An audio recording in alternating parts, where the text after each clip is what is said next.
Hello, everybody. How are you doing today? Are you having a good time? Are you having a fun time? Are you having a Mighty Morphin time?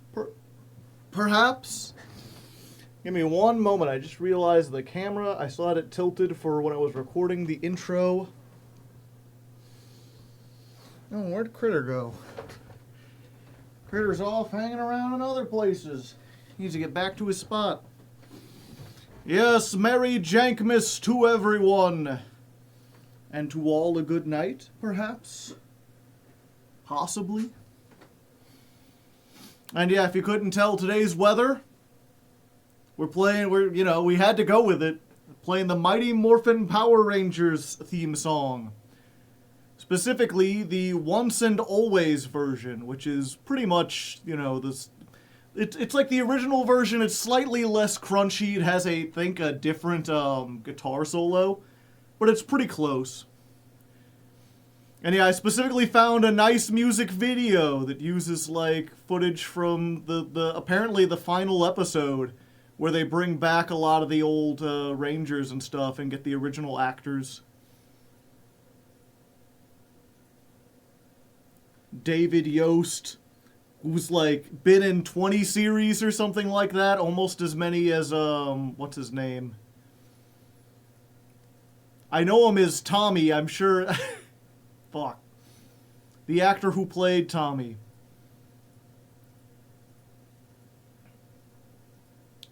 Surely they've got him on here. I can't play it now because it'll get copyrighted, and we're in the beginning part of it. Jason David Frank, yes, thank you. Who I believe sadly passed away, but he was in so many different seasons. A legit hero for us. Yeah, I was never, I watched the first Power Rangers when I was a real little kid. And that was pretty much all I completely lost interest in it. I never really kept up with it.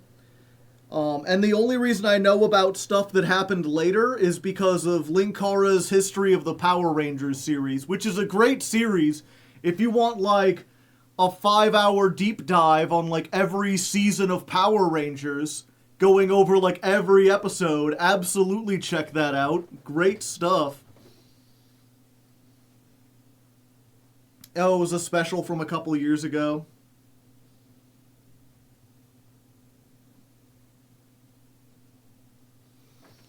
Gotcha.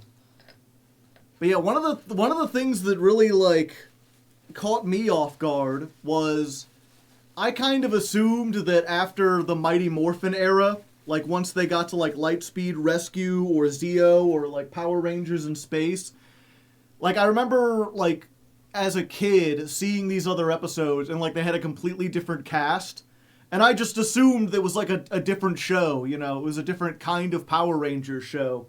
But apparently, the first, 7 or 8 seasons are all part of the same continuity, where they have, the Rangers pass off to other Rangers, and there's references to Lord Zed and Rita Repulsa, and, I think Bulk and Skull are in every single season, or something like that. The comedy relief background characters continue to appear. Everything through space follows a pretty tight timeline where one leads to another. But then also even after that, where they have Power Rangers Ninja Storm, where they're in a mystical ninja valley. There's a couple hints and references that it is still in the same continuity. And I believe because they did finally end it. They're looking at rebooting it or something like that.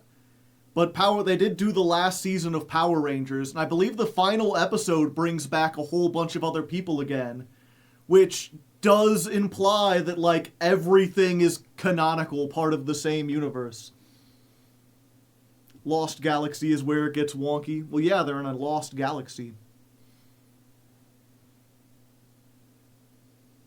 it gets canceled and rebooted so often. I wouldn't say it got rebooted. Like, it got canceled, and then they decided to start it up again.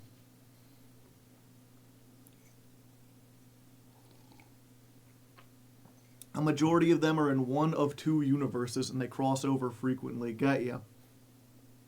Which is different. I'm curious. See, for me, I don't remember where I learned this, but I remember knowing it even as, like, a kid. I kind of realized it. But I'm not sure how many people... Well, first of all, I'm curious. Does everyone know what Power Rangers is?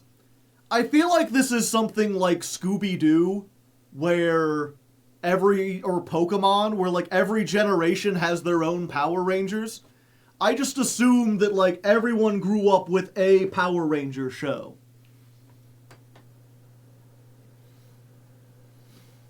And then the follow-up question is, do you know what Super Sentai is? Because all the Power Ranger shows are basically a Japanese show called Super Sentai, except instead of just, like, dubbing it, they take the action fight sequences from the Super Sentai, and they get the costumes sent over to America, and then they refilm new segments that lead up to the same fight scenes. I also started watching Kamen Rider a couple years ago. Yeah, I've never seen a Sentai. I didn't know much. That's all I knew about it, was that, like, Power Rangers was Super Sentai. What's interesting is, because I started looking into it, I was like, what's the newest Super Sentai? Is that still going on? And yeah, from what I understand, they're on their 49th season. It's been going on since 1978. Their last season, technically. Oh, is the 50th going to be the last, or did they stop at 49 right before the end? But what's interesting about that is it very much is like every Super Sentai is its complete own thing. This is the final season. And I've been trying to think, like, is there anything in America or the West in general that follows that same thing, where you have a long-running series, but every season is a self-contained, completely separate story that just follows similar themes?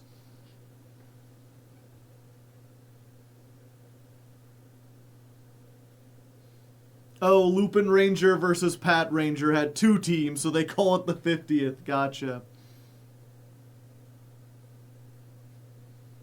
I'm here from YouTube. Just started watching you from your Mimighoul video, starting your Ninja video. Do you think those two decks could mix? Maybe. I remember people talking about that, but I feel like it's one of those, like, you could play them together, but I'm not sure what benefit they would have. Because in order to make them work, you'd have to take out hand traps, and you really kind of need those for either one to function. They have their team-up movies, yeah, but Japan in general often has this, like, OVA thing, where they make a movie that's, like, implies it's canon, but also has stuff that clearly makes it impossible to place in a timeline.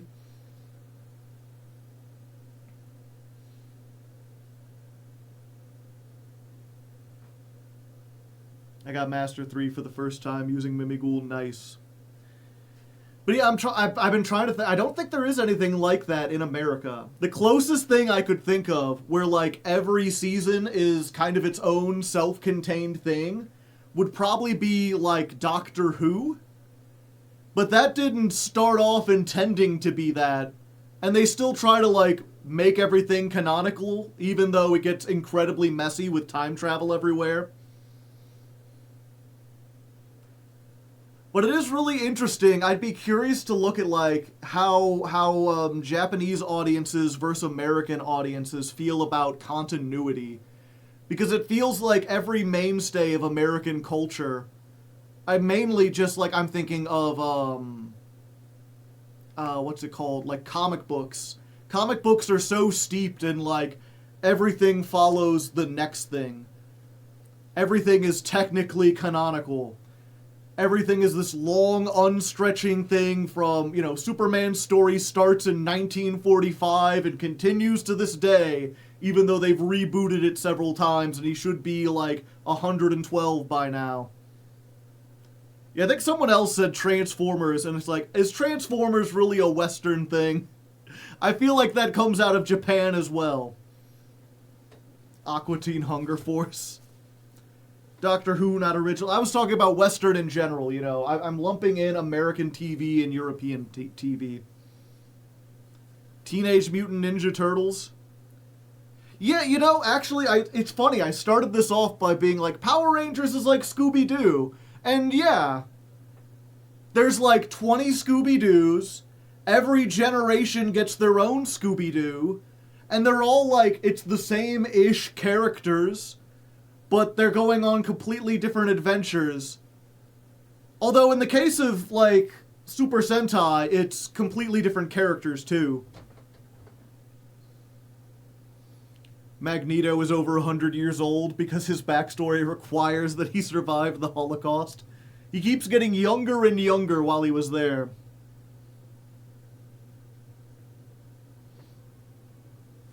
Yeah, Scooby-Doo might be close, except, again, it's the same characters for the most part. But yeah, so this got me into an interesting rabbit hole of just looking at the Super Sentai. I was curious especially because the Go-Go Power Rangers theme song is so quintessentially 90s. It's this, like, very pop metal kind of mixed together. And I was like, what did the original theme song look like? Because one, the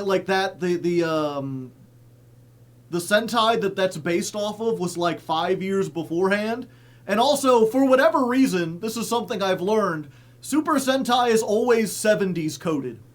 At least all the music is. A lot of the acting and stuff seems to, like, they just started in the late 70s, and every theme song just kind of has to feel the same way. It was very contemporary back then, but the older it gets, the less it, like, seems to make sense, until it comes back around to being retro. But I was looking through all of them, and it's interesting to see how many different themes and everything they've gone through. Obviously the Mighty Morphin Power Rangers was just like dinosaurs. And what's interesting, if you look at the Super Sentai version of it, the characters are like, they're from like some sort of like clan in nature. They're all wearing like robes and like not loincloths, but they're wearing like tiger skins and stuff. It's definitely much more like they're supposed to be, if not cavemen, then like spiritual and tied to nature. They're not teenagers with attitude. Are you interested in watching any of these series? Probably not, because at the end of the day, it is still like a kid show. There's only so much you can do. But if there is one that I would be interested in, it's the other opening that we watched. Which again, I can't play now that we've started the stream, because I'll have to cut it out. But it's called Lupin Ranger versus Pat Ranger. Which is weird, because I always thought Lupin was like a copyrighted name. If you don't know Lupin the Third. King Ogre. Yeah, that looked pretty cool. They could do literally anything. But, yeah, Lupin Ranger and then Pat Ranger. Apparently, Pat... I don't know Japanese, but, it has to do with... It's basically cops and robbers. That's the theme for this season. Instead of having one team, they have two teams. One team is like a Phantom Thief style, like they all wear like top hats and little domino masks. And their actual like icons on their suits are like stylized top hats. And the other one are a bunch of police, where their hats have little, or their masks have little, they have little badges and stuff on them. And they're fighting against each other. There's two Red Rangers. And I was like, just watching this theme song with all this stuff, I'm like, it's so peak. Like, I've never... Everything else, I've watched a dozen theme songs, and they all just seem like variations on the same theme. You got a team, they're fighting stuff. But the sort of, like, rivalry... The latest season is all of them competing and fighting each other. It's great. How we doing today? Pretty good. I went on a, in order to prepare for the Super Quant ladder climb, I went on a rabbit hole of looking at Super Sentai, and now you have to learn too. But just like, visually, everything's interesting. From a story perspective, the idea of having the two rival teams is really great. The Cops vs. Robbers has this very, like, Death Note-coded thing to it. The song being 70s now kind of fits in, where instead of sounding really outdated, it almost sounds like it's taking cues from Persona, or Persona 5. That was the one that had, like, the very 70s menus and everything, and the music, the jazz. But also, the theme song is great. Let me see if I can show like a 10-second snippet of it. Because in order to go with the theme of like two different teams, the theme song has two vocal tracks, one sung by a man and one sung by a woman, that have like different themes that then overlap. So not only are the two characters or the two teams like rivaling against each other, but the theme song is literally two different tracks trying to, like, vie for attention.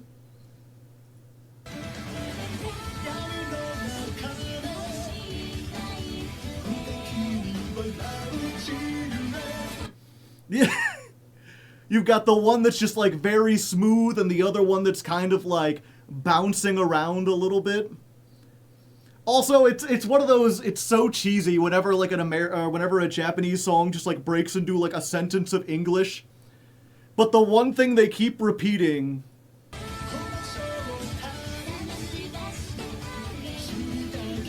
catch me if you can. And then they come together and do like a harmony. It's called musical, or that is some musical cleverness, yeah. They keep bringing back the, like, catch me if you can, which is just, like, such a great, like, gentleman thief type of statement. It's, like, the quintessential thing. It's like, you're police, are you? Catch me if you can. I guess it also doesn't help, it's...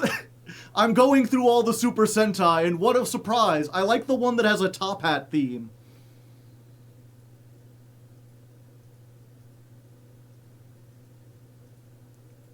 And of course they like work together, and there's like a part where like clearly this guy's like gonna turn in the other guy, and then he doesn't, and they go running away because even though they're on different sides of the law, they must respect each other.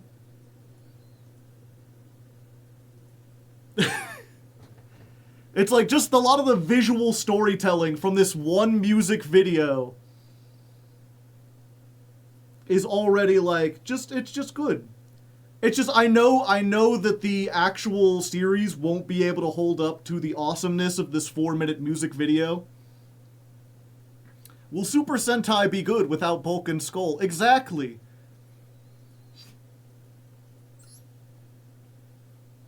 Are you ready to take on the mantle of Paleo Ranger? Perhaps. Have you tried Mitsurugi Ogdoadic? I have not. Okay, but there is, while we're on Super Sentai, there's one more thing I need your opinion on, Chad.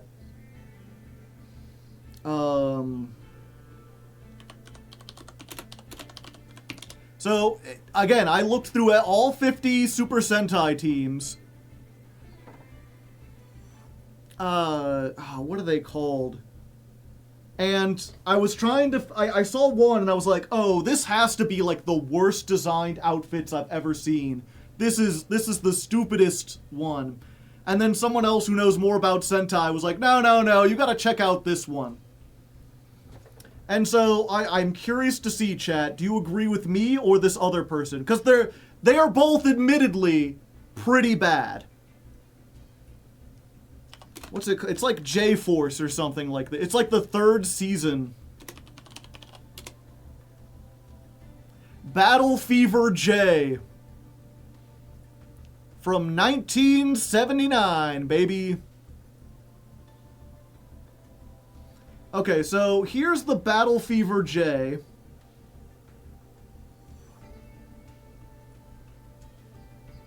Let me save this. Save this image. And the other one is like Boom Room Rangers. Sentai Boon Boomger. Which is the season from 2024. Which is, it's funny, you know, it's like poetry, it rhymes. The 2 worst ones are the 2nd season ever and the 2nd to last season ever. At least in my opinion.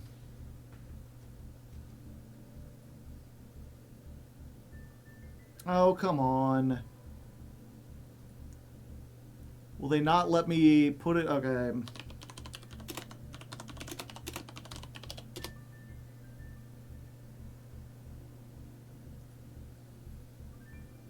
It's because it's a damn, whatchamacallit,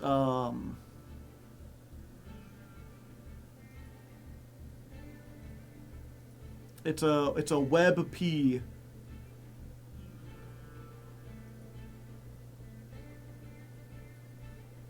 Can I find a JPEG that shows them all standing there where their little, like, things aren't in the way?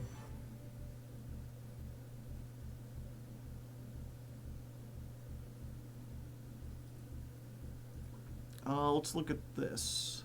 That's tiny.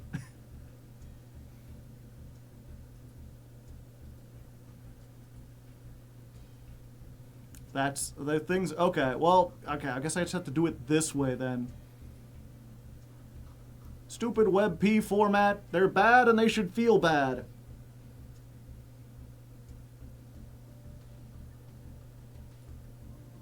There you go. There's the Battle Fever J Rangers. 20 stream streak.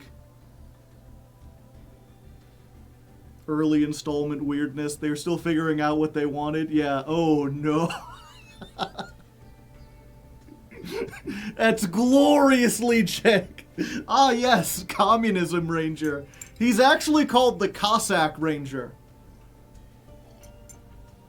You have Cossack Ranger, France Ranger, Nippon Ranger, the Japanese Ranger, Kenyan Ranger, and Miss America. You know, the theme was international. It's very G Gundam coded, you know, they've got one from every continent. You got East Asia, Europe, Asia, Africa, North America. The Kenyan Ranger, yeah. They had to pick someone from Africa to represent that, and they picked Kenya. No, the Kenyan Ranger is not a black guy, it's a Japanese guy who was raised in Kenya. So don't get me wrong, this clashes a lot. There's not really a lot of consistency. The helmets are all really weird looking. The hammer and sickle is a choice, to be sure. The one woman ranger not only being in like a revealing leotard, but also having like a wig. Like the wig is not, it's not like a plastic wig. It just has hair on it. They look like robots, yeah. It's bad, but it's got heart, you know? I understand what they were trying to do and plus, for the 70s, you know, this wasn't as bad for the 70s. I give it a little bit of leeway because it was the 70s. They were trying to do something interesting. It's bad, but it's charming.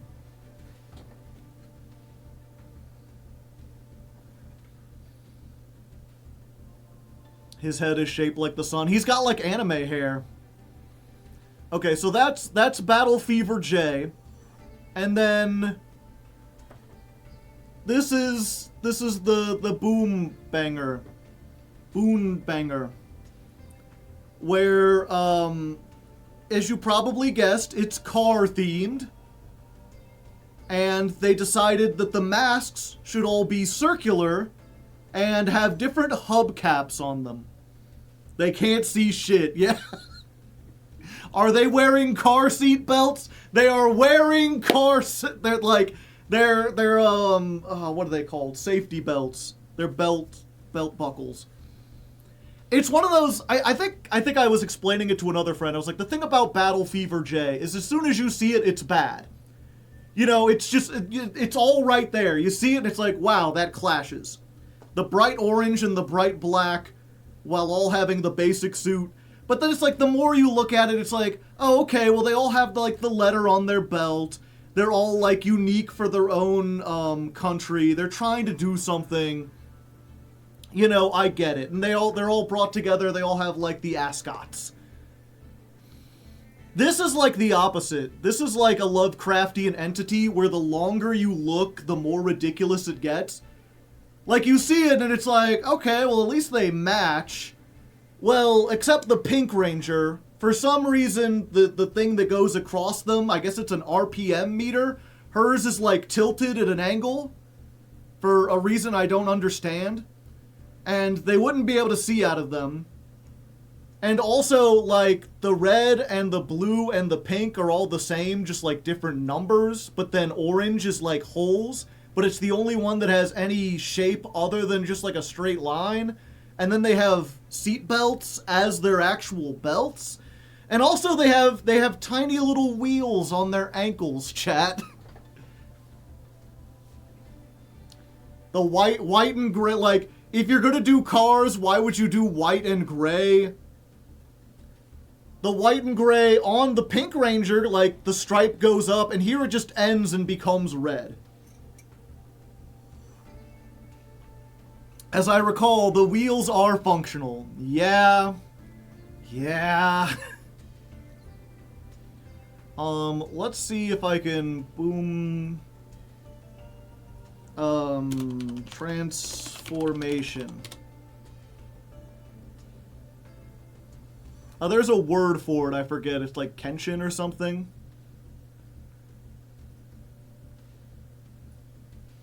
Oh, this is all Super Sentai. Give me a second, let me find it. Henshin, okay.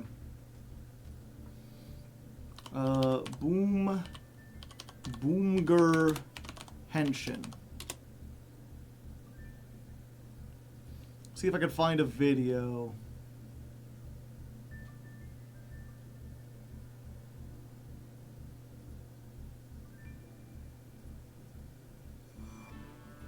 Yeah, because I remember I was showing this to someone. I was like, which is worse? And they're like, well, the Boomers, they're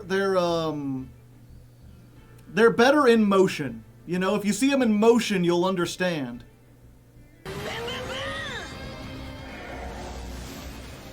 I'm glad I turned the sound on.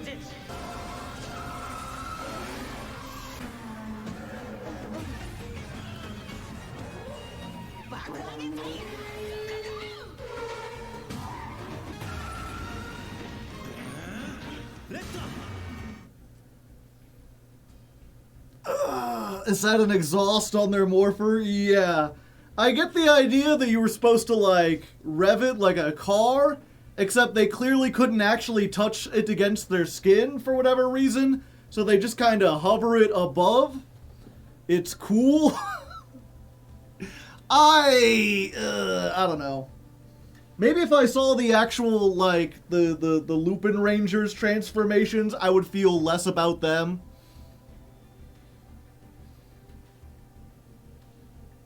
But it just, like, that, and then it's one of those, like, the way it, like, spins on like it's a corkscrew.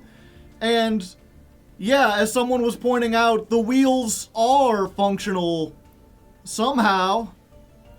They're like sliding along the ground in a way that doesn't make sense because the wheels aren't spinning. And it also points out that there's wheels on the back, which make even less sense than the wheels on the legs.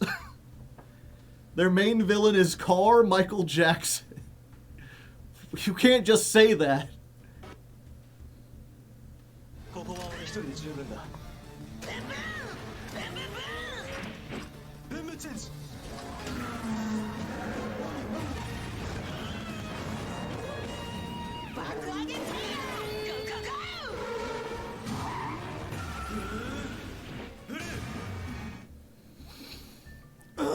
No, I can't do it. The outfits are really under-designed. Yeah, that's what I keep hearing, is all these people keep saying that the show is actually good.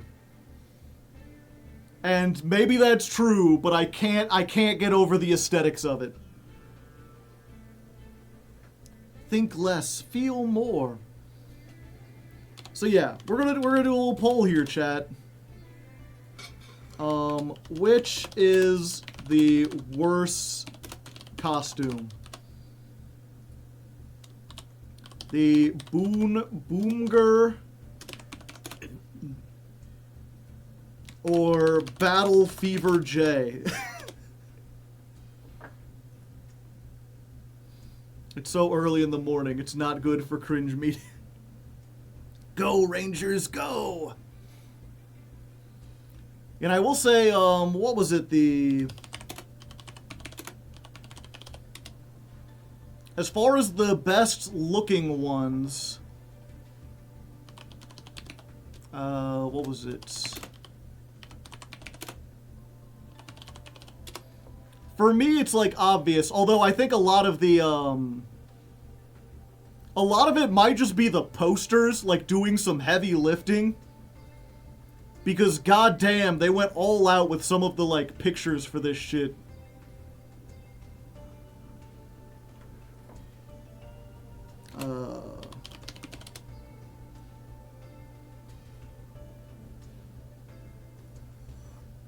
See if I can find a big picture of it. Yeah, the promotional art. I guess I have to do this again. I hate how I can't just like drag an image into stream. Yeah, this is King Onger. Onger? It is dual themed. It's knights and bugs. But they have fucking like long swords. They're all very like knight coated with capes and like pauldrons and shit. Very spiky. That looks... Again, the posters do so much work with, like, making them look epic. Weird combo. I thought it was a weird combo at first, but watching the opening theme kind of makes sense. Basically, from what I can tell, based on watching the theme song, is that all of the Rangers are actually monarchs in different kingdoms. And each kingdom is themed after a different kind of bug. So obviously you have the one where like it's, you know, the Black Ranger over here. He's like a bumblebee. Or I think it might be a she? No, the purple and yellow Ranger.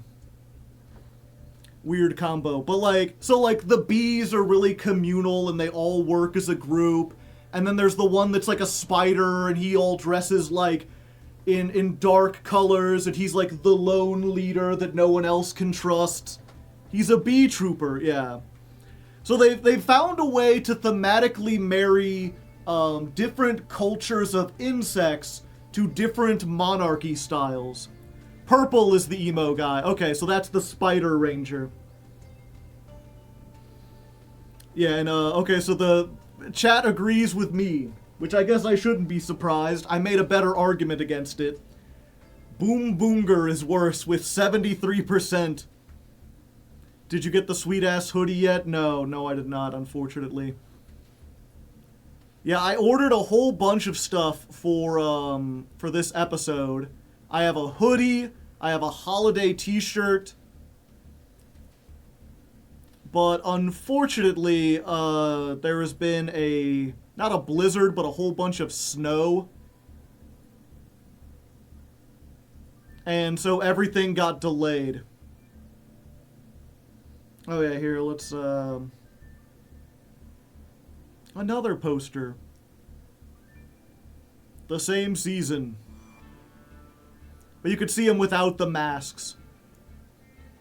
And you get much more of an idea of, like, thanks, Adblock Plus. Where they're like, they're all monarchs, but they have completely different vibes. Like, look at this fucker. With the fucking, like...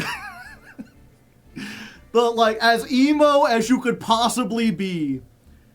And then this guy's obviously very, conservative, you know, he's, oh, I follow the old ways. And then you've got the princess in, like, the Disney-style princess gown. He's so edgy. I think it might be a she. I don't know. Cannot tell. Probably on purpose.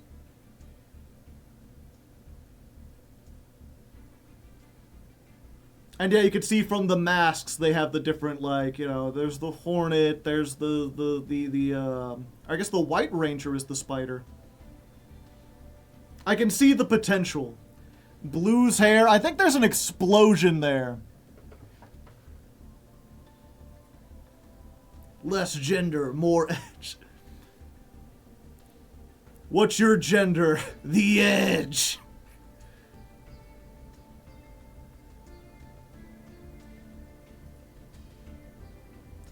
But yeah, all of this, you know, it does it does a lot to inspire me, where I'm like, I really like some of the ideas I'm seeing here. I just wonder if you could maybe do it in a way that wasn't, like, for kids.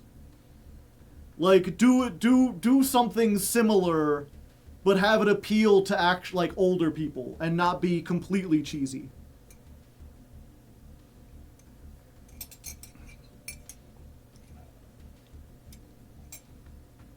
It's pretty rare to have more than one woman ranger in Super Sentai. Yeah. Have you seen Garo? I don't think so. Yeah, it's in America we always had two female Power Rangers. But in the original show, it was often one of them was a guy. Has there ever been a male Pink Ranger? I don't think so. Yeah, they often change it because you can't really tell with the Ranger suits a lot of times. Does Kamen Rider work with our theme? Maybe. I don't know a whole lot about Kamen Rider. I know that it's very similar in the sense that, like, there's a new Kamen Rider every year, and it's just like a completely different show, but they always ride a motorcycle and fight crime.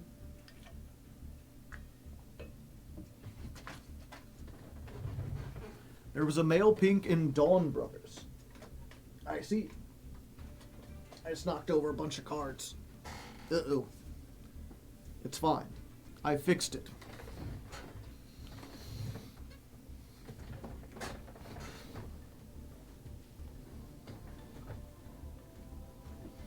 Anyway. We've been yapping for almost an hour about Super Sentai, but again, I went down a rabbit hole and now you do too. Maybe you learned a thing. I think the thing that surprised me the most is how often I was like, oh yeah, I've been learning a little bit about Super Sentai, and people would be the amount of people in my chat or in my Discord who were like, oh yeah, I've watched every Super Sentai. I know a whole lot about all these things. Like, huh, I always just assumed that it was obscure. That, like, in America, maybe people would know about Power Rangers, but you wouldn't find a whole lot of fans of Super Sentai. Because as far as I know, they don't get, like, official translations, right?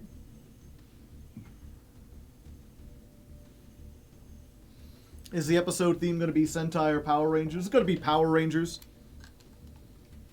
Because the one thing I did get in time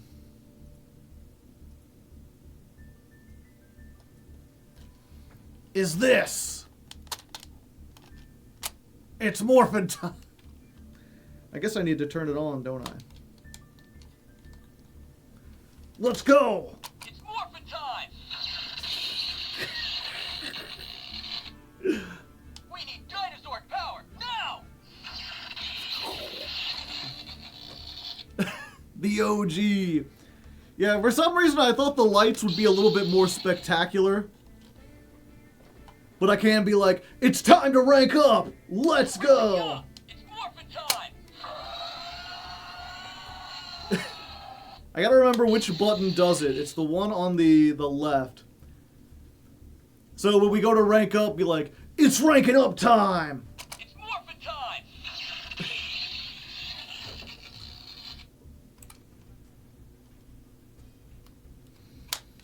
And yeah, it does come with the little thing on the front, the T-Rex. I can take it out, and I have all the other keys. So I can get like the, whatchamacallit, the Pterosaur? I should know the name, Pterodactyl.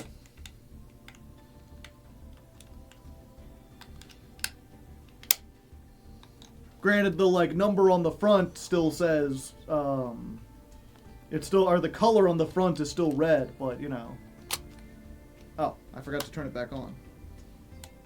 Okay. So then I can... It's morphin' time! Huh. Does it say that every... I thought it was supposed to change. Dinosaur power! Oh yeah, there we go. Pterodactyl!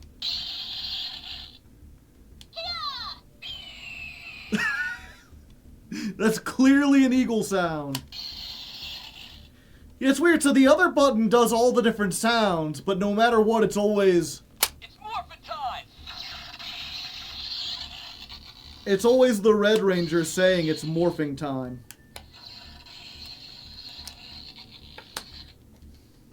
Let me try real quick. Let's get the Mastodon in here. Back here, I'm ready to rock!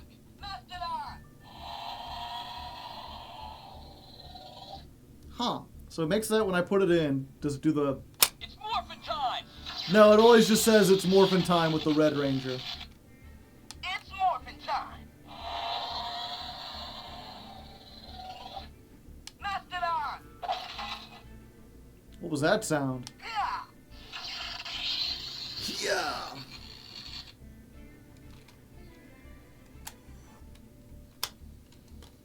It's a red tail, not an eagle. I see.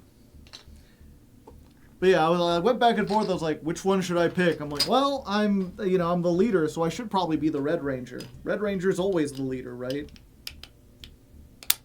You just kick something. It's morphin' time! Get! When are we gonna get the Super Sentai for Zoomers, where it's all based off of like different memes? The funny thing is, chat, I joke about that, but there is a season that's based on Minecraft. Do you have one for Critter? I do not.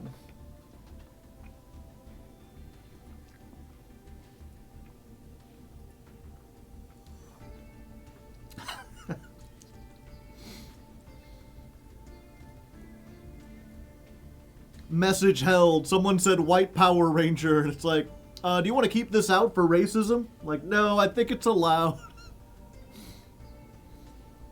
It's morphin' time! Hawk Tua!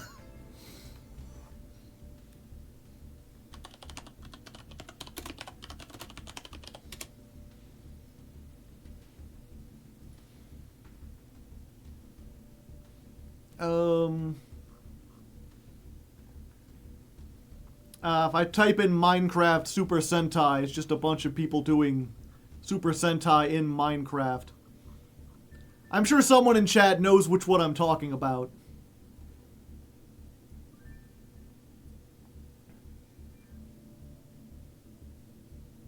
You should look up all the Power Ranger actors that have been arrested. I'd prefer not to.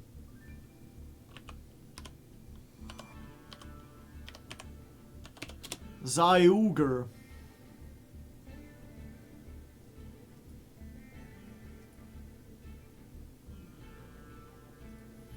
Yeah, I remember seeing the poster for this one.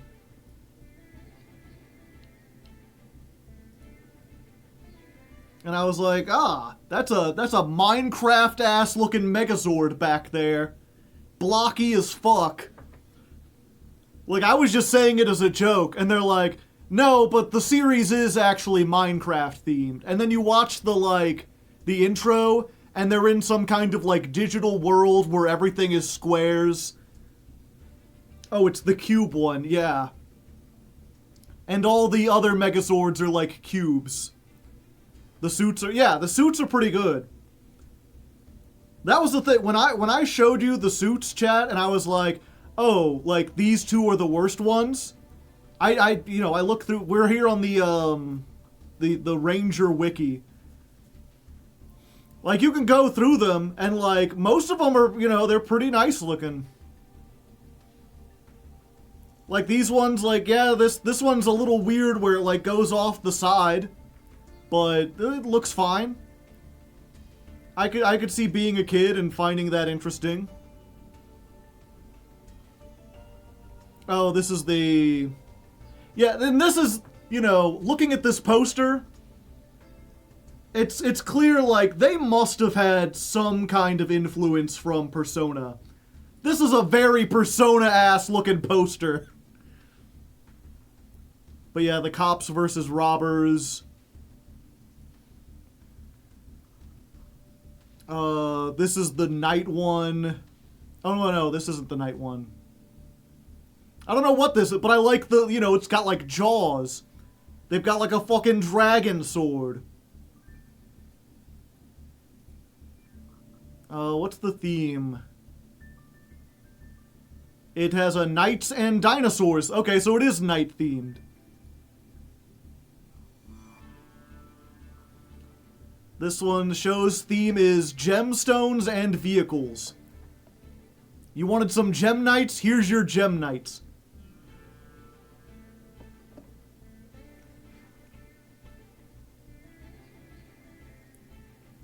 And yeah, the actual helmets have gemstones in them. They're sparkly.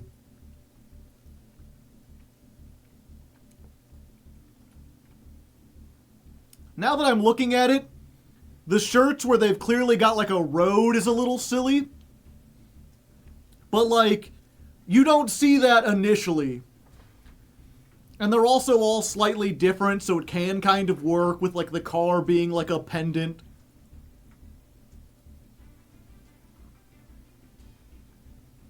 Oh yeah, this one, the theme is retro. They're trying to be old school with it. They're being bad on purpose. It's okay.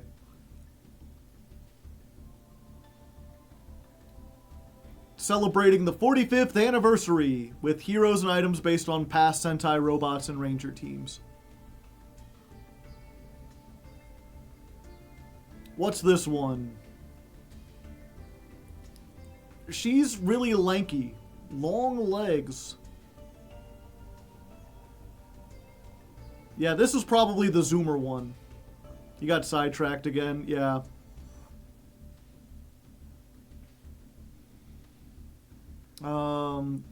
Based on the legend of Momotaro and virtual reality.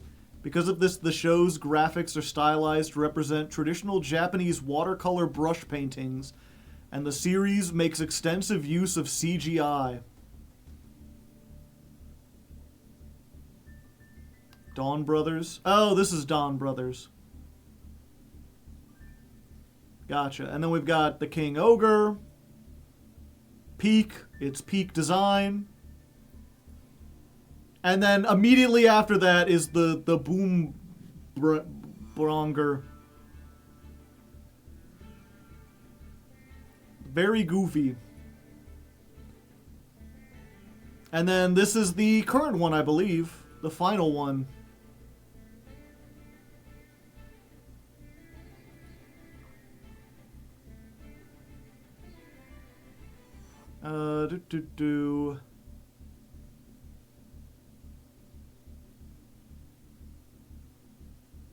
The show's theme is rings, fighters, weapons, and battle royales. It's got all the themes. It's every theme put together, chat. Yeah, it is weird to have this big black circle in the middle of all of them, but, like, it doesn't look bad. Its theme is Super Sentai. No, that would be the... It's funny because the one... There's the one where it's like the anniversary one, where their power was to turn into all the previous different Rangers. But even that one still had its own theme. They were, like, pirate-themed. The idea was they were, like, stealing the past ones.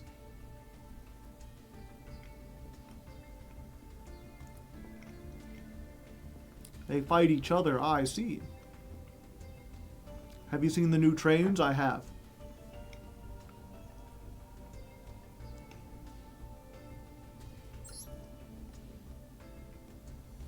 Okay, to Yu-Gi-Oh! A new selection pack has appeared.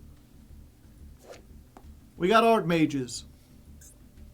We got art mages. We got Draco Tales. We got Temple of the Kings, so this is like the man with the mark stuff. Secretarion Dragon. It's all fusions, baby. A Duelist Cup is coming up. Turns out nobody cares. Season 48 of Ranked Duels here. There's a new tryout duel. Turns out nobody cares. Okay. I've been wanting to play Art Mages. That might be fun. But yeah, the pack's not actually here, so we can't go over everything. Oh, but I do get one special ticket. Let's open it live on camera. Maybe I'll get a royal rare, chat.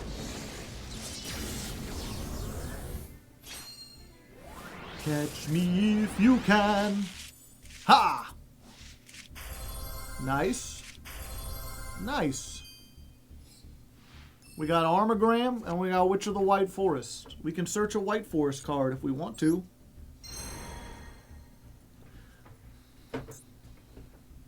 Look at this Armogram. Every time I do it makes me say damn. Very cool.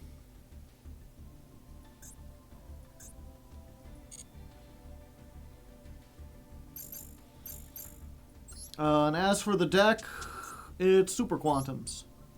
You ever wanted to see Super Quantums? Now you got it.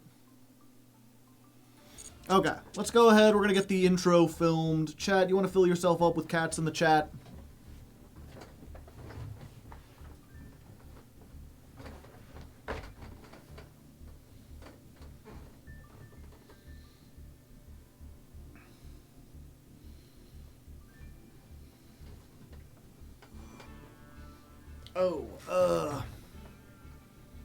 I can get it fixed after. I just need to remind me after we're done with this, chat. I need to get the thing in the upper left-hand corner. The, like, ranks and everything. Okay. And welcome back to Ladder Climb! As the intro probably said, we are playing Super Quants, and it's Jankmas! It's that time of the year once again, where we get to play the jankiest decks, the ones that normally don't get to see play, because they're just not competitive enough. And in order to make sure that this isn't an absolute slog, that we actually have a chance, we are starting all the way down in Bronze 5. Truly getting the ladder climb experience, climbing from the very bottom to see how far we can get in the modern meta. Now, that being said, Bronze is filled mostly with... Now, that being said, Bronze is not... Okay, let me... How to phrase this without being mean? Okay. That being said, Bronze is definitely the most casual rank. It is filled mostly with people who are brand new to Yu-Gi-Oh!, people who barely play Yu-Gi-Oh!, and literal children, people who have no idea what they're doing. And it wouldn't be really in the spirit of the season if we came down here with a fully optimized deck, full of the best hand traps, and just completely stomped them. So as a result, we're starting out with this build. Okay.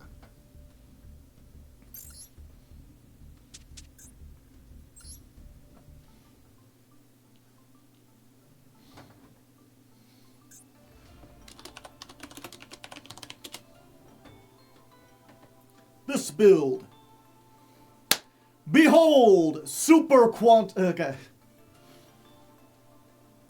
Behold, pure Super Quants. Super Quant Budget Edition, one might say. Actually, let's make me smaller so you can see. Okay. We'll have to... Behold, pure Super Quantums. Budget Super Quantums, you might say. We are playing no generic... Oh, we are playing... Okay. Behold... Okay.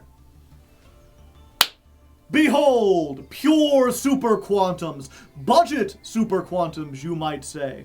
We are playing 3 of every main deck monster, we are playing nothing in the extra deck that isn't a Super Quantum card, and the only generic tech cards we have are things that you can get out of the bundles and things you can get out of the solo mode. These are all cards that new players should have easy access to. You know, we've got like 1 Ash, 1 Nibiru, Raigeki, Monster Reborn.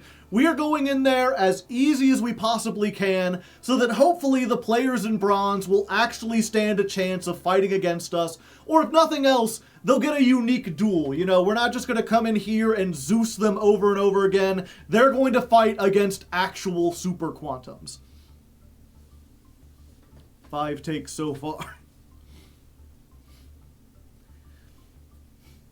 Now, as for how this deck plays, it's Power Rangers. You've seen Power Rangers, right? There's been one every year for the last 20 years. You've got your actual Rangers, the people who go in the suits and everything. They fight, they're decently powerful, but their real power comes from the Megazords, in this case the Ixie monsters, that all have quick effects if they have the right colored Ranger inside of them. And then... you know, they're all right. They can do some stuff, but the real boss monster is the super mega... Okay, let's try this again. As for how to actually play Super Quantums, it's Power Rangers. You're familiar with Power Rangers, right? There's been like a million seasons for the last 20 years. Basically, your main deck monsters are all the people in the suits, which, you know, they can fight pretty well on their own, but they're not that powerful versus anything that isn't just like a standard goon. And then they've got the Megazords, the big machines that they go into, the things they summon, in this case, Ixie monsters, that all have quick effects if they have the proper colored Ranger inside of them. And those are all right, you know, you can kind of play a control strategy with those, you can beat some opponents, but the real boss monster is the Ultra Mega Megazord, Super Quantal Mech King Great Magnus, which you can make by stacking 3 of the other, Great Magnus, which you can make by stacking 3 of the other Ixies, Great Magnus, which you can make by stacking 3 of the other Megazords, combining them together to make this thing. You also do need to use their field spell, the Super Quantum Mecha Ship Magna Carrier. It's kind of complicated, but if you can get this out, oftentimes you just win. You just win. It's like a beast of a monster. I'll explain what it does as we go in there. Just know that okay. Okay, let's try. Let's just take it from the top. Magna Carrier, I hardly knew her. They're just Zords, the Megazords. They're mega to me. Bro, are those names? Yeah, okay. As for how to actually play Super Quantums, it's Power Rangers. You're familiar with Power Rangers, right? There's been like a million series over the past 20 years. You got your standard Rangers in their suits. They fight decently. They've got some alright stats, but, you know, they aren't beating anything other than the putties. And then their real power comes when they jump into the Megazords, these big Ixie monsters that have quick effects if they have the proper colored Ranger inside of them. They also can't attack if they don't have any material, which represents the fact that, like, if they don't have a pilot, they just kind of, like, go dormant and can't do anything. And, you know, these are pretty strong. You can make a couple of these and play a control strategy. But if you want the real boss monster, you need the Ultra Mega Megazord, Super Quantal Mech King Great Magnus. This thing is the epitome of a boss monster. It's something so strong that a lot of decks just cannot beat it. They do not have an out to Great Magnus. And we're going to be trying to build this as often as possible.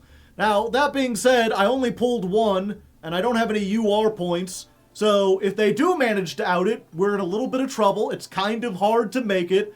But, I mean, I guess that fits with everything, you know. It fits thematically, and it fits with what we're trying to do Jankmas-wise of not completely stomping our bronze opponents. You know, if they have a way to beat this, they probably win, but we'll see how it goes. As for how to actually summon these and use all these, I'm not going to go into great detail because you're going to have plenty of chances to see it as we climb up the ladder. The only real mechanic worth mentioning is the field spell.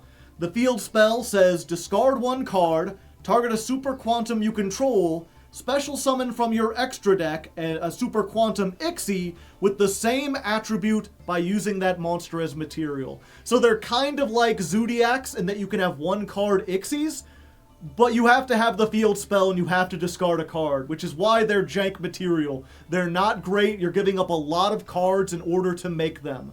More importantly, you can send this from the field zone to the graveyard, target 3 super quantum mechs with different names that are on your field or in your graveyard, and special summon Great Magnus by attaching all of those monsters and their material to that monster. So that's our game plan. Get out a bunch of Rangers, use this in order to make them into their Megazords, and then send this to the graveyard to combine all the Megazords into Great Magnus. If we get stopped along the way, we should at least maybe have some of these. And then everything in the deck is just about facilitating this. All these monsters, like summon monsters, or add you cards, or get things. The one thing to keep in mind that makes this a little confusing, but you should understand by the end of this, because there's only like 5 Rangers anyway, is that every Ranger has 2 effects. One when it's sent to the graveyard, and one when it's summoned, and those are both hard once per turns. Ideally, between all of these different effects, we're going to be able to activate all of these, like, in one turn. Because Alphen says, tribute this, pick 3 Rangers, send 2 to the graveyard, and 1 gets summoned. Which one gets summoned? It's completely random. Which is why it's very hard to explain the combos for this deck, because a lot of your roads lead through Alphen, and which combo you do depends on which card randomly that Alphen says you get to summon. And then we've also got Dark Alphen, which just lets you Foolish Burial 1 as cost to summon a different one from the deck. So you've got a lot of ways to trigger these, a lot of different cards that you're going to be getting on the field, but all roads inevitably lead to Magnus. And then we got a bunch of tech cards. So, should be exciting. I think I've yapped here enough. Let's go ahead and jump onto the ladder in bronze and see if we can get it done. Okay. 1:13. Dawn of the first stream plus deck explanation. As always, do your best to shop it together. Okay. And then, oh yeah. Where's it at? Oh, close your eyes if you don't want spoilers for the previous one. We're in stream 1, B-5, 0 wins, 0 losses. And then what do we do as far as, okay, so there's 2 things I was thinking we could count. One is count the number of times we successfully summon Magnus to see how that lines up with our win rate. Like, do we have wins equal to the number of Magnuses countered? Or do we have one where we count it every time Magnus gets successfully outed? That would be a much smaller count, but it would be something more. I'm curious to see, like, how often does this thing actually get destroyed? Let's do this as a poll. What counts? Magnus summoned or Magnus outed?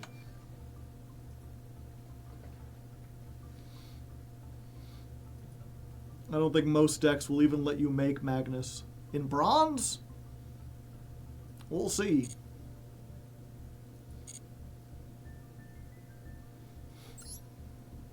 Oh yeah, we'll just wait till the end and get all those. In general. You declared that there aren't many outs. Counting that happening is way funnier.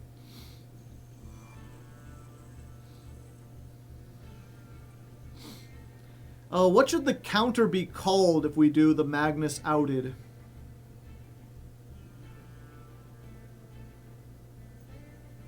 Because it wouldn't be losses. I don't think I want to put outed up there. Defeated. Magnopes. Splody.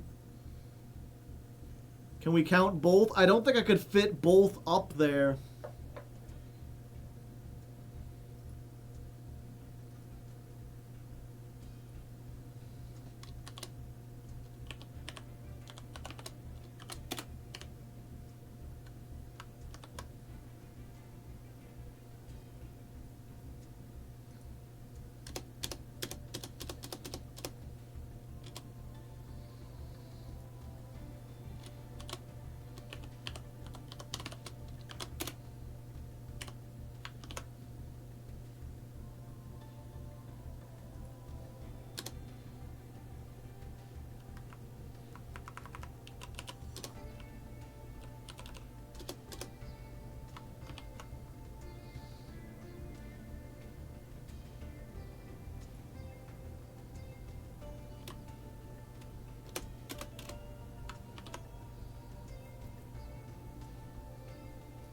Magnus came out. I'm happy for him.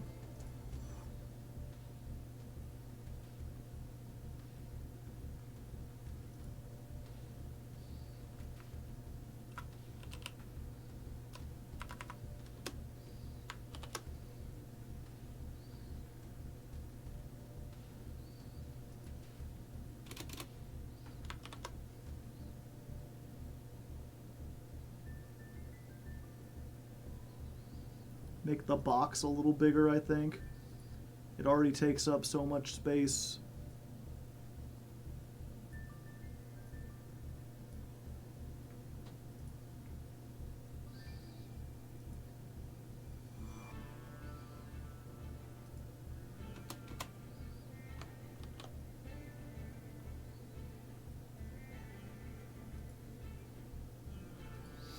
Magnus outed. Yeah, I guess maybe the poll was useless because we could just do both. I'm gonna really need you to help me keep track of this though, chat. Doing two of these is a little tricky.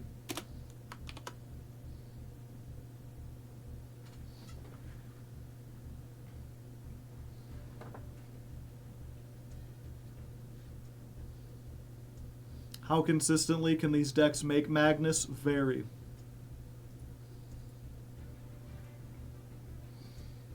The illusion of choice.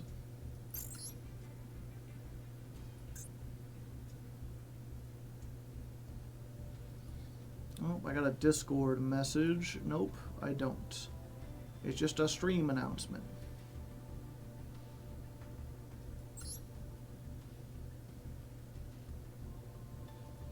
E-telly if we get desperate. Yeah, once we get into gold. First match of the day, and it's a rank up. And we're going first, which is what we want to do. We really have no options going second. We have like 5 hand traps total. We've got a Raigeki and a Lightning Storm. And other than that, if we go second, we're just kind of doomed. And this is an alright hand. I mean, this does like everything, assuming it resolves. If it doesn't resolve, we're kind of screwed, but I guess we'll see. So we'll use this. We get to tribute it, Foolish Burial 1, and then summon another one. And I think the one we Foolish Burial is the white. No, we're going to get the white anyway. We'll get the Green Ranger. Send the green to the graveyard and summon blue. Almost always want to summon blue because blue searches on summon. Any Super Quant card. Green is discard a card, draw a card. Or discard a Quantum, draw a card. So that'll trigger White Ranger's go to the graveyard effect.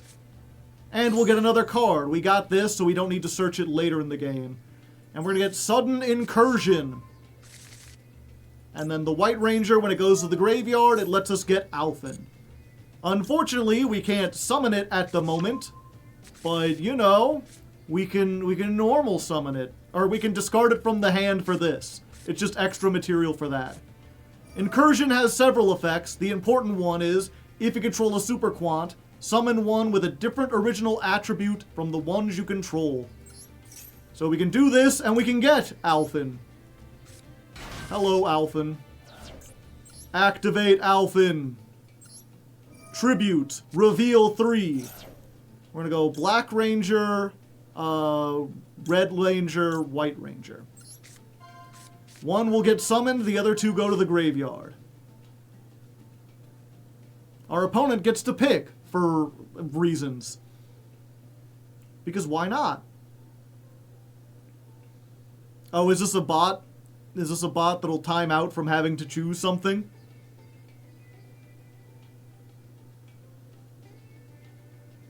Well, that's very anticlimactic.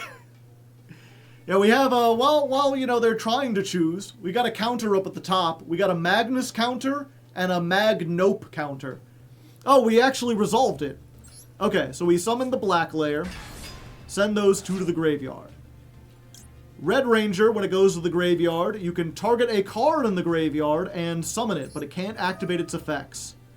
So we're going to get out the white layer. And then this, when it's summoned, you can immediately Ixie. And then grab a Ranger from the graveyard and attach it. So we've got a Green Ranger in the graveyard. Let's go ahead and make the green one. And then we'll attach the Green Ranger. This is interesting. I do like thematically, the dark Black Ranger is basically like mind controlling the other ones. It steals their Zord and then forces them to pilot it. And from this perspective, we've now got enough to make everything. So we can use this. Discard a card. Let's go ahead and get rid of Effect Veiler. We'll summon blue on top of blue.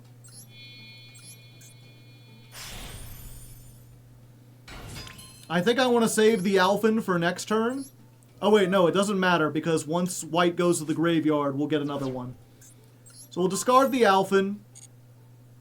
We'll get the white Megazord.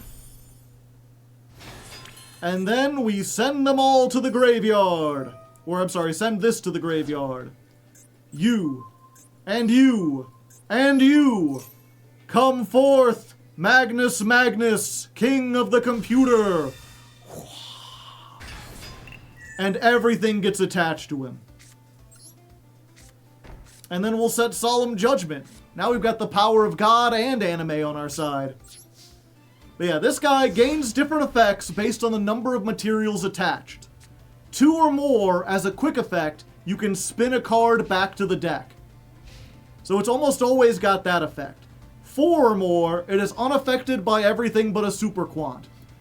So it's a Towers. That's why people can't get over it. It's unaffected except by other Super Quantums.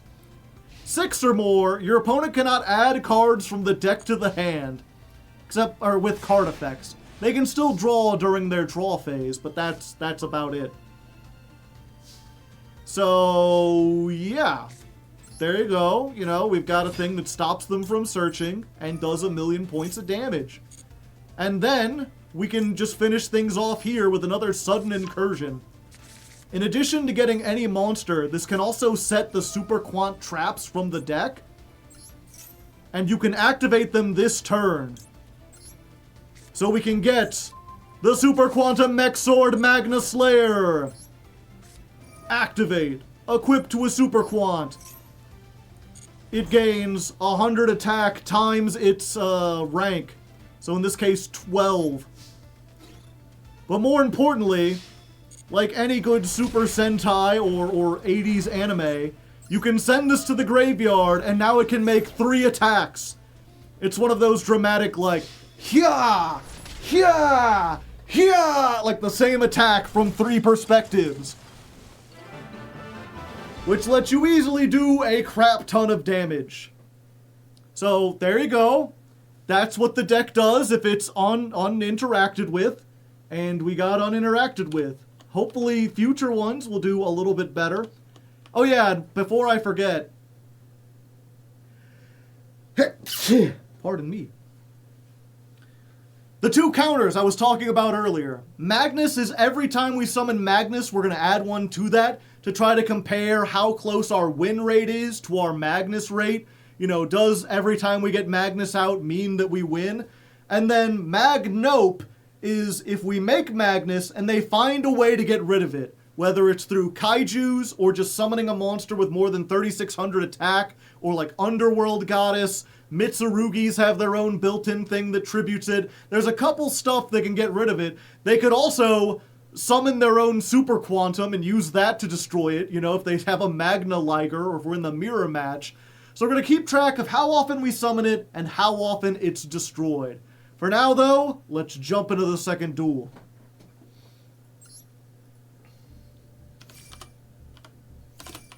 Duel 1 versus... What were we up against? Oh yeah, and that was our rank up. We ranked up. Bronze 4, welcome.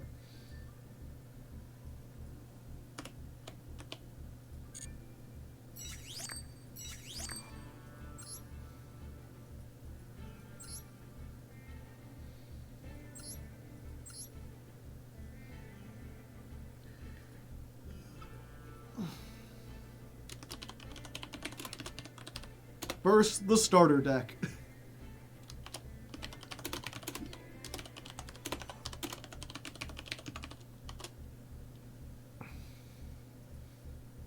Open 2 packs. Wait, wrong series.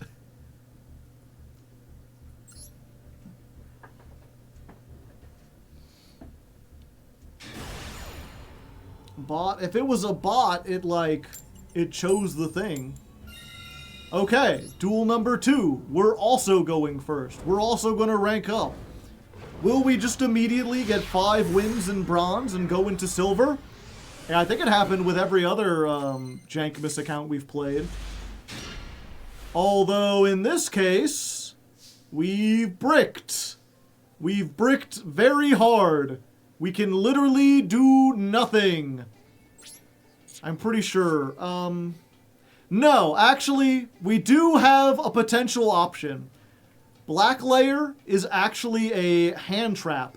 When your opponent activates a monster effect, you can discard 1 other card and special summon this.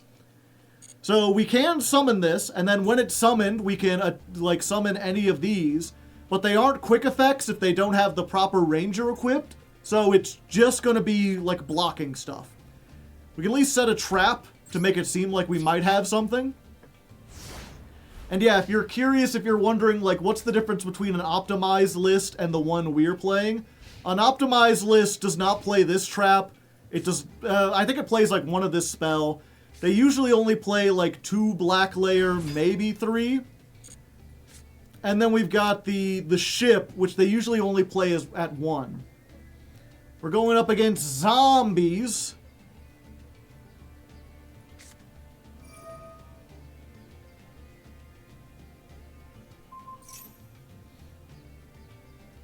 Yeah, I could summon one, but why would I?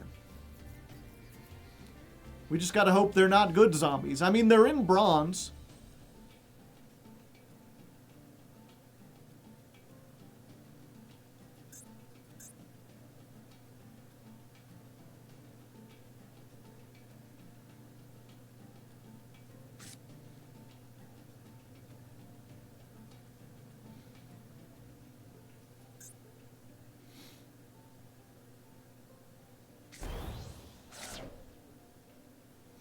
You need another Super Quant? I don't think I do.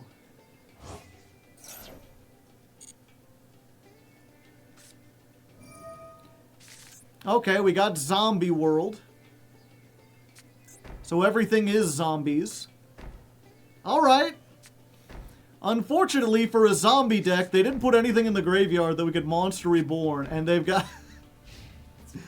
Set 5, pass. Kicking some ass.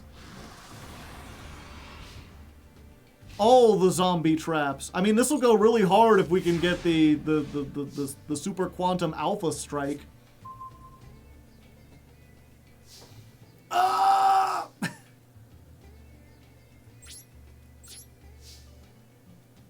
And this is why you only play one of these.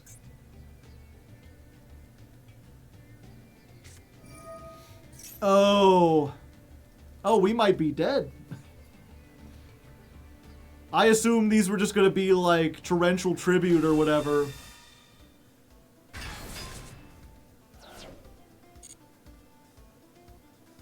It's Jover. It might be Jover. Shit. What do we got? 2,700. This has 2,800 attack.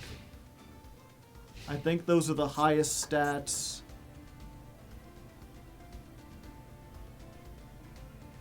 They've got 38, which is not enough to kill us.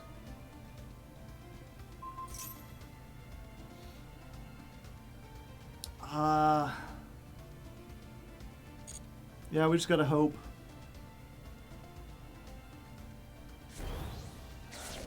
Glow up bloom. Fuck. With Zombie World, they get Baller Drock. This is a zombie card, chat. Baller Drock can negate it just by itself.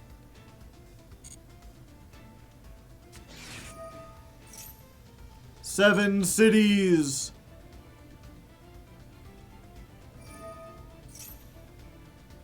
Okay, they fusion summoning.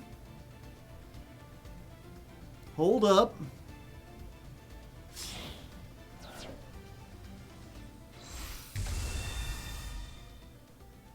The Mad Golden Lord.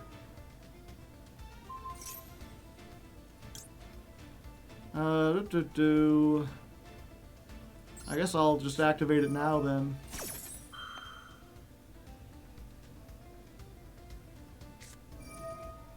They're conquistadoring to blow it up.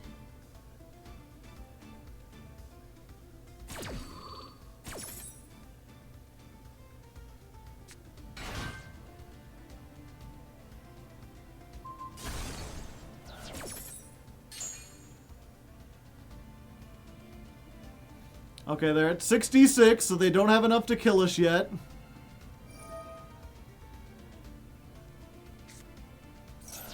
Yeah, we have to try to activate this and hope they don't stop it.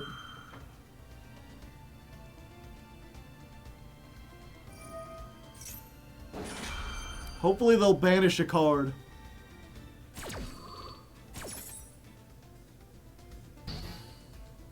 Damn.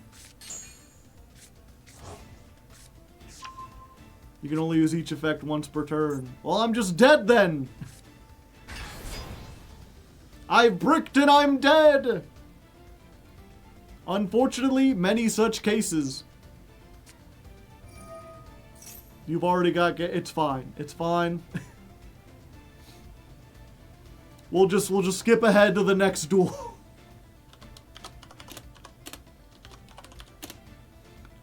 Duel 2 versus zombies.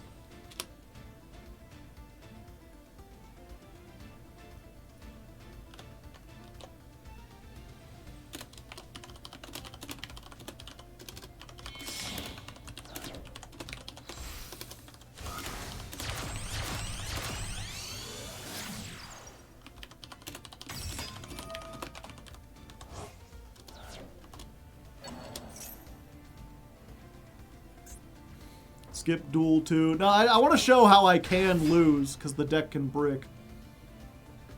What if I got even more damage on board? It's like, okay, you already have enough. Do you want to make more? Maybe put everything into an Underworld Goddess and pass?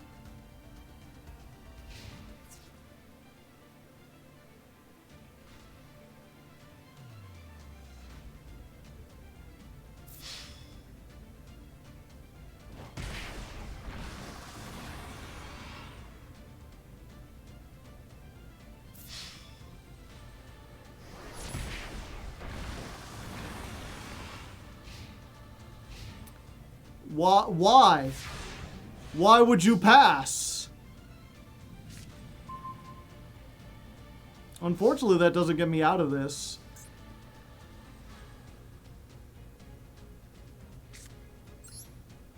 Let's try this.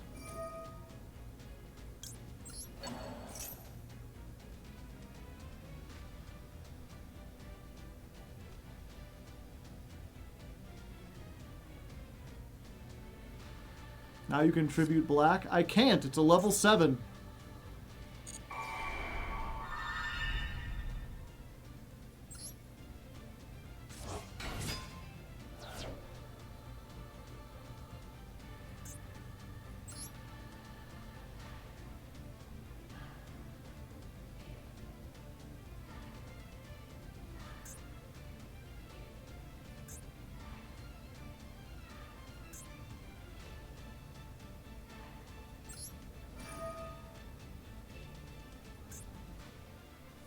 What if I targeted you?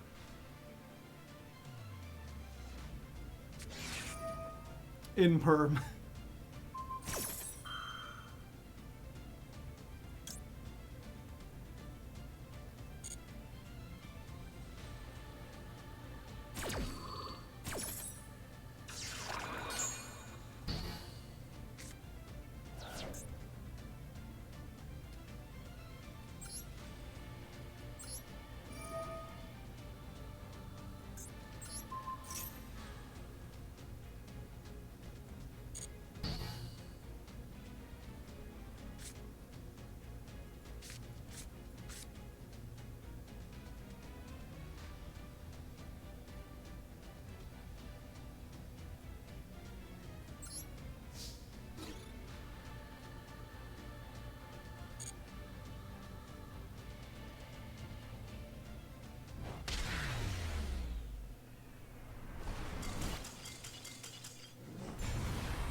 Doing dailies. I don't think that's how dailies work.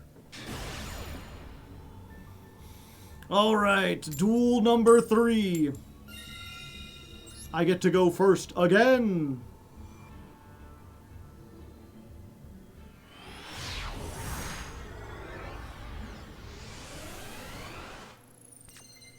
Ha!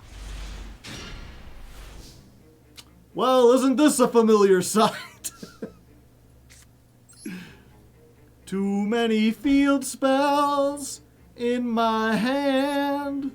I just want to go away from this land. I swear I have other cards other than Black Layer in this deck. Magical Musketeers.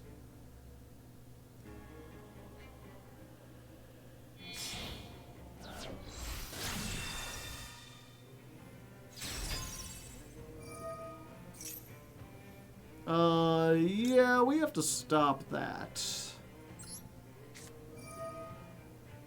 I think we're just gonna send this off.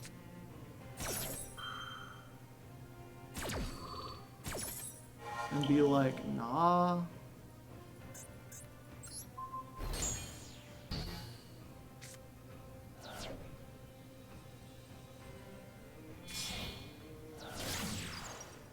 Ah, I see.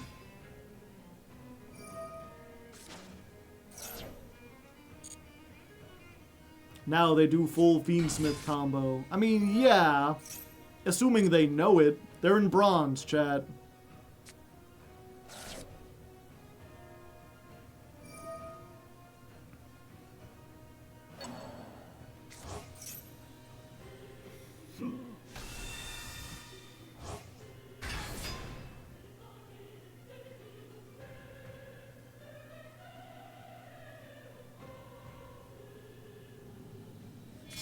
Most bronze won't make Musket Fiendsmith.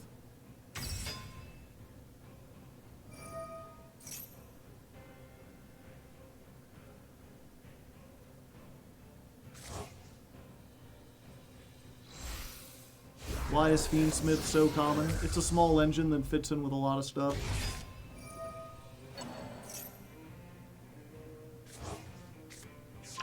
See, they added Engraver to their hand instead of summoning it. Mistakes were made.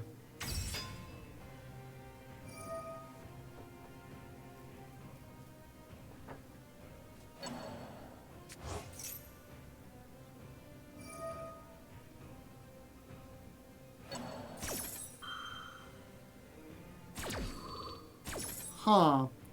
Agamemnon target Starfire. Equip. Oh, and then they can do the thing. They can activate it and get a Starfire active, or not. Or maybe they're just attacking with a 3100 Starfire. Okay, now they're doing it. I don't know why they waited until now to do it. Again, chat, this is bronze. You know, you see Fiendsmith and you're like, ah, I need to surrender. You do not.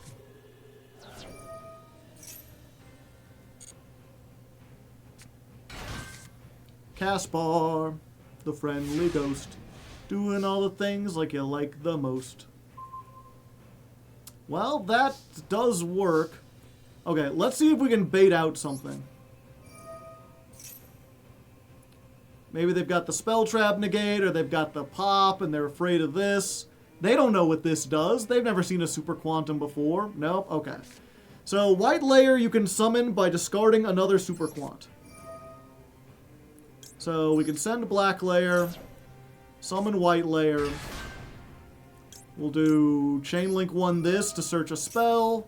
Chain link 2 this to send a super quant from the deck to the graveyard. And we're going to send another copy of itself. And we're going to search Sudden Incursion. We send itself because that allows us to get a copy of Fairy Alphen. Unless they ash it. They could ash it. Show them the old ashy scratchy.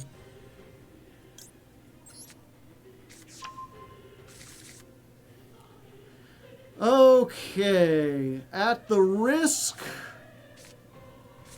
No, I think we have to do this first. Okay. Sudden Incursion. Summon a different super quant.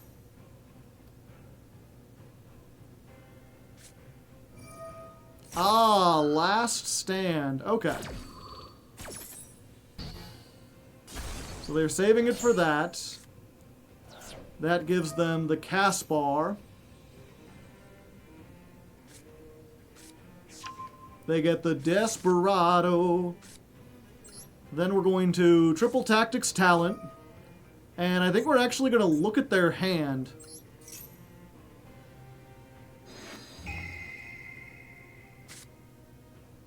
Ah, I see. Your opponent controls that searches a card. Okay. So we're going to put Desperado back.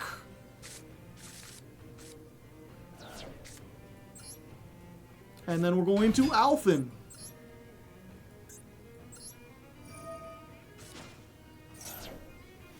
Let's see. We've already used... I guess if we summon the dark, it would be good. I'm going to go red. This doesn't do anything in the graveyard, but if we happen to get the summon, it would be really good. We could chain block these. Yeah, I think that's the way we want to go.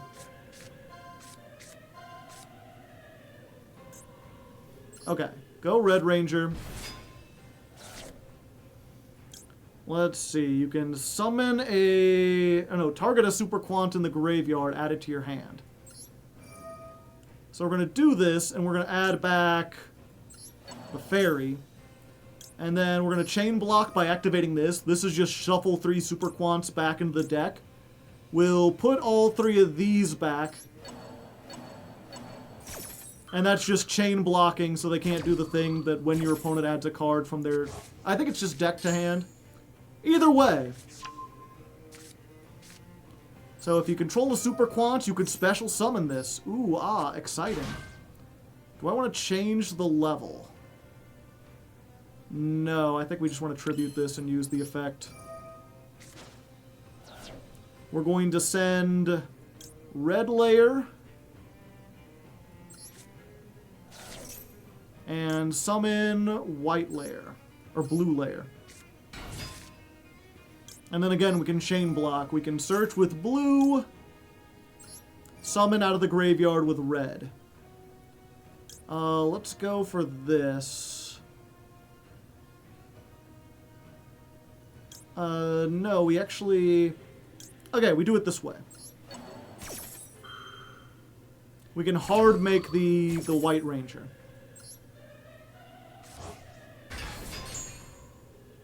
Do this and... Ooh, actually, do we do the funny thing? Let's do the funny thing, chat. It'll be funny. Okay, so first we get this. And let's go ahead and make the Mech Beast.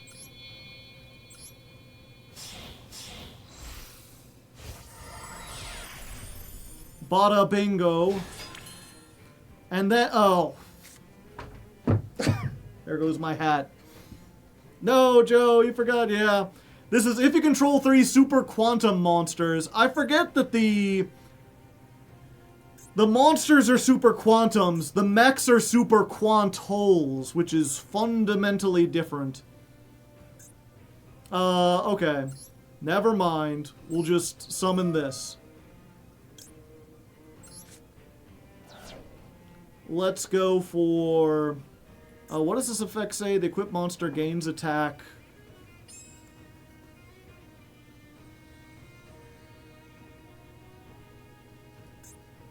Yeah, let's do it like this. We'll get this one in defense mode.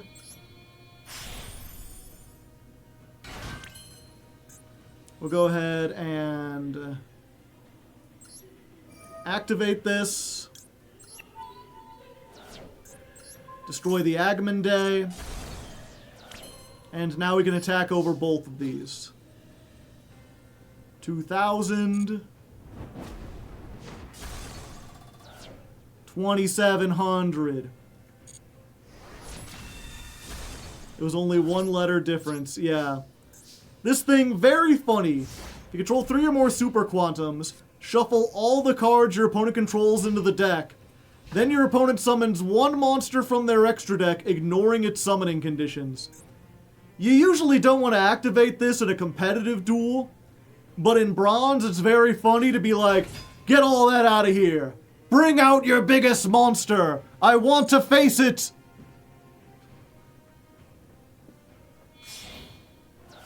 So they're going Starfire into Max. And yeah, we can't let the Max resolve, so we just use this and negate it.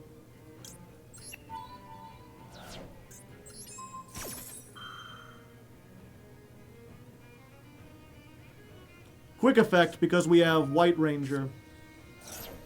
Ghost Ogre. Fair enough. Fair enough, that's what you gotta do, it's fair enough.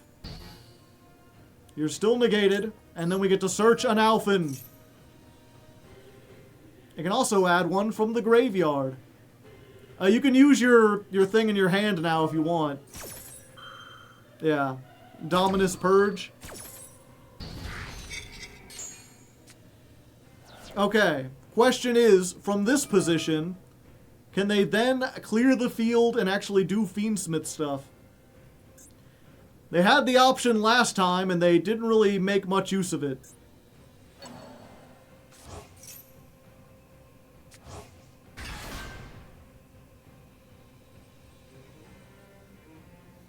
And yeah, someone in chat was saying, if you don't know, all the super quantum Ixies can attach a quantum from their field. Like, they can just absorb a pilot.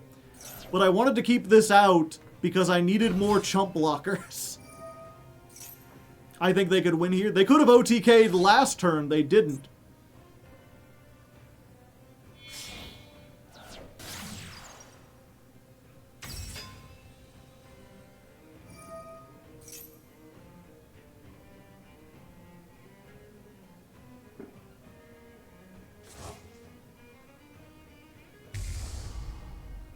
Lacrima.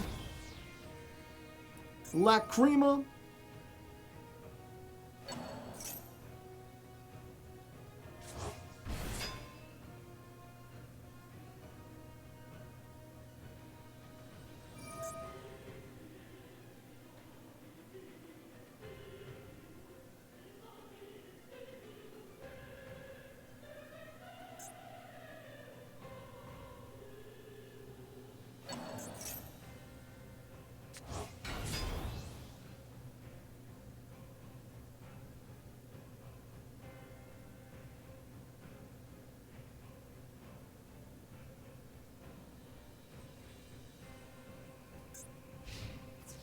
Alright, battle phase. Battling. Of course, when this goes to the graveyard, we get to summon it. It cannot activate its effects, but it will activate when it goes to the graveyard. Unfortunately, we don't have a whole lot there.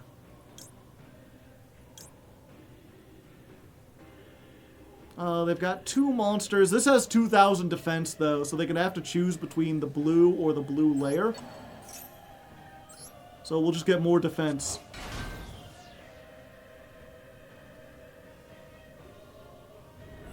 And they've chosen the blue layer. Do we shuffle back some stuff? Yeah.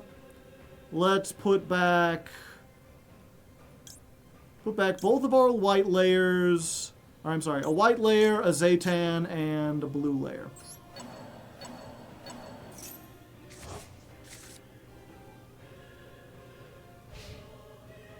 Main phase 2.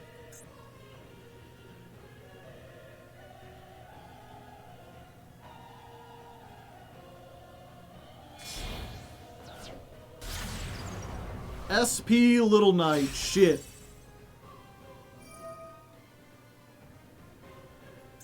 If they banish this, I'll never get to Magnus.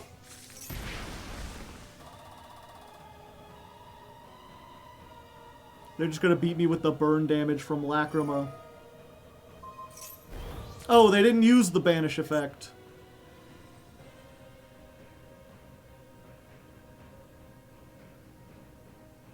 No SP effect. Yeah, I guess not.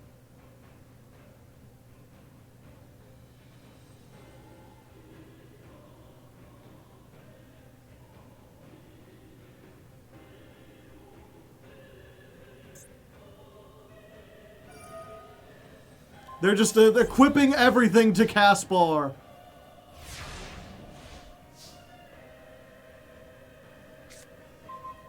Ah, we got too many. Yeah, maybe we need to remove this.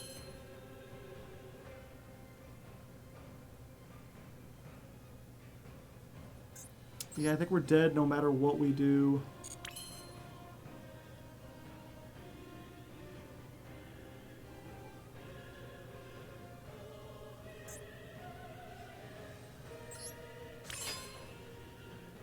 What's the spell do in the graveyard? Oh, I can't battle because I don't have a pilot. Okay, yeah, we just lose. It lets us activate the Magna Carrier.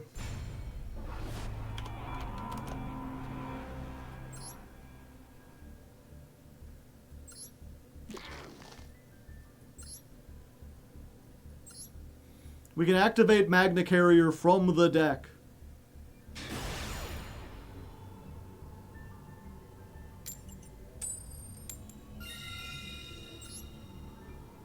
How many carriers do we have? 3? I guess we could just get rid of one.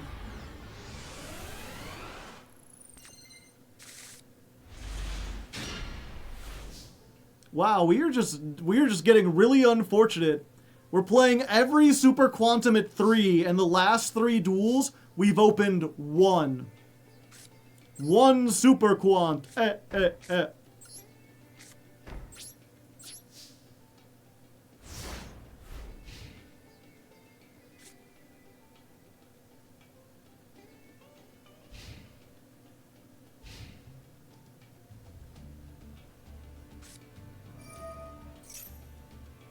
Need more starters? We have plenty of starters.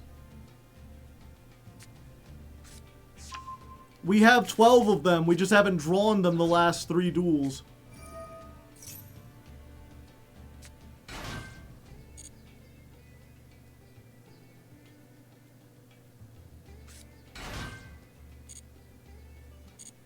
Going up against Red Dragon Archfiend. They've got the new structure deck. They're ready to be structured.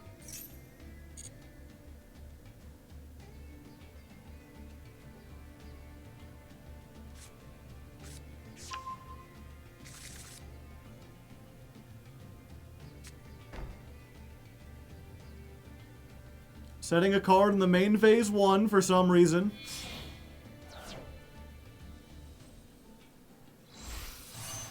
Red Rising Dragon. Gotcha.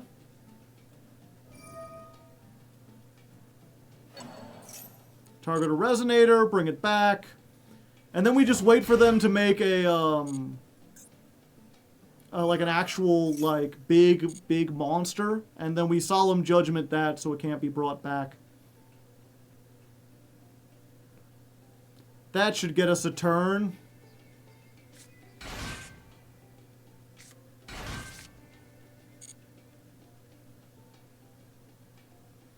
Like, now they have enough to make the Super Quasar Dragon or whatever it is. The thing that requires 3 tuners. Hopefully they'll just invest everything into it. Behold, Red Supernova Dragon! But God said nay. Get out of here.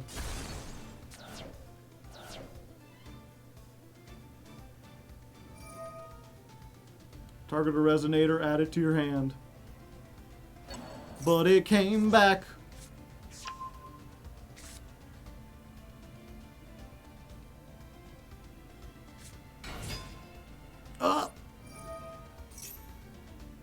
I would prefer if you did not.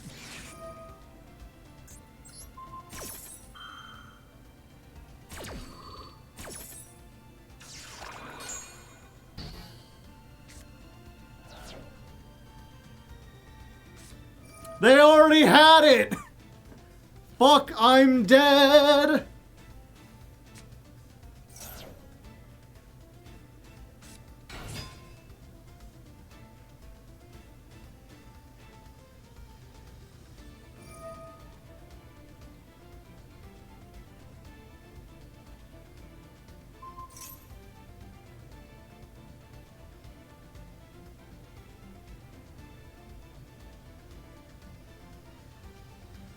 Is Red Rising once per turn? Yeah, it is.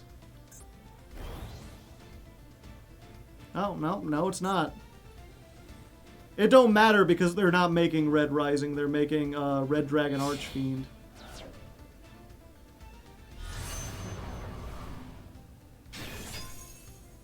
$3,000. Okay, I might have a chance. Hold up, we ain't dead yet. Of course, this Raigeki does nothing, because this stops stuff from being destroyed while they control Red Dragon Archfiend.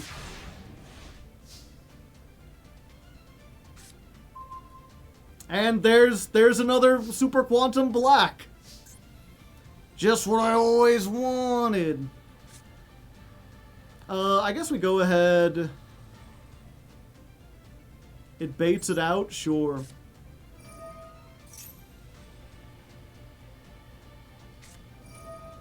Opponent activates a card or effect while you have a red dragon. You can target a card on the field and destroy it. Okay. So you want to target my Raigeki and destroy it? Or are you just activating it so it's active? They're just getting it so it's active. Yeah, and then they can banish the Resonator instead. Then we normal summon Green Layer. Activate. This lets us summon one from our hand.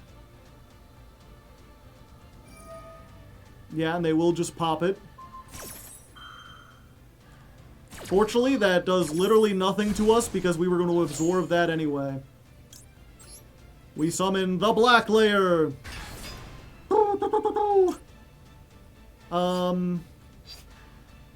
Yeah, we're going to do this. And we can use the green layer graveyard effect. Discard a card and draw something. It has to be better than that.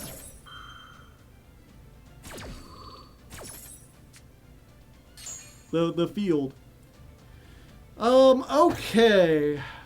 So, it's a quick effect while it has something, but we don't necessarily... No, we want it to be a quick effect. Yeah, let's get Ouroboros.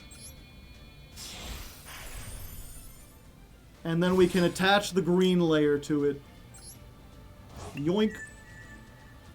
And then we'll keep the green layer. This is Book of Moon. So we can activate the effect. We can send off the black layer. Flip this face down. And then black layer went to the graveyard, so we get a spell. Sudden Incursion. Oh, you about to incur some shit, buddy. Let's special summon a Super Quantum from the deck. Of course, we're going for blue layer. Blue! And then blue will summon Zaytan, or should I? Yeah, Zaytan. Zaytan's the Dark Fairy. And then because we have a Super Quantum, we can special summon this. Change the level? No, we're just going to use the effect. We're going to tribute that off. We're going to get... Yeah, white layer. And summon Alphen. This will get us another Alphen from the deck, so we have something to discard for the Magna Carrier. Then we're going to tribute this and summon a bunch of stuff. Let's go red, blue. We've already used both of black's effects. We've used white's graveyard effect. We've used both of green's effects. I think we still just send white, because if we summon it, we can do something with it, maybe. Choose one at random! Oh, okay. White layer. White layer can just send one to the graveyard. It's just Foolish Burial, but I think we've used all the relevant effects already. It can change its level, though, so we can make a level 3? Yeah, I think we do that. So, we do this, summon, we're going to get the black layer back. And then this sends a level 3. And then this just shuffles some things back, including itself, because we're going to have all 3. All the chain links in Chain Link City, linking it up like you wouldn't believe. Send to the graveyard, blue!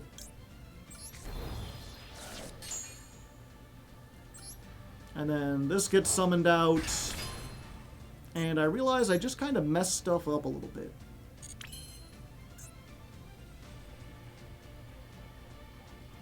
Yep, that was a big mess up on my part. But it's fine, chat. We're still powerful. We can still do things.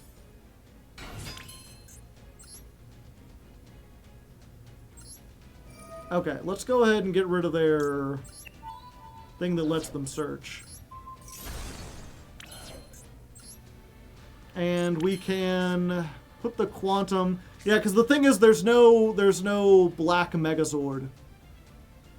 So, summoning this back, we needed to summon back something else. Blow that up. 24.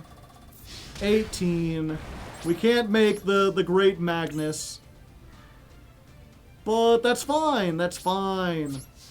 We got a Book of Moon, and we got a Spell Trap pop. What more could we want?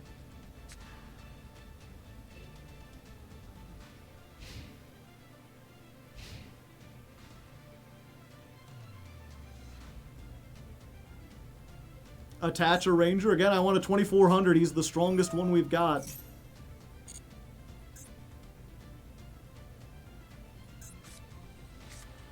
Book of Moon and MST. Nothing beats that.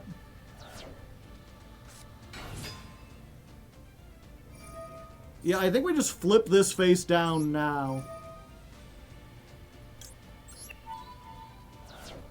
Nighty-night. Yeah, what can they do if we book the tuner? Nothing, that's what.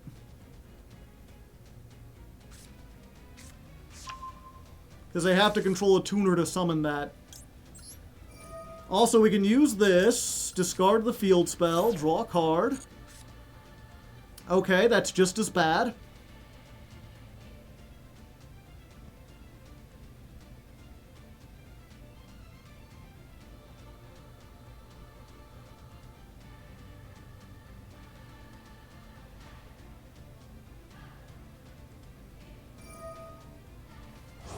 And banish this, add a tuner. Shit.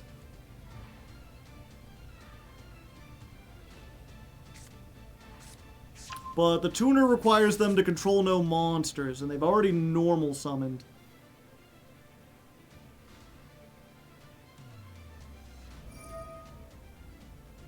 Send one other card from your hand to the graveyard. Special summon... Special summon this card. Okay.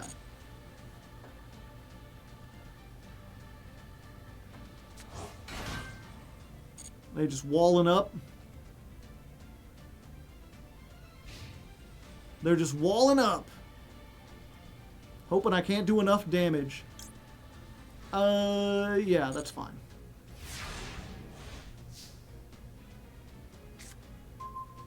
Ah, that's what I like to see, baby. Okay. Let's go. Alphen. Tribute. Reveal 3. Red, white, and blue. We're going American in this.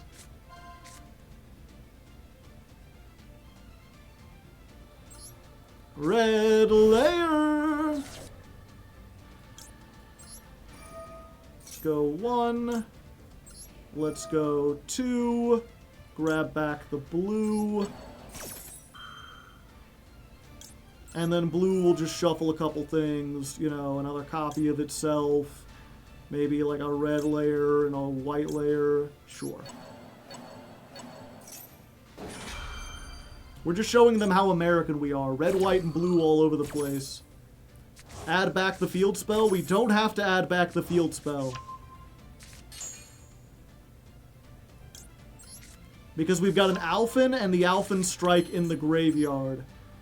Which means we can use this. Banish this and an Alphen from the graveyard. Activate a field spell from the deck.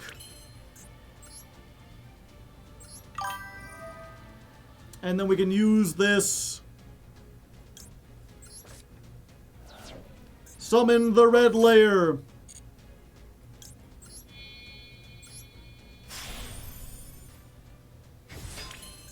And then it's time! Actually, let's go ahead. Detach this. We'll pop you.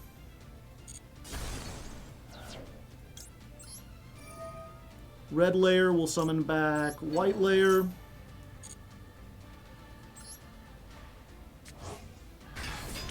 And now it's time! Magnus, king of the computer. Come forth. And people will be like, but it's not unaffected by everything. It doesn't have to be. When you've got attacks like this, baby. We'll get rid of this.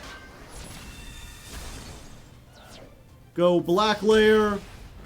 Go white layer. We managed to escape! We escaped the fate with 1,000 life points. And yeah, I'm already like, whew.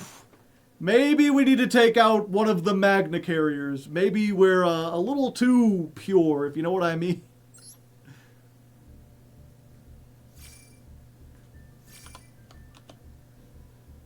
We did it. Also, thank you, Artemis Luck and Crimson Brit, for both subscribing. Critter, you wanna give them thanks? You wanna say thanks to them? Aw, how very nice.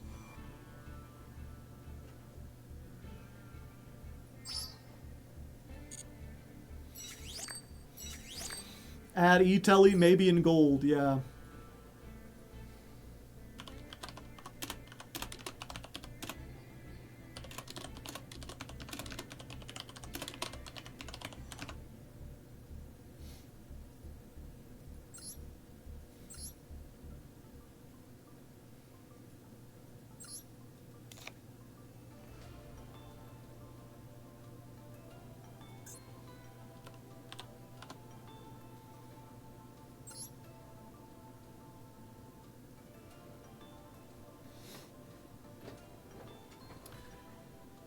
Alright, surprisingly, even in bronze, this deck is bricking just a little bit too much, mostly off of the Magna Carrier. The Magna Carrier does nothing if you don't open with a Super Quantum, and even though we have like, 1, 2, 3, 4, 5, 6.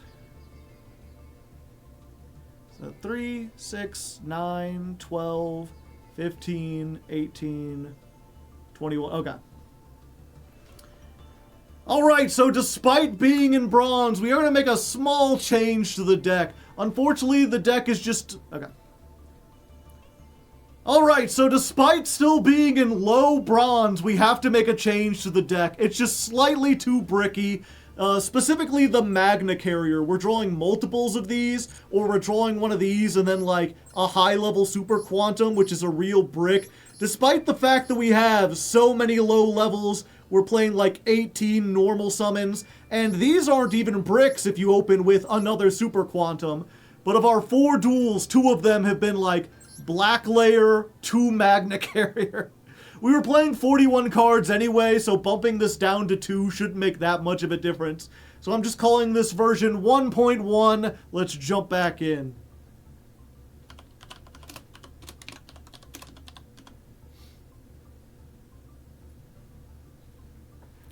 Why no emergency teleport? Because we're in bronze, and I want to be nice. We're playing Jankmas. You know, one of the things about Jankmas, the whole idea, I've pitched this idea before, of what if we started low tier? And people will be like, Joe, you've been playing this game for like 15 years. You have experience with so many decks. You are smurfing. You are just playing... like, you're going down to the low tiers and beating up people who are way below your power level and have no chance of beating you.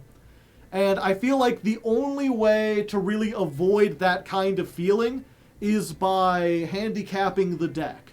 By purposely not including generic tech cards or high rarity cards, and instead just playing with the kind of deck that someone in bronze might build if they just decided to open the Super Quantum pack.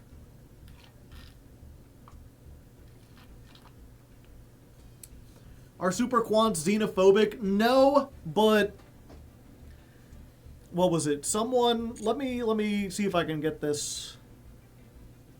Because I was watching, there's I wish I remembered his name, but he made a video on Super Quants that was like 2 hours long, talking about like the history of the deck and like he's like a Super Quantum one trick.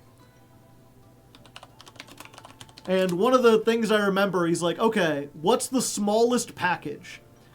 So the main reason to play Super Quant is to get to Great Magnus. In order to play Great Magnus, you need at least 3 Super Quantum Ixies. So you gotta play those 3. In order to summon it, you need at least 1 of the field spell. In order to summon these, you need at least 3 that match the layers. So you're doing that. He's like, so this is theoretically the smallest number of Super Quants you could possibly play and still have it be the deck. That being said, the chances that you'll get into all of this is pretty low unless you play some amount of searchers.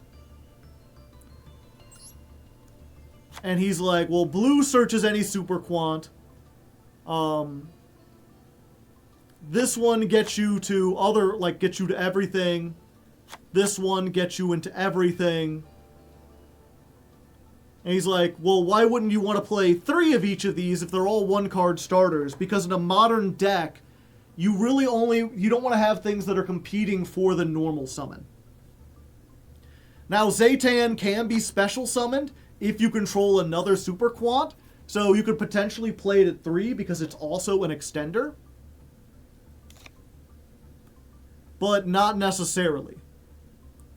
And he's like, okay, if you really want to go, like, you probably, well, what was it? In order to really get into everything, you probably want to play at least 1 black.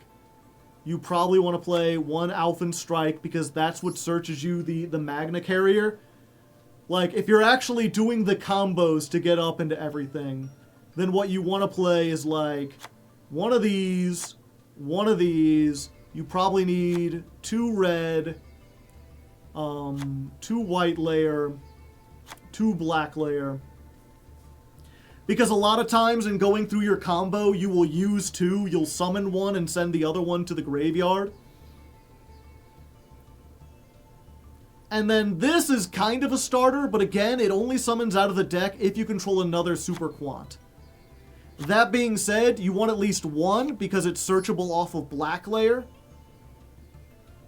And it's okay to play like 2.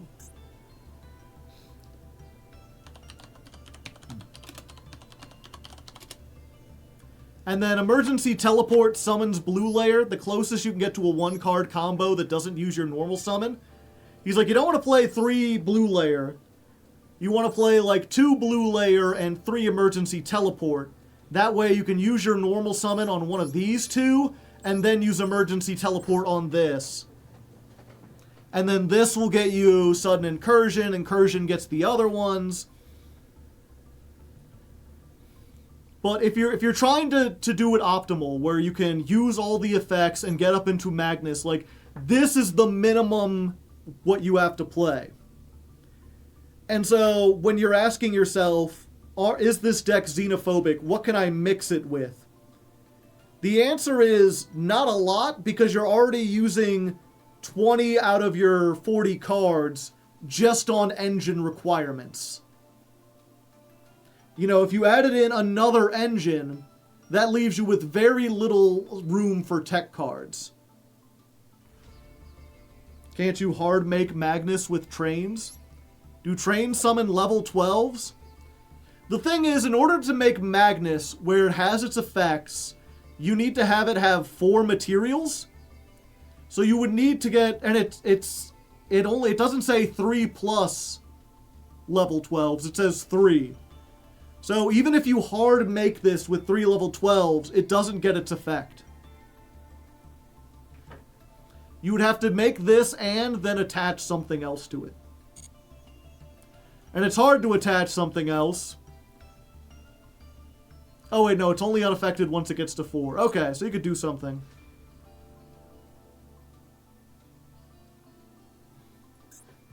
Yeah, we could do, this is Super Quant Bear Engine.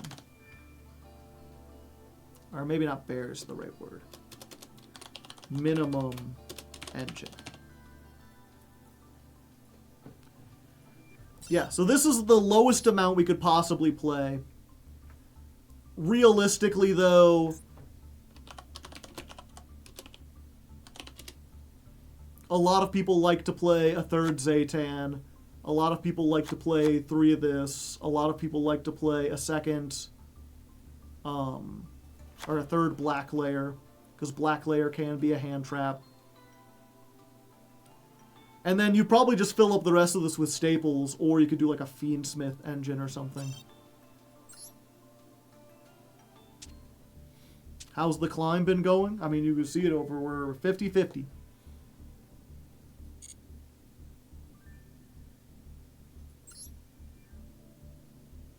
Maintenance. Okay.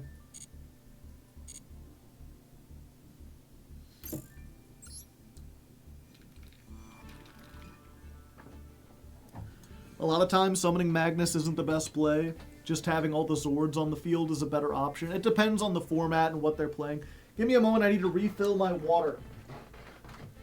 I require more water.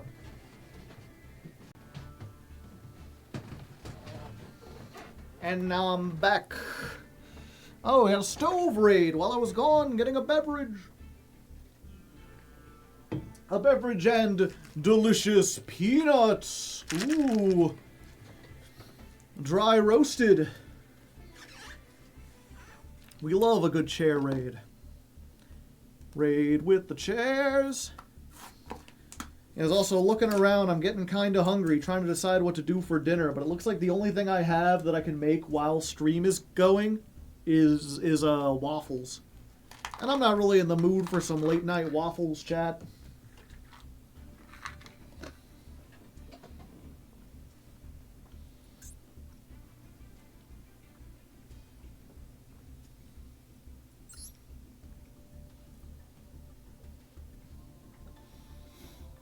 Peanut protein.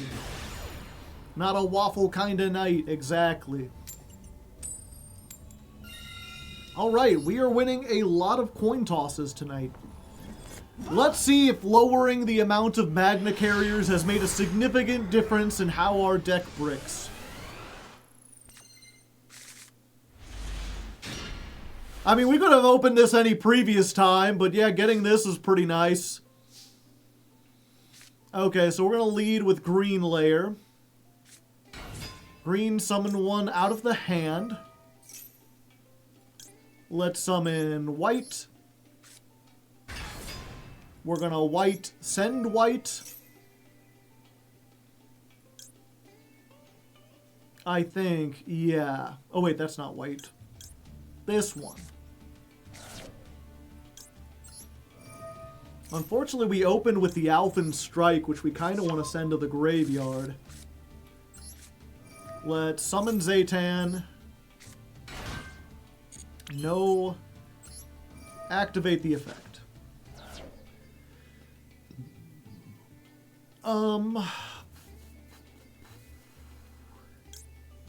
Yeah, I think we want to send red layer. Send red layer, summon blue layer. Go Chainlink 1, search, Chainlink 2, summon from the graveyard. We'll get a second level 7, so we can make a big dinosaur. I think at this point we just want to grab the mecha ship. Because we can do it. We can do it from here. I believe in us. Let's discard a card. We're going to make Ouroboros. Caw! We're going to discard a card. Do I already have... Nah, we'll put that in the graveyard. We're going to make Grampulse. And then we're going to overlay our 2 level 7s. And we could have an Effect Negate, a Book of Moon, and an MST. Or we could have one really big guy. Who doesn't like to see one really big guy, Chad?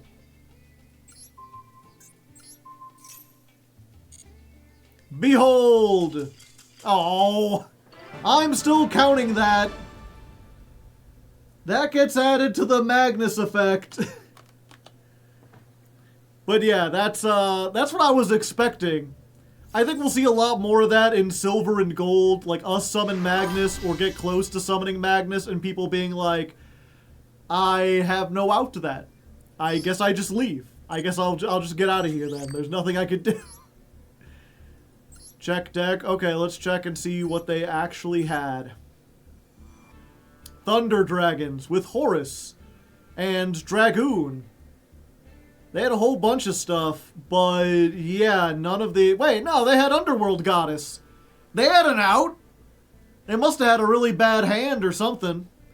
I was like, you can get your way to Underworld Goddess. I can't really stop you all that well. I can shuffle back 1 card, but if you could summon 5 on the field, then I'm doomed. 14 card extra deck, yeah. I don't feel bad for summoning Magnus, though, because, like, they have Dragoons, which is almost a Magnus, and they have, like, if you mix Colossus and Dragoon together, you get Magnus. And I think that's what they were trying to do. Dragon Matrix gives attack? Yeah, maybe.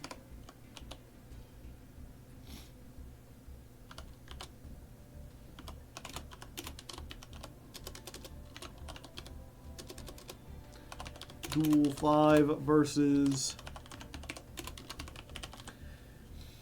What do we call that? Thunder Dragon... Danger Thunder Dragon Horus?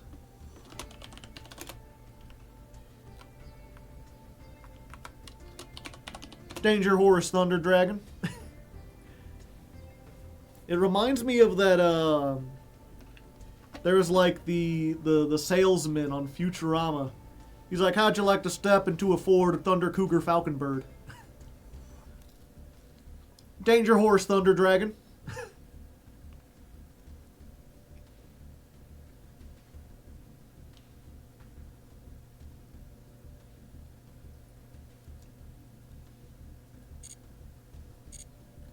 The spirit of the water buffalo.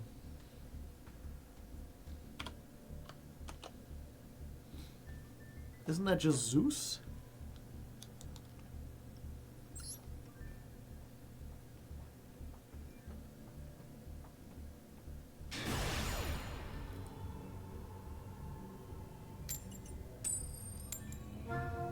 Okay, we finally lost a coin toss.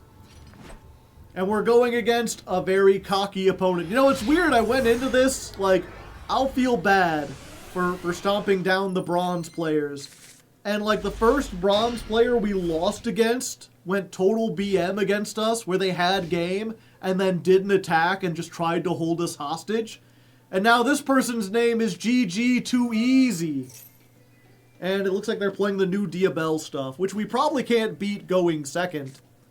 But I guess we'll find out, you know, maybe their arrogance is not well earned.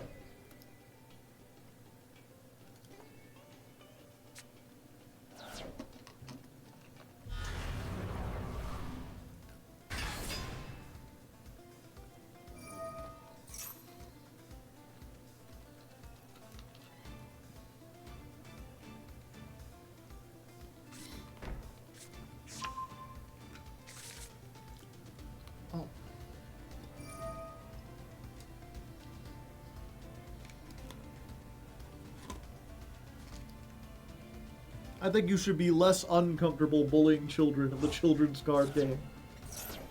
Yu-Gi-Oh! Is clearly not for children. Not anymore.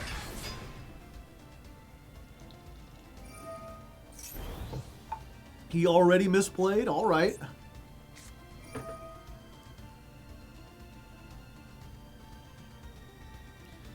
Quick effect. Pay half your life points, target one card your opponent controls, destroy it. Then if another Diabell is on the field, you can summon a Synchro Tuner.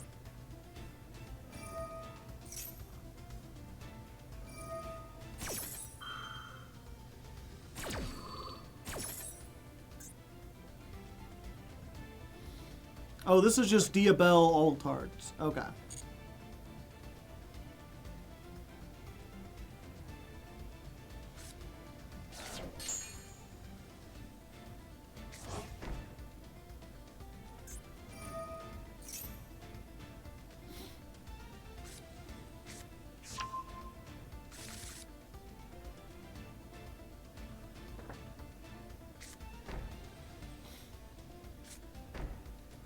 Okay, I haven't the slightest clue what they have or what they can do. I guess we're about to find out, chat.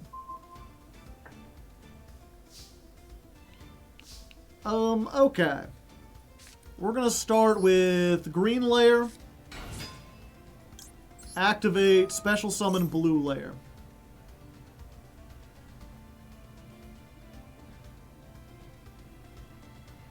We do have extension for days with this hand. We got one brick. This one maybe doesn't do a whole lot. They're reading, chat. They don't know what my cards do.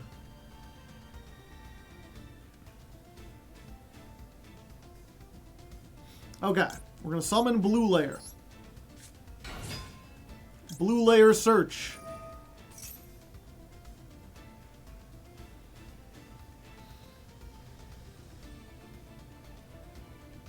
Let's get Sudden Incursion. Yeah.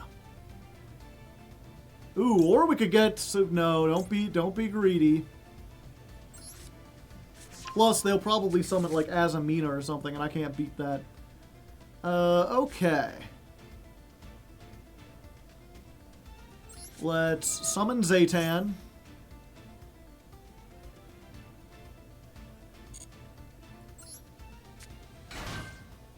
Change the level? Sure.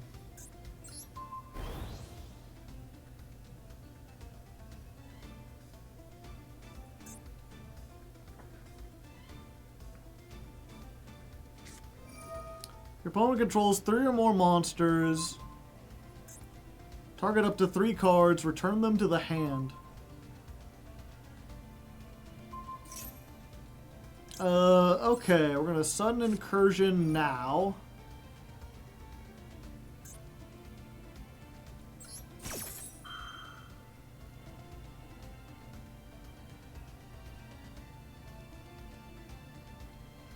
Yeah, it's a pity. If they had destroyed them, I would have been fine. Then they all get effects. Returning them to the hand is very unfortunate.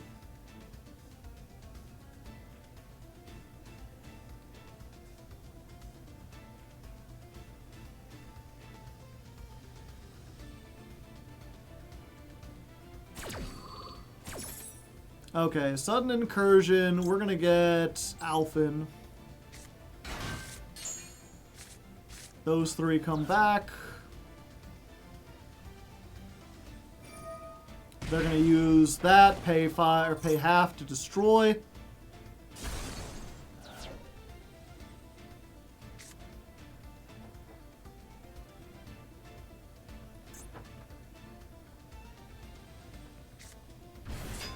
And then get a tuna.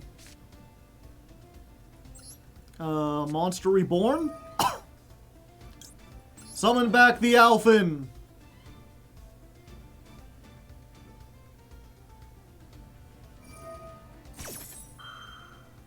A level 12? Oh, they're making the one guy. Gotcha. Yeah, I'm probably doomed from this perspective, chat. Snake Eyes!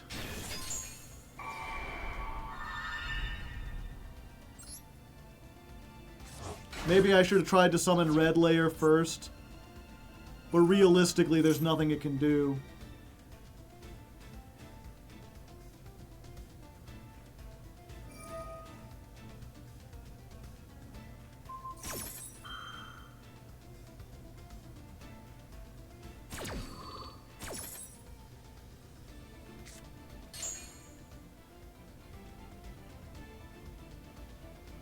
Yep, and they have 8,500.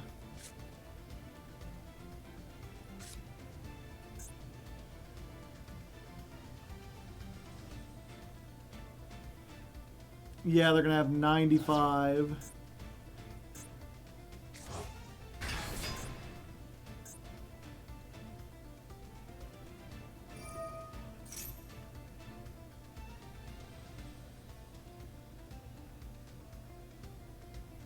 It's a better synchro than Poplar. Well, then they get to keep the other one.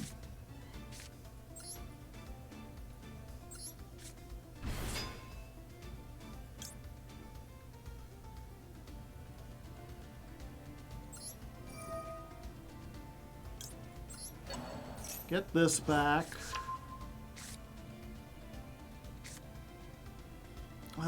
Target one attack position. Everything has 2,000 or 21. 21.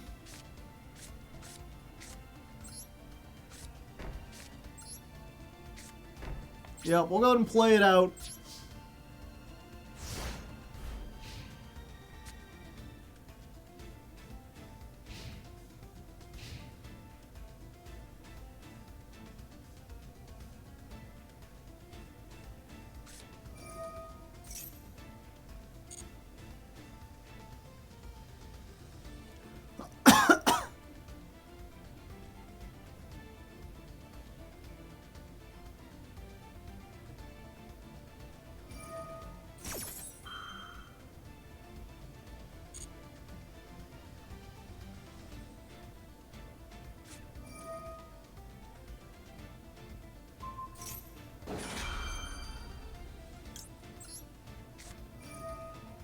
sudden incursion.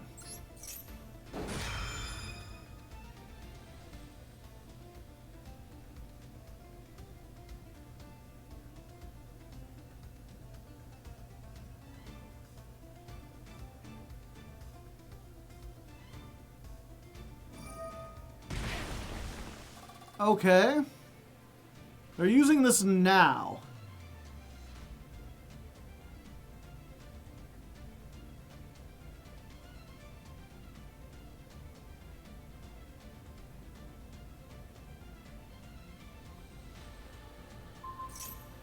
Okay, they're just going after the back row. The back row is just bait, so I'm glad they took the bait.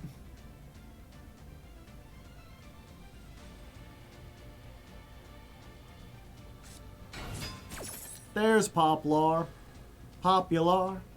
We're gonna be popular. Do I go for black layer and see if I can do something? Or do I just try to wall up?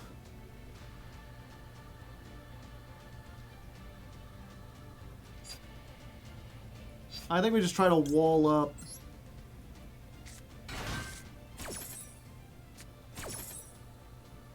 If we can survive another turn, we might be able to.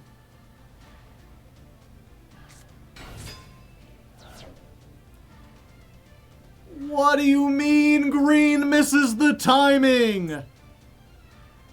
When you can. Well, I guess we learned.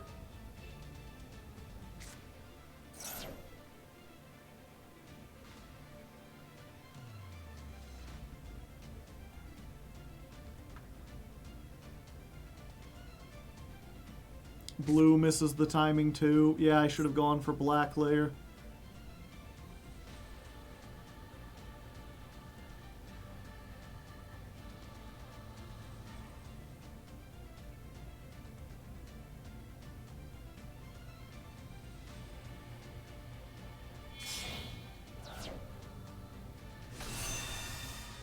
Psychic and Punisher.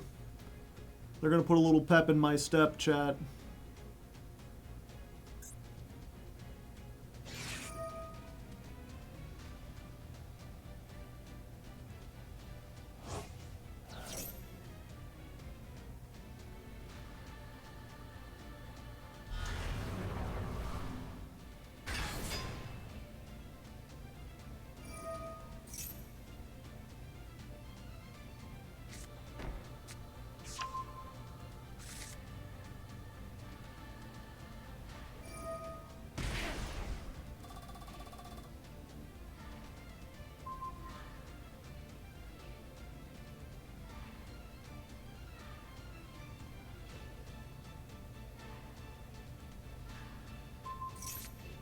Damn.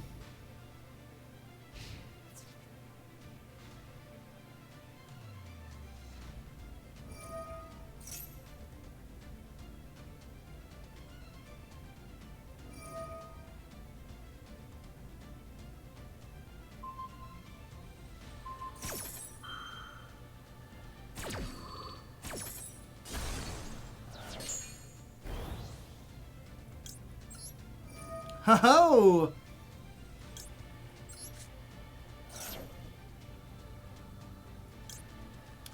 Just in time, buddy.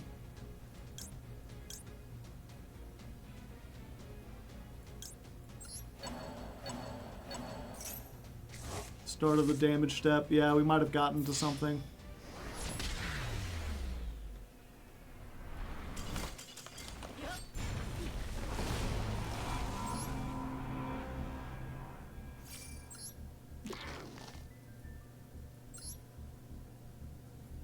Squish sound.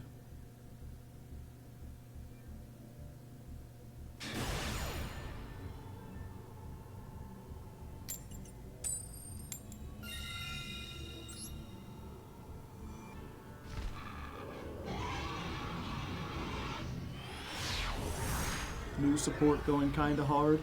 Not sure what you mean. Ha! Jeez, both of the traps? We got all three of our one-ofs.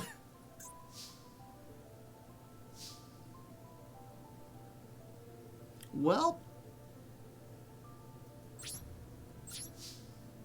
I mean, they're on a 60-card deck with an 8-card extra deck. What could they possibly summon? I wonder if this guy is playing Blue Eyes. I mean, it could be anything. He's got Albaz in the picture.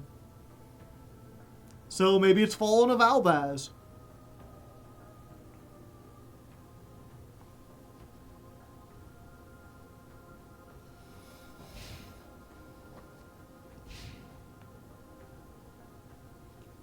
Rage with Eyes of Blue OTK incoming.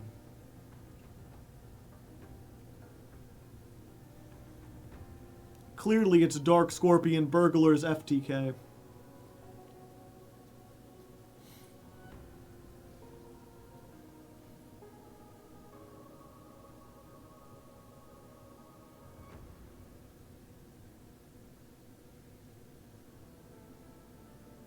Maybe they didn't realize I passed. Blue Rose Dragon. With... Oh, the duality of Master Duel. I was... Oh, fuck, we might be dead. I was sitting here, the previous duel, we went up against someone playing all the Diabell Star stuff with Psychic End Punisher, and now it's like, Blue Dragon equipped with United We Stand and Dragon's Treasure. He's so big. Unfortunately, I don't think the Triple Tactics Talents is going to do anything here, chat.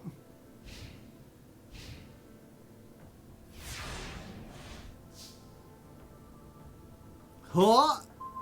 Okay, that does it. That should help. Unless they have exactly Solemn Judgment, which they might. So we could special summon this from our hand if we control no monsters. Its effect only recovers from the graveyard, which is bad to put on a monster that summons from the hand. Ring of Destruction! Okay, we're gonna chain the Sudden Incursion.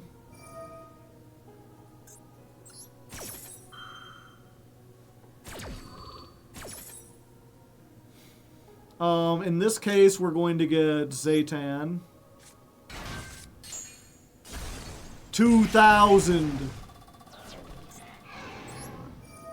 Zaytan effect. We're going to send green.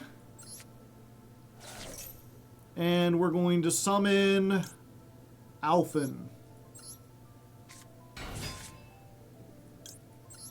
So green layer, let's go ahead and discard this to draw a card.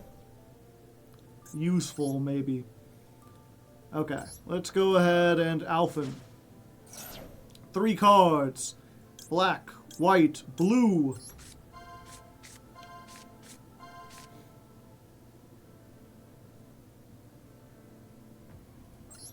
Okay, we got white layer. We're going to go ahead and do one of these. One of these. And one of these. So let's put back the trap and this and this.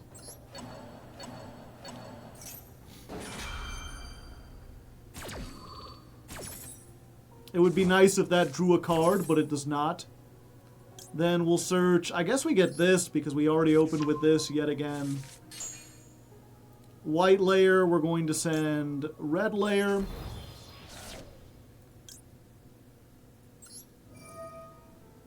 Red layer gets us back blue? Yeah.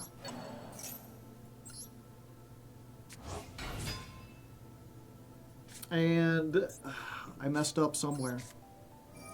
I think I thought that red layer, if it was sent to the graveyard, would grab one back, but it's when it's summoned. I got the 2 effects mixed up. It's fine, though. We can discard this. We can summon the Mecha Quantum Blue Ship.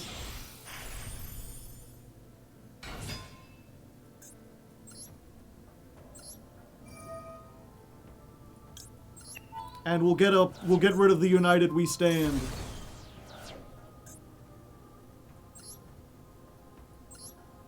Somehow, I have a feeling the Effect Veiler won't be very useful. But this is even less useful.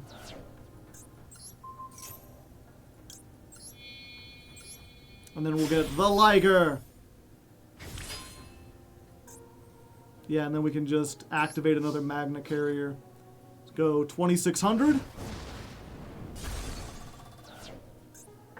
You could summon a Black Rose or a plant monster. They don't have one. Liger Dancer? No, different Liger. Okay. So all we have is Effect Veiler and like a tiny attack boost. We can give this 300 or this 500. But they've got 3 cards. What could they possibly do?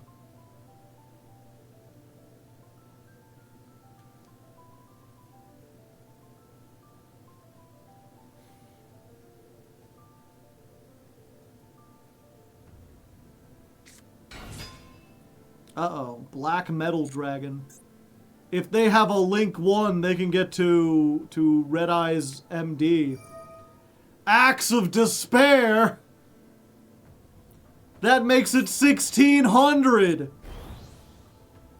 That's almost enough to get over the Gram Pulse.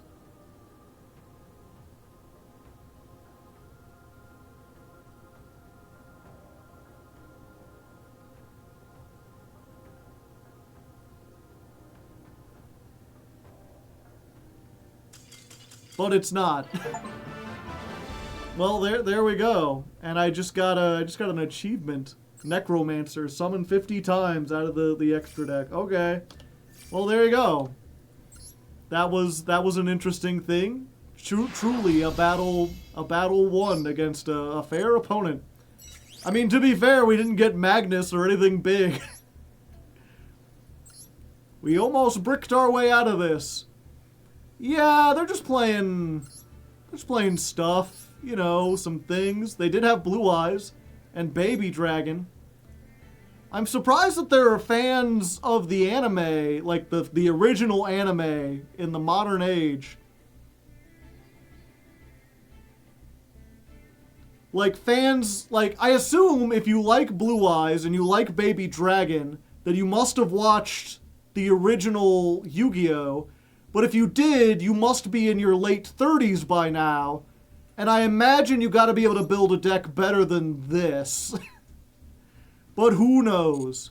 Either way, a win's a win. We're almost out of bronze.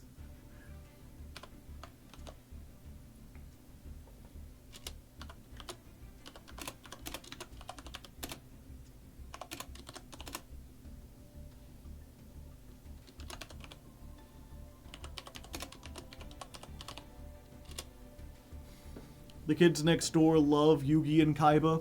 Interesting. Lifetime achievement. Ah, I get more favorite slots. Oh boy.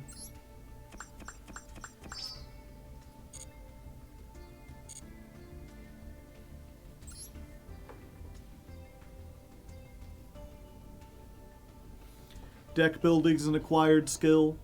Well, yeah, but there's so many resources. Oh, geez. I didn't know there would be celebrities on here, chat. We're not just going against any old opponent. We're not just going against some random dude. No, we're going against the dude. The one and only. He was the first one, chat. What do we got here? Stuff and things? I'm not sure I'd recommend it. What do we do here? We could summon the red, but that wouldn't really do anything. Red, discard, summon this. Okay, we're gonna do white layer, discard, black layer. What do we got? Maxi. Got a Maxi coming down. Oh! Alright. Wee wee maxi alert, maxi alert.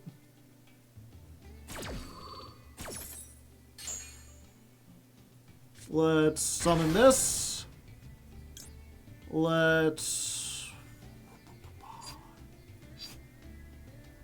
Okay, so this is sent to the graveyard. You can special summon it. I don't want to do that. What other could I send? Blue shuffles back. White gives me another Alphen. Yeah, let's just search another Alphen for next turn.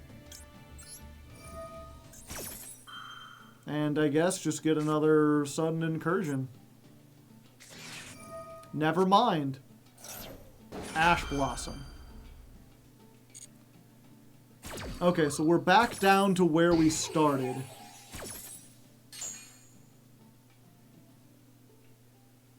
Yeah, let's just send another white layer. White layer, grab me Alphan. And then I think we're just going to take a peek, chat. We're just going to take a little peek and see what our opponent's cooking. What you got cooking up there, dude? Ojama Yellow, Shield and Sword, Upstart Goblin, Fusion Recycling Plant. Okay, we'll put this back, because that can get them to some stuff. They're playing like a 50-card deck. You know, at this point, I kind of just want to give them another card so I can see what they do. But at the same time, what are they going to do against us? We'll just wait.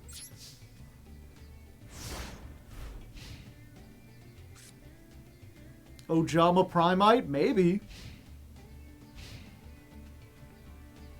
The thing is, with Shield and Sword, since they can swap the attack and defense, this is 24-24, so we're fine regardless.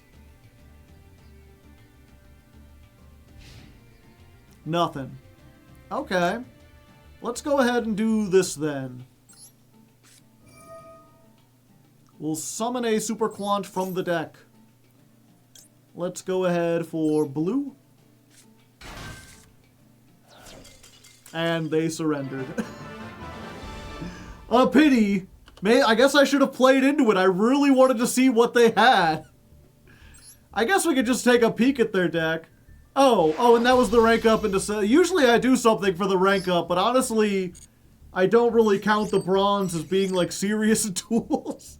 And you can see what... It's weird that I lost as many as I did, but most of it was to bricking or other people smurfing down in bronze. Let's see what we got here. Yeah, they were just Ojama Zone Lock Turbo. They wanted to summon Ojama King and Ground Collapse and maybe Prohibition or thing or two. They had Chicken Game, but they're also playing the Naturias. So I assume they want to Ground Collapse and then, I don't know, summon a Naturia Beast. Yeah, that's the only one here. I don't know how they get out Flare Metal Dragon or Dragoon. Very strange, very unusual. Welcome to Bronze.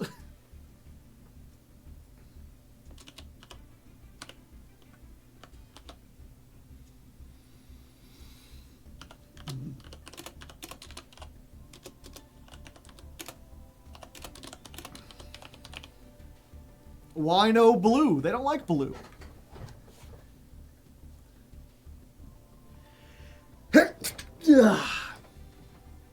Yeah, see, that's the thing, Chad, right? Is like, every time I'm like, oh, these poor bronze players, you know, they're trying to figure out the game. But also, I forget that a lot of times what draws people to this game is the bullshit. Like, they're sitting there like, did you know there's a deck that stops the opponent from playing by just locking down all the zones? I want to do that. And I'm like, it's a little difficult to feel sorry for you if that's what you're trying to do. If you're just like, what if I made Naturia Beast and then shut down all the monster zones so all you could do was activate traps?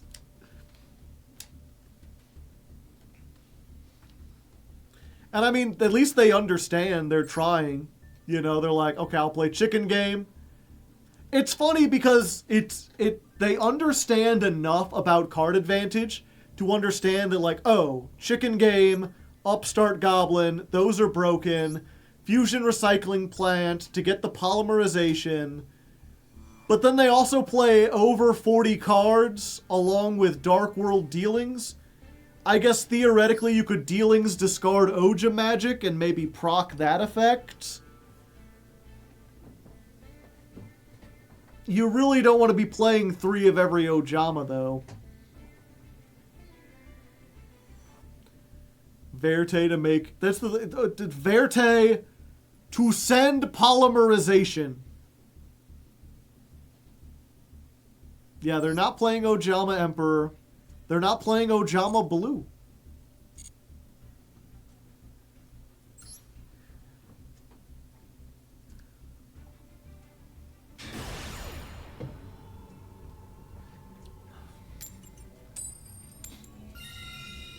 Wow, we are winning so many coin tosses.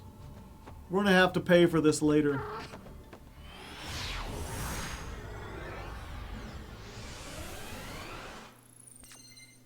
Ha! I see. I guess we go Alphen.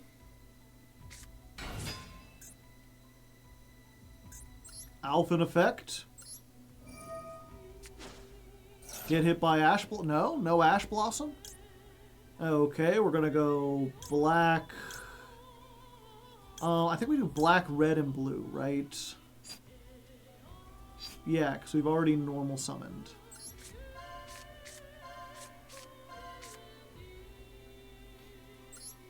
Okay, so we get red. We send black and blue. We go... Chain Link 1 black layer, Chain Link 2 red layer, add back the blue, Chain Link 3 blue layer, shuffle back the black. Wait, I've already normal summoned. What am I thinking?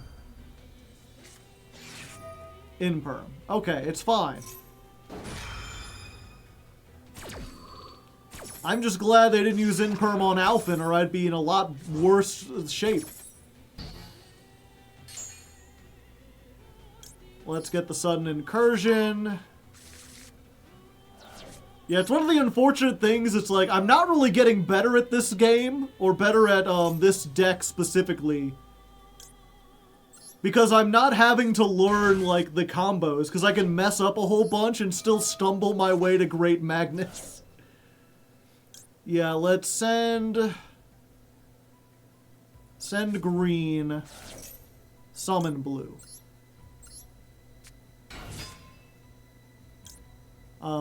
Search. We need to discard this.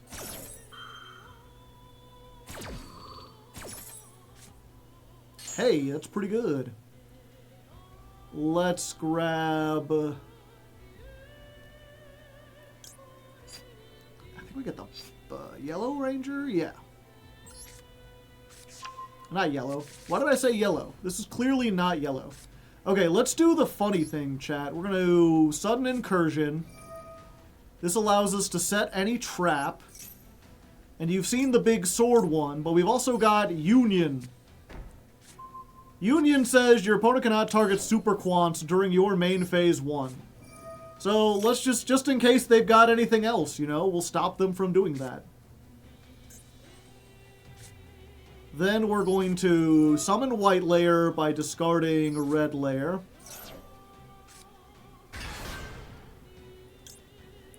Let's use the red layer in the graveyard.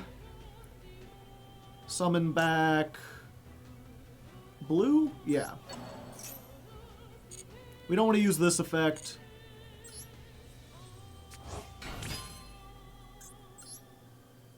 And then we activate this. Banish 2. Summon blue.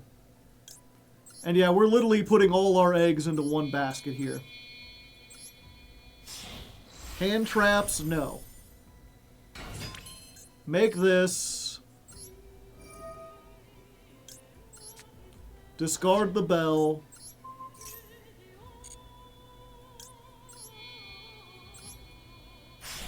Summon Magna Liger. Discard the other red layer. In before a kaiju. I mean, that we have a counter for that.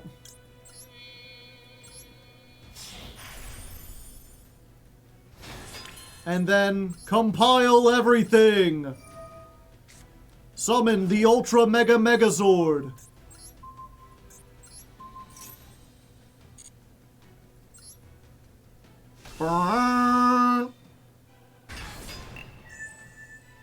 Gobble gobble. Your move. That's a 4 on our Magnus counter. 7 materials, so unaffected. Your opponent cannot add cards. We can even spin something back and they still can't add cards. 5 card hand into 1 Magnus. And I guess the card in the graveyard, which does nothing at this point. It only stops us from being targeted during our turn. Okay, Trick Stars. If this card is sent to the graveyard, you can look at all cards your opponent hand and all set cards they control. Blue. Yo, listen up. Here's a story. Special summon this back. Alright. It's Marincess.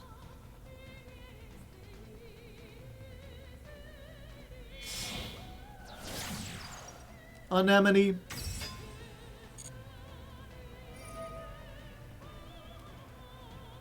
Target a water. Summon it back. Okay.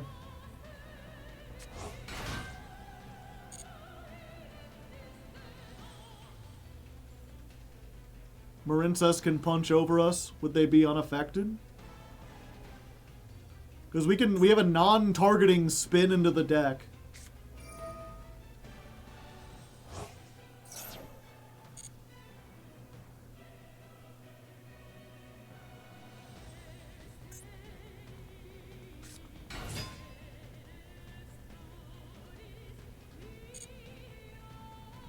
Depending on the hand. Crystal Heart makes them unaffected. Yeah, they usually need to search the field spell.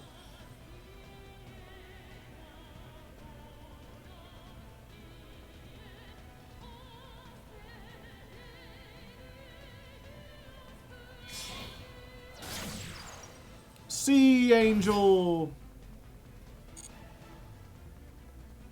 That would normally get them a spell, but they cannot the search.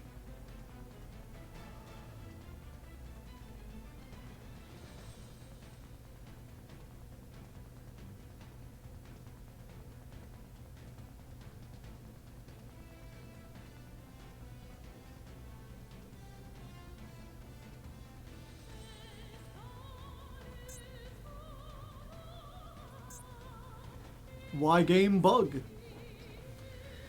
And I think they're already locked into water, so I don't have to worry about Underworld Goddess at this point. There's the Crystal Heart.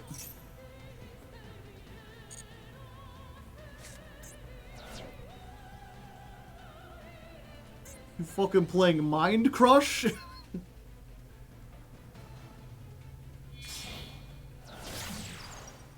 Great Bubble Reef!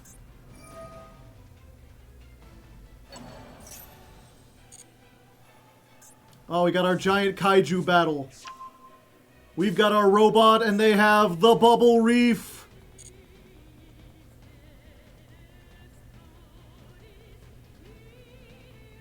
They're gonna make some trouble in that bubble, chat.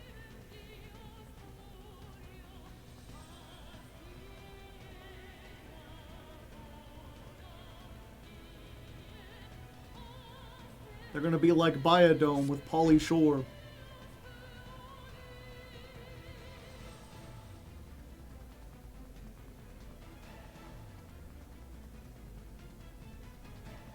It is the end of the main phase. Okay. End phase. Wait, oh, I can only do this in the main phase. Damn it.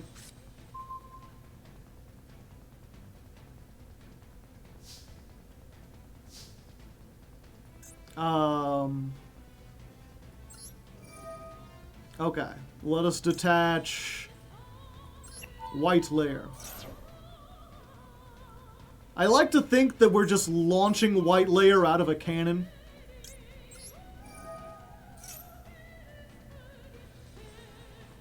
And then that gets us an Alphen.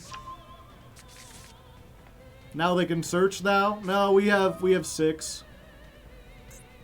Mind Crush, no! You son of a bitch! What? Well, fine then. I see how it is. Another turn of this then. I saw it get. I just didn't think they would be playing 3 of it and we would get it. Okay, consider our mind crushed. We have been thoroughly crushed, chat.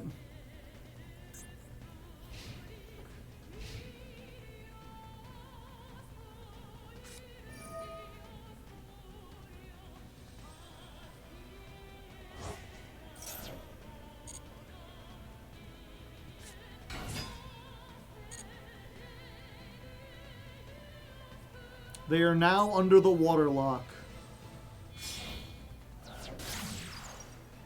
Blue Slug.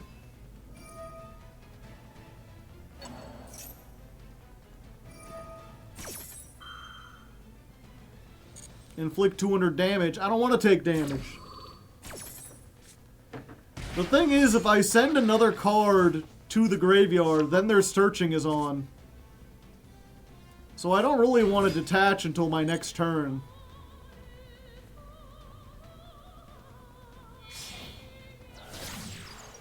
Anemone.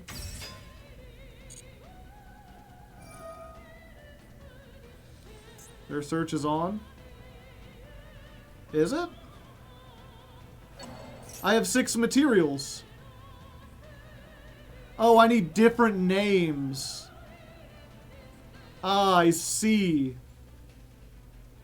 Gotcha.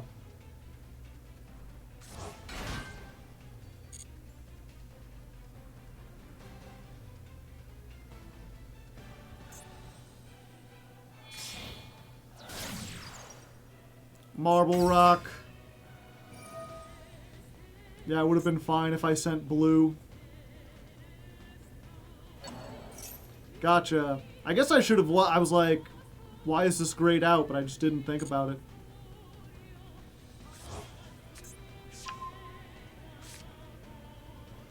Live and learn.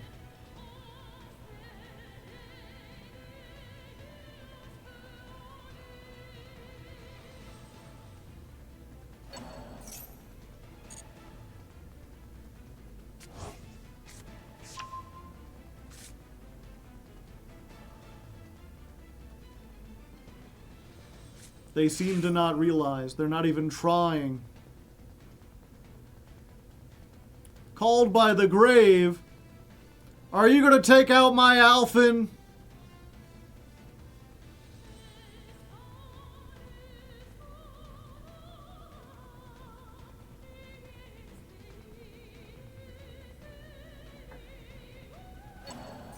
Red layer. How rude!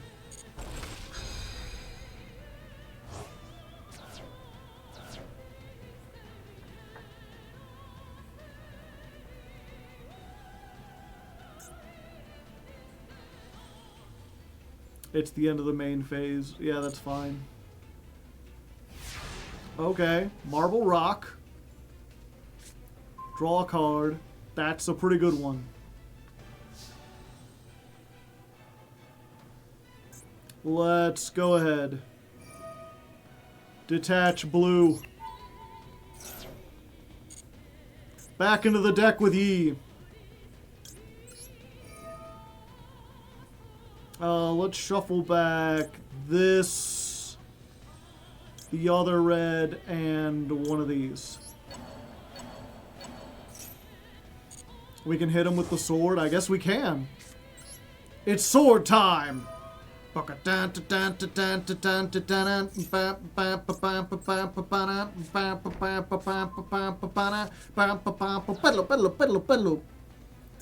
Behold, the Magna Slayer. 4,800. I don't even need the triple attack. Big punch. We got him.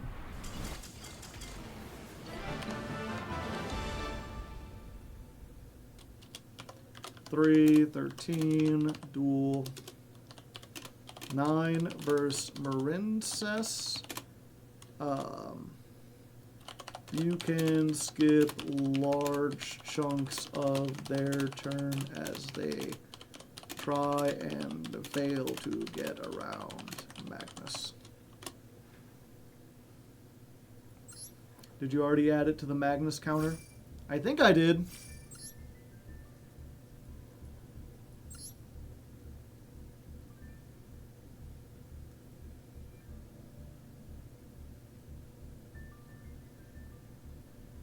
You did. Okay.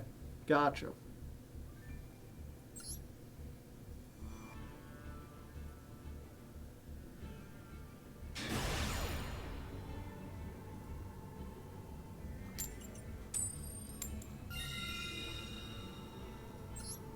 Man, how are we winning all of these coin tosses?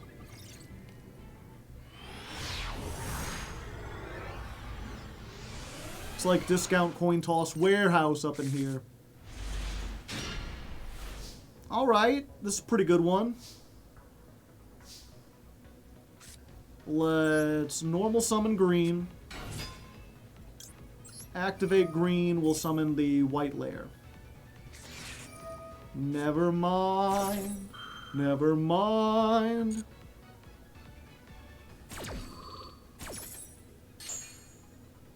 Actually, yeah, we'll still summon the white layer. White layer effect.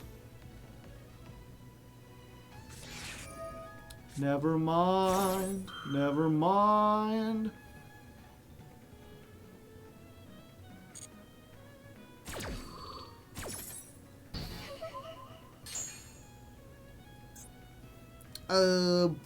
Yeah, we could give them 2 more cards to get a Book of Moon.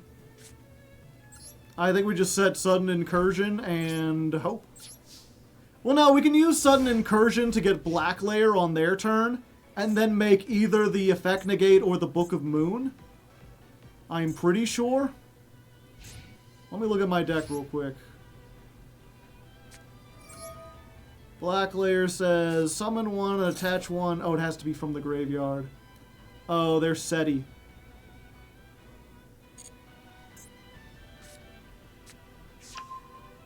The King's Sarcophagus. A real deck? Not necessarily. Some people just, like, especially in Silver, they just play the King's Sarcophagus thing. Because if you can Ash Blossom and Imperm and then King's Sarcophagus, summon 4 dudes, you just win. But Doctor, I'm SETI.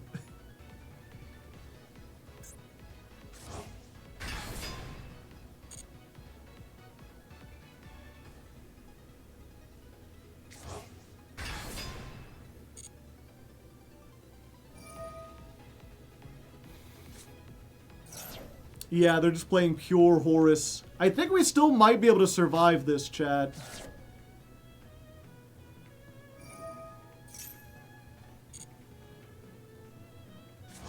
Okay, so what does that trap actually do? Once per chain, you can special summon a Horus, but you cannot summon with the original names. Okay. Sent from the hand or field to the graveyard, set it, but banish it when it leaves the field. Gotcha, gotcha, gotcha. I saw a Runic Tip discarded. Oh, shit. They got something else going on. Okay, they're just going to battle phase. Going for the green. Okay, so then the green effect is activated. Let's discard red. Draw a card. Red effect is activated. Bring back green.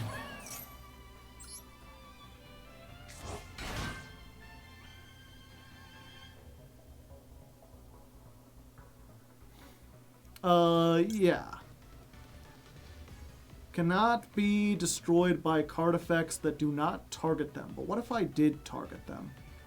Oh, but they could happy.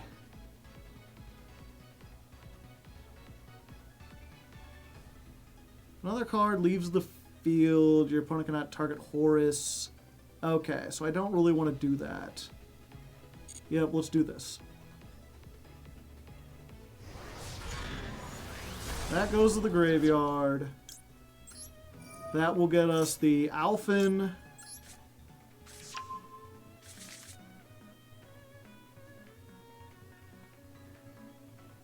And then we have to activate this now. Ooh, do we just use the first effect? No, this is even better. Let's summon a Super Quant. Never mind, they just ashed it.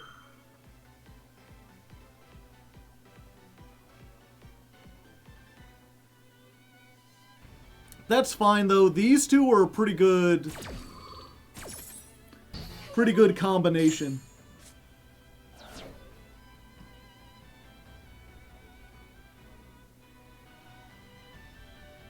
Yeah, if we could have gotten Black Layer. Black Layer, summon the monster that has 2700 attack, attach the White Layer to it, and then if they make a rank 8, we can negate it. But then also, if it's detached or whatever, we can just get back stuff. We can just get more spell traps. Hello, Nibiru. Haven't seen you in a while. Okay, so we're going to normal summon Alphen. You've used both your Max... No, they've only used one Maxi. Don't tell me they got another Maxi. Summon a Horus from your hand or graveyard. Okay, so they can just get the one. Okay.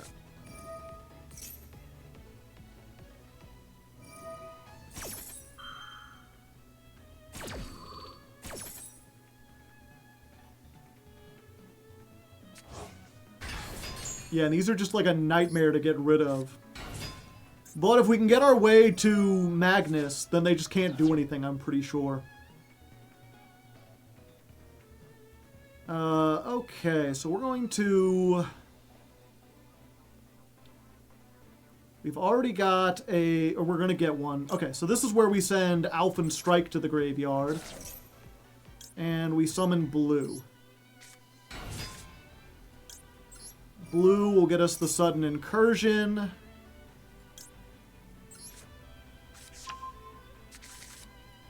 Then we activate Alphen. We get whatever we want. Black, white, red.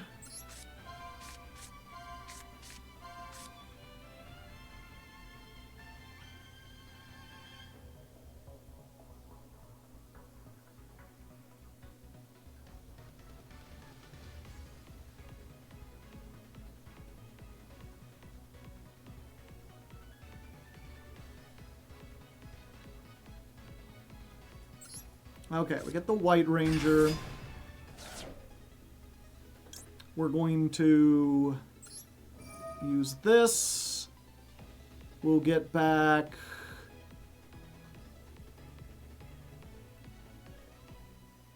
Yeah, I think we get back the Black Ranger. Then we use this to get another incursion. And we use this to send Blue. Become blue, or do we just not want to send anything? Yeah, I think we don't want to send anything, actually.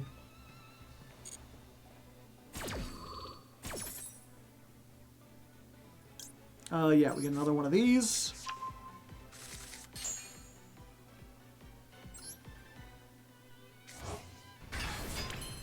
Summon the Black Ranger. Then we... Already normal summoned. Yeah.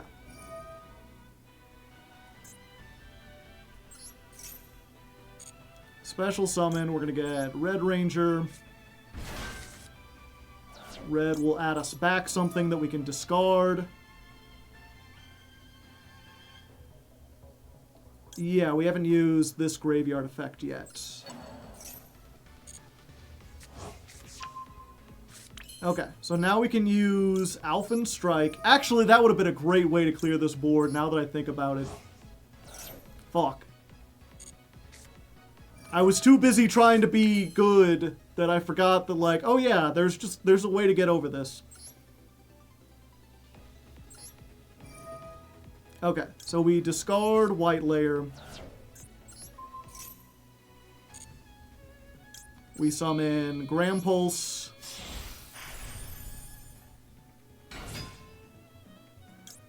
This gets us back Alphen.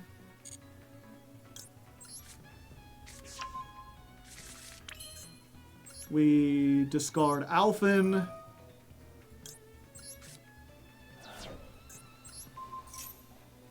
We make the Magna Liger.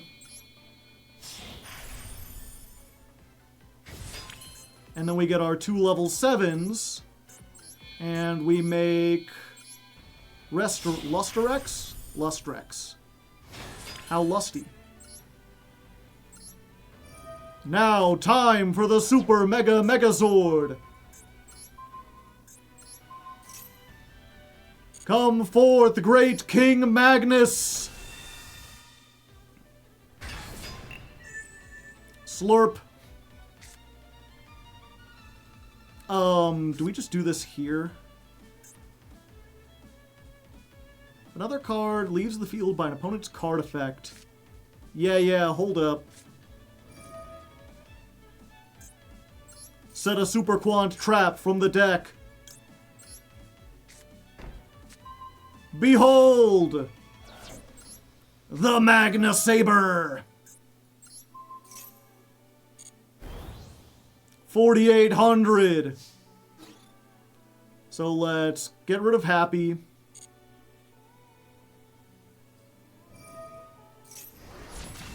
That means nothing to me! What is a god to a non-believer?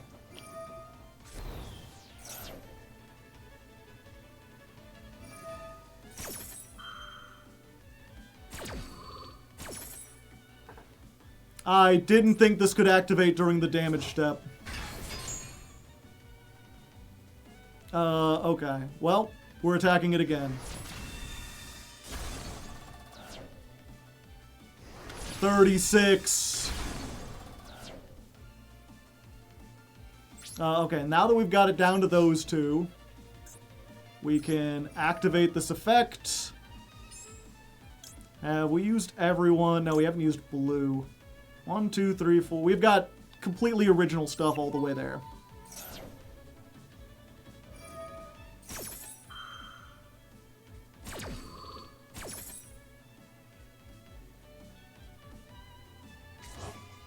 Okay, they picked that and not Happy.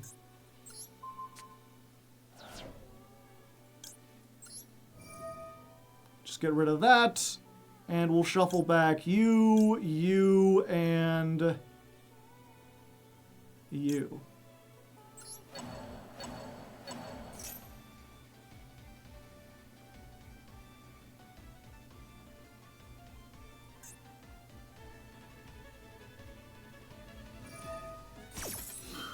You could send one card on the field to the graveyard. You can make Horus non-targetable. Go right ahead, buddy. Send me to the graveyard. See if I give 2 hex. 0 hex given.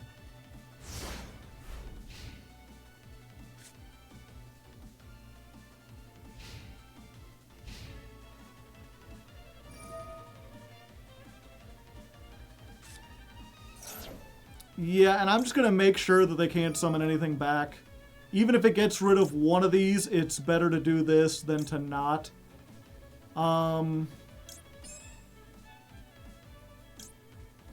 Yeah.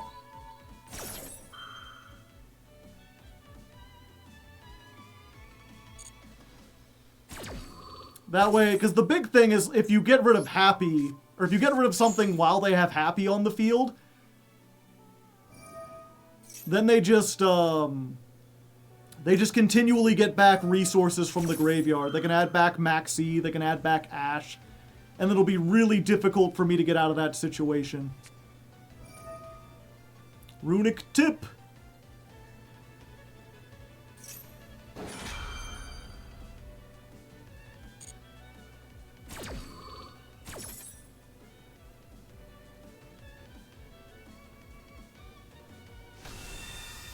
Tip to summon, but doesn't Hugin need to discard?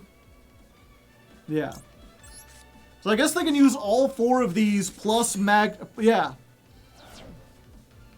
They can use all 4 of these plus Magnus to make Underworld Goddess if they have it. Oh yeah, the Magnus counter goes up to 5.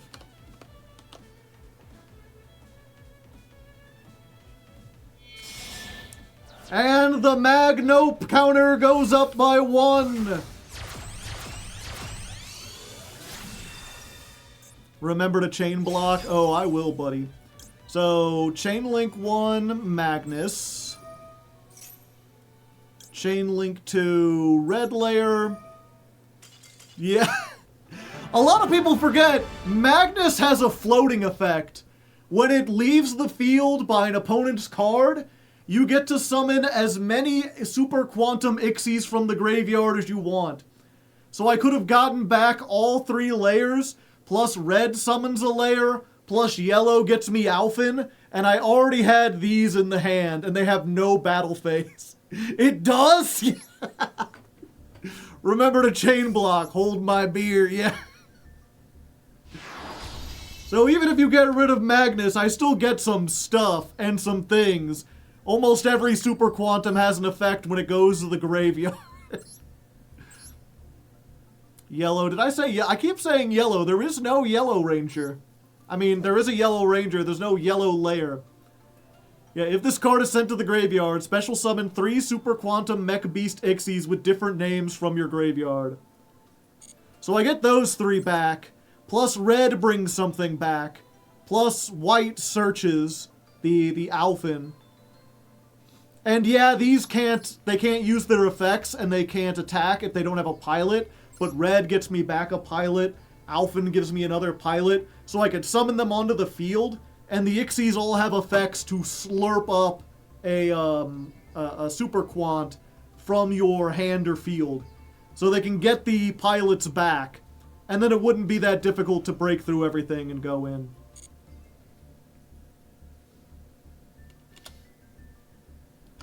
$330 duel.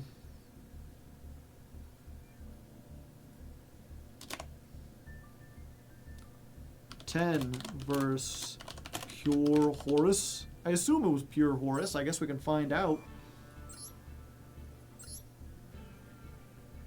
Yeah. No.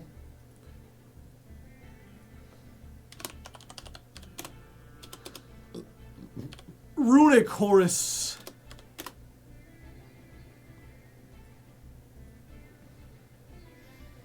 Two Canoptic Protector. Waking the Dragon. Hi, I'm new here. Welcome. Creeper 678.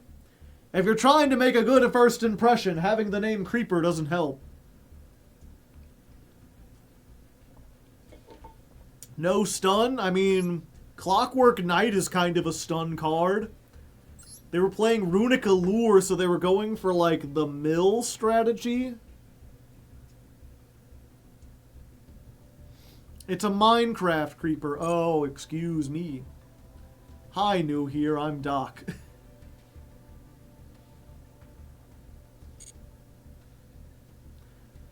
$3:30. I'm getting really hungry, but I guess I can go another half an hour. And then we can get something to eat, and then we can switch to the latter half of the stream.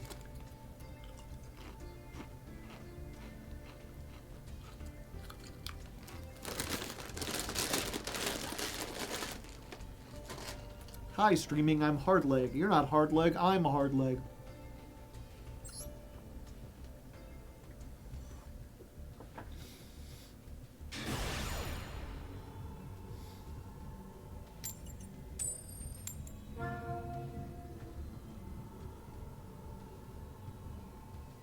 What is the latter half today? I was going to play Blueprints, but I got kind of a headache, so I think maybe a puzzling game might not be a good option. I am also building, I'm starting a new Genesis themed show. I might build and test for that. Maybe y'all can help me out. We could do more Yu-Gi-Oh! Okay, we're going second. We have one super quantum, plus the thing that summons, and a hand trap, but it's not one of the, like, universally good ones.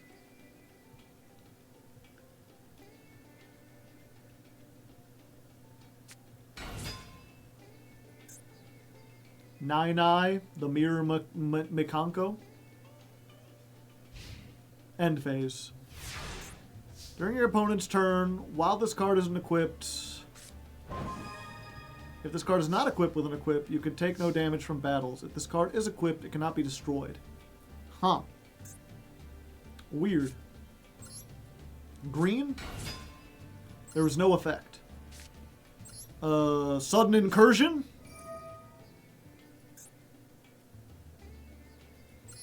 Special Summon. Let's go for Zaytan. Oh, I just noticed this is Wooly. This is the bot. So this is like nothing.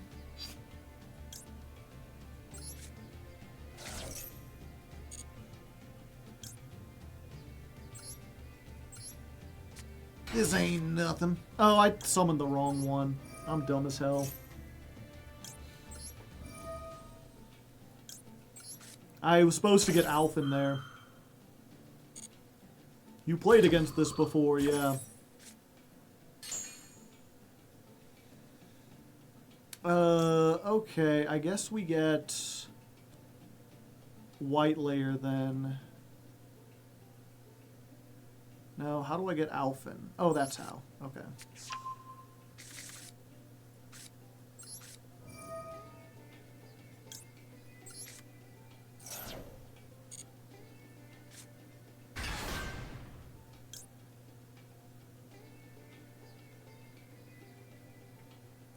Yeah.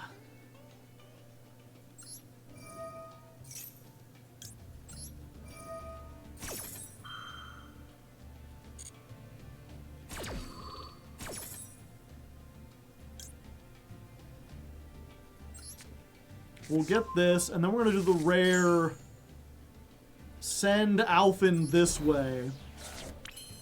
Because we have Monster Reborn.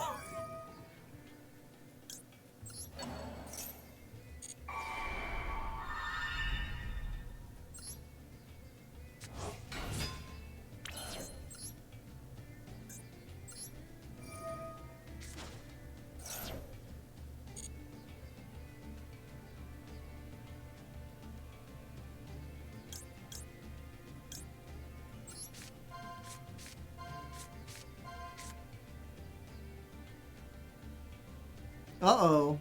They got something. Are we about to see a Nibiru chat? Was I wrong to think this was just a bot?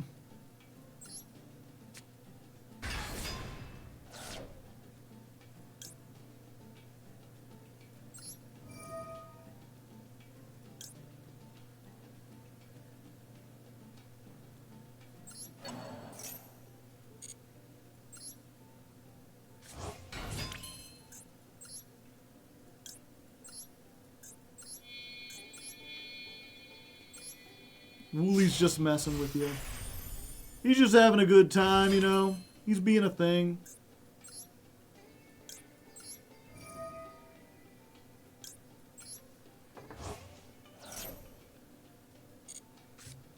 I was like, and then I overlaid the 2 level 7s, and I forgot that I can't.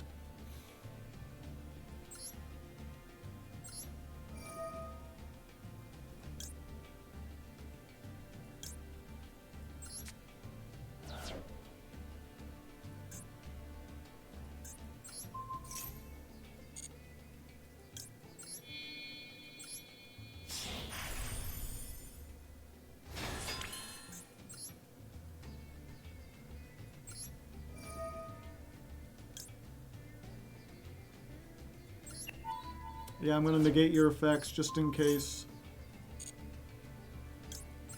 Because it gets me an extra card.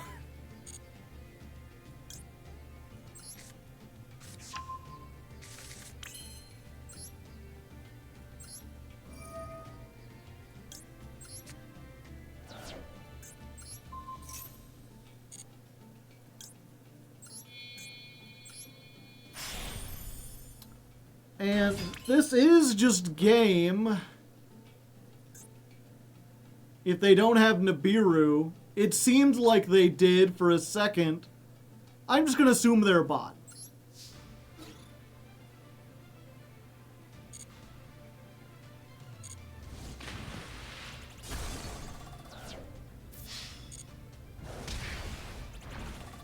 Rexstrom can't attack. Mistakes were made.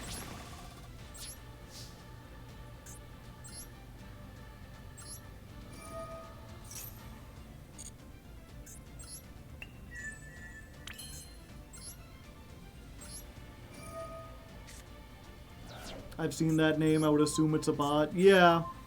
But we faced one earlier that wasn't a bot.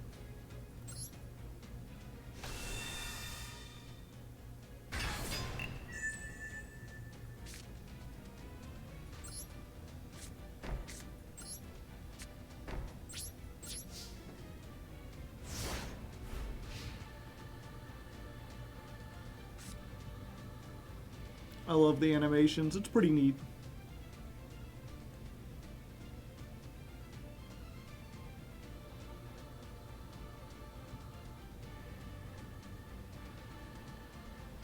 If the bot has Santa Claus, I'll lose my shit.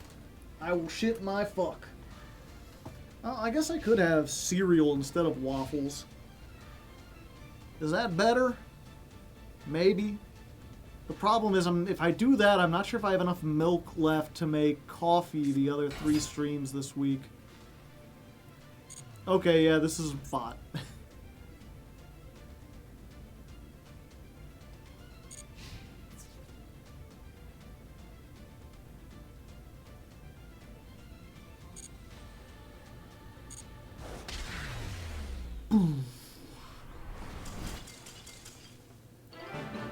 I guess I could also have a peanut butter sandwich. If I'm not feeling the waffles, that might be a little better. Up your counter. Oh yeah. We summoned a Magnus and we won. Peanut butter has protein.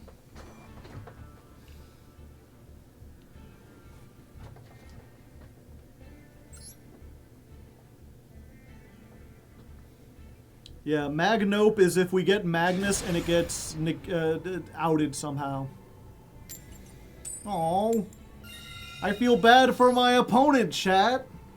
They're clearly not having a good time, and it's only going to get worse if I summon the Magnus on him.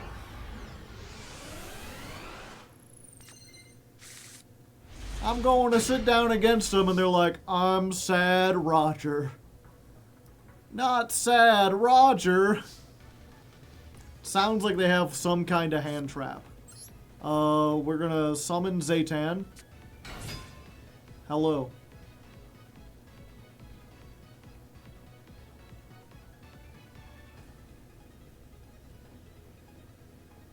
They reading. They ain't ever seen a Zaytan like this before.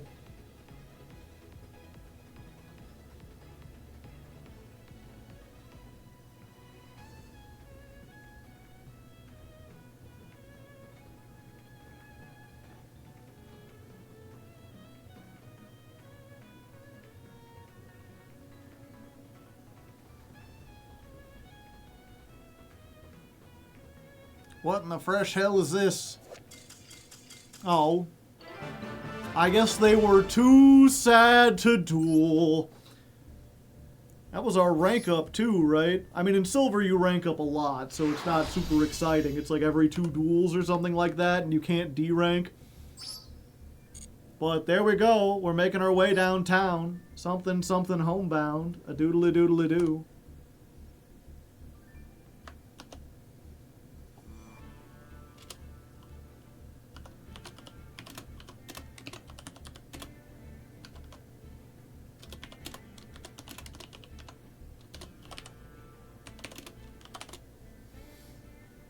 What does a sad man play?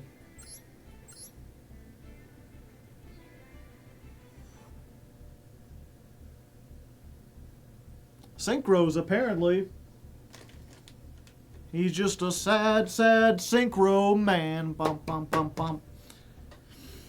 He's playing Sword Soul Centurion, which does have a nice ring to it. Sorry. 60 card Sword Soul Centurion. They do have one kaiju, so, you know, they could have. They're also like, well, I could play 59 cards, but I want to throw in the One Day of Peace. Gotta play the Iris Sword Soul. Gotta play the Abyss Dragon Sword Soul. Gotta play Sword Soul Punishment. Control Synchro, target one card on either player's field, banish it. Your opponent controls Ritual Fusion, Ixie, or Link. You can banish one Synchro from your graveyard, add this card from your deck to your hand. Neat. And 2 Mirror Force.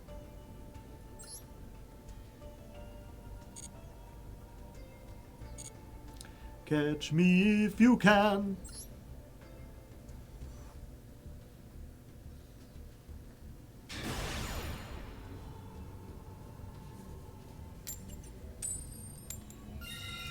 I've never seen Sword Soul Punishment, even in low power events.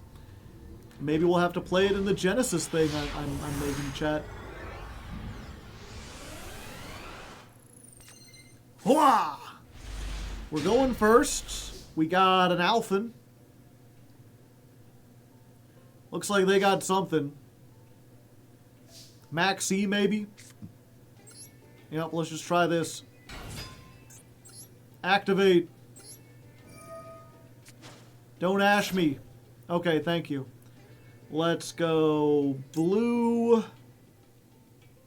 Red is summoned, it adds back. I've already normal summoned though, so we do white and black.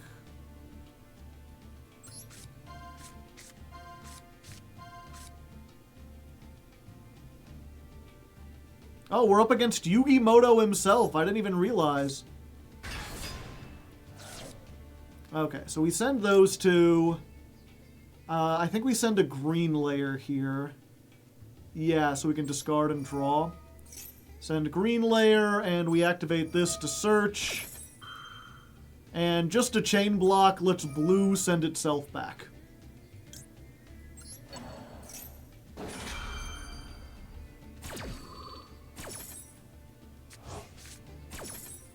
And then this gives me the incursion. We're going to send to the graveyard green layer. Green layer activates. Discard red. Draw a card. And red layer gets us back that green layer we just sent. Or I guess we could get black layer? Yeah, I guess black is technically better. Oh, it summons it. I keep getting those two mixed up. I did not want to summon it. That's not as good. Okay. So now we get Dark Zaytan. Except we've already got a Dark Monster. Damn, I really fucked that up. Okay, but this gets me Dark Zaytan. All roads lead to Rome, chat.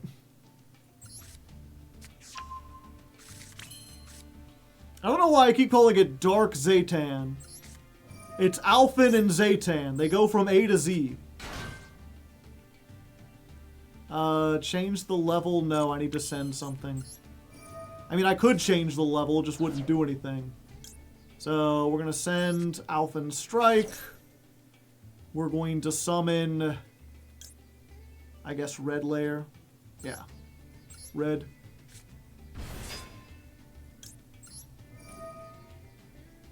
Red, we're going to get back Sudden Incursion. And then we can start doing the things, chat. Actually, I wonder, because we make the... Can we make the big one? Maybe we can make the big one.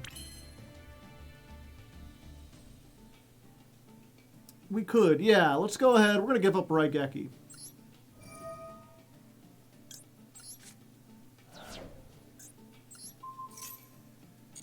We're going to use this.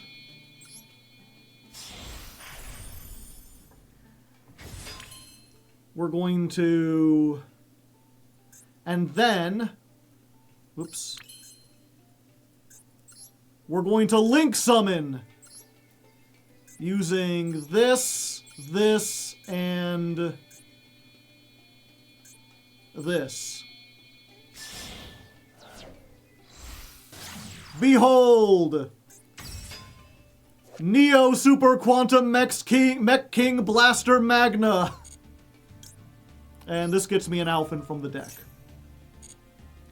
What does this thing do? Can't be destroyed by your opponent's card effects. Each time a Super Quantum with a different name is summoned to a zone this points to, draw a card. So basically it makes this free. We can discard the Alphen, summon the red layer over here, and then draw a free card. There we go. Then we can Monster Reborn. We can bring back... yeah, I guess white layer.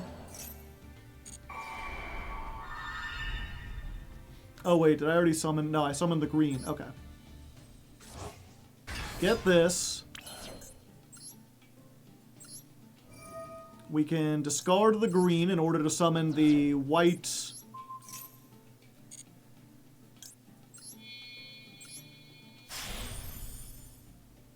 draw a free card. And then we can use this.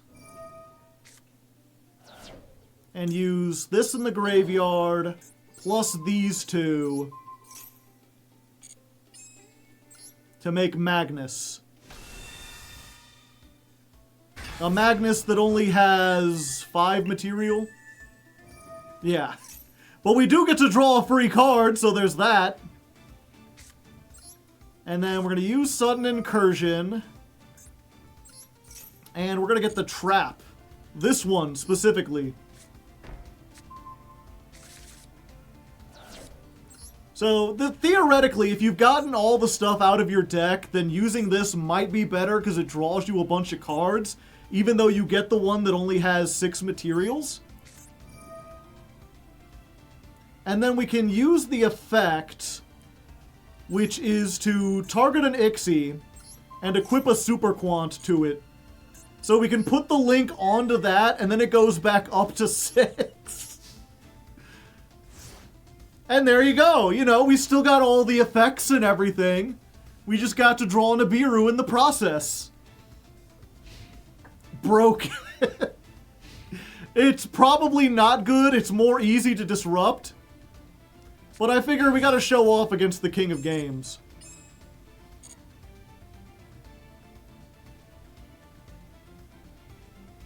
Plus, at least we could say we summoned the Link once, you know? We've summoned every Super Quantum card.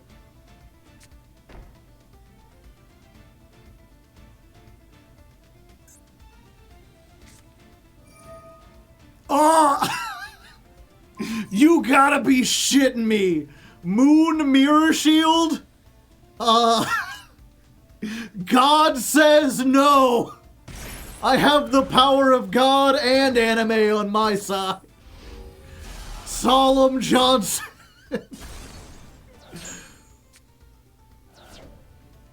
I needed to stop it. It would have been able to beat over Magnus. Did we up the counter? No, we need to put one more to the Magnus counter.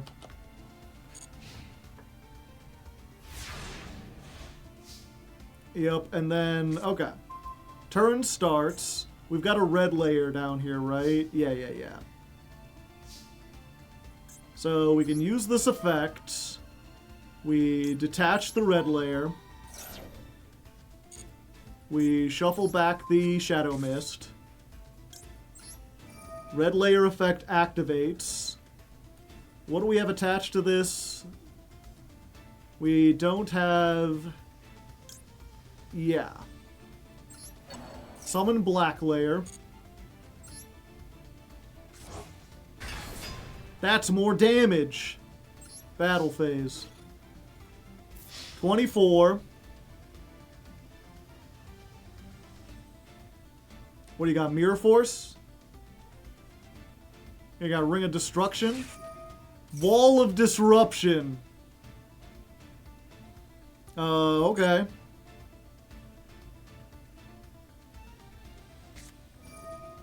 And Spirit of Neos. It cannot be destroyed by battle. Alright, touche. In that case, we'll just use this.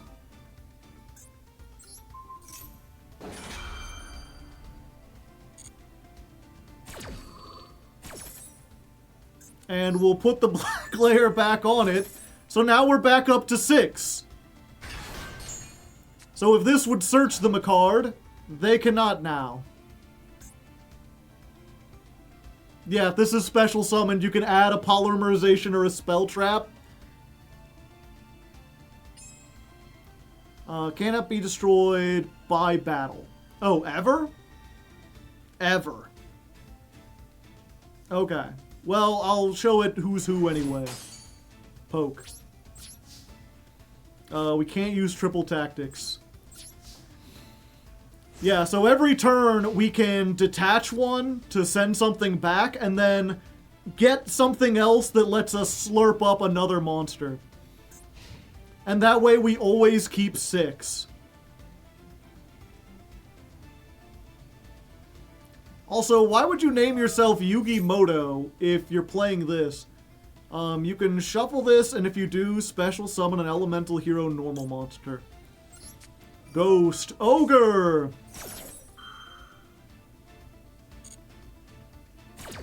What if you didn't shuffle yourself?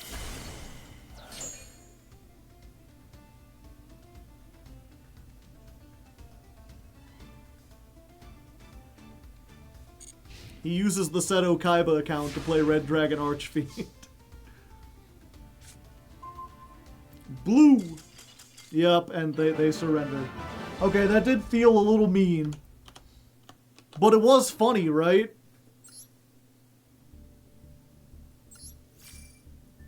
Was that a rank up? No.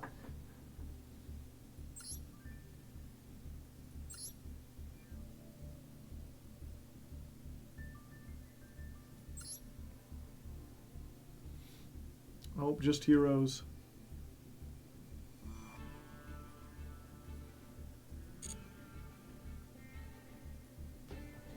Okay, 356, duel 13 versus Yugi Heroes.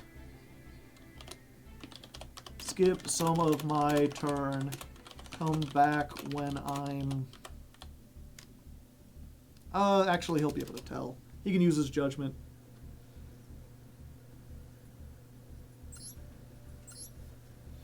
It's a work in progress, Heroes. He still needs to make the extra deck.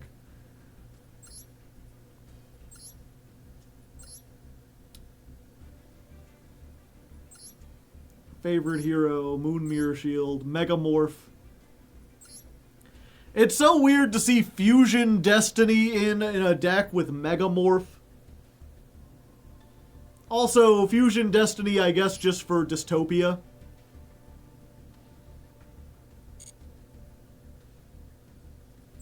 No mask change. Why does he play 3 Shadow Mist? Because if it's sent to the graveyard, you can add a hero. It searches any hero. Why they're not playing Stratos, I don't know. It's the structure deck.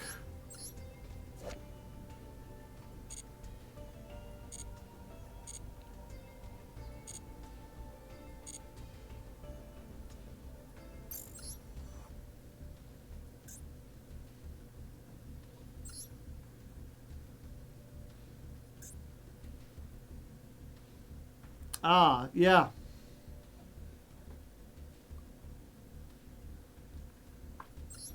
That explains the double hero attack, the 2 favorite heroes, the 2 fusion destinies. They took out the wing Karibos. And a couple other things. Yeah, it's just the structure deck.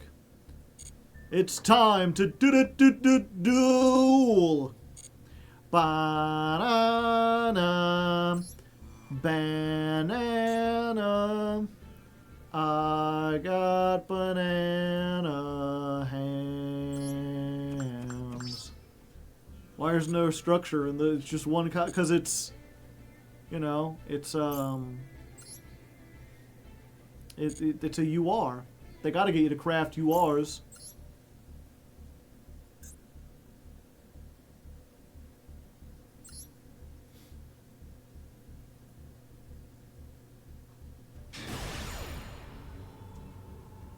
I'm being pinged. Yeah, going first. Ah, it's for crosswords. I can't do crosswords. I'm streaming.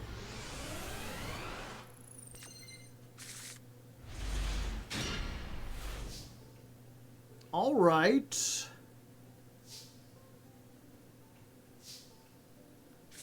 I could green into blue.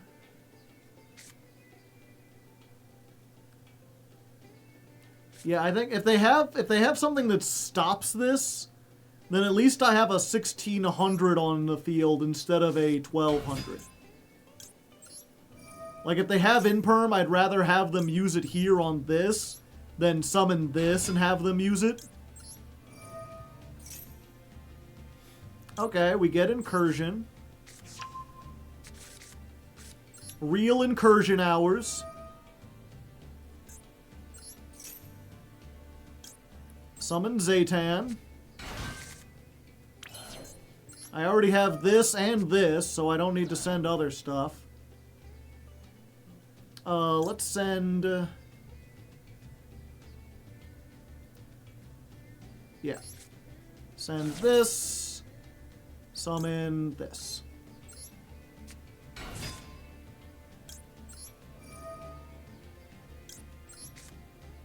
Draw a card. I like Ash Blossom. It's pretty good. 3 cards.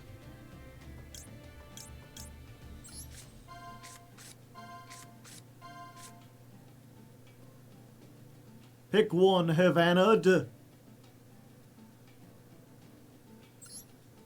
Black Layer. Yeah, let's... 1... a Tahoo. Yeah, we'll summon back this. And a 3.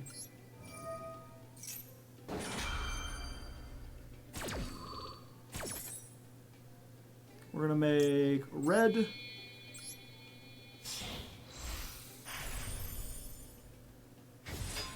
I summoned back the white layer, thinking like, you know, I can make the white layer, and then I can use it with the level 7 to hard make the rank 7. I should have picked green.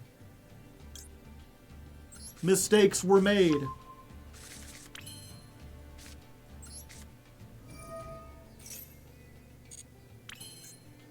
Oh, and I should have done... I'm making all sorts of mistakes. I'm like discount mistake warehouse over here.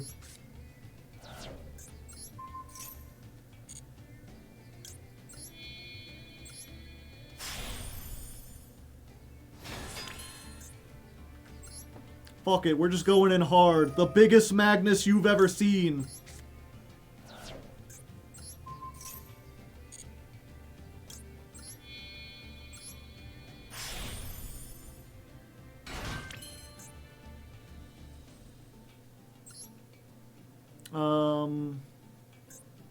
Attach a super quantum, yep.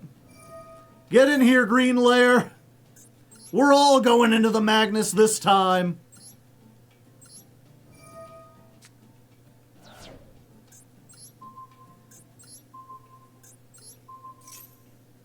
I think this is every single one attached to one. Let's check. Do I have every single super quantum card? Red, black, white, green, blue. Yep. One of every layer. We're just missing the green, whatchamacallit. We're missing the green mech, but we've got all the main deck ones attached, and yeah, they just surrender. As would be expected. All of them. I've got all the main deck ones, you know. They waited through all of that. I guess they weren't sure if we would make it. But we did it.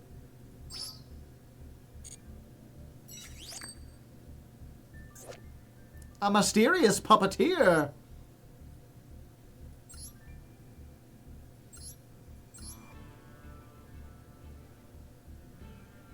Huh. Yeah, wait, they were playing Saint Azamina and Azamina. They have a built-in out to this.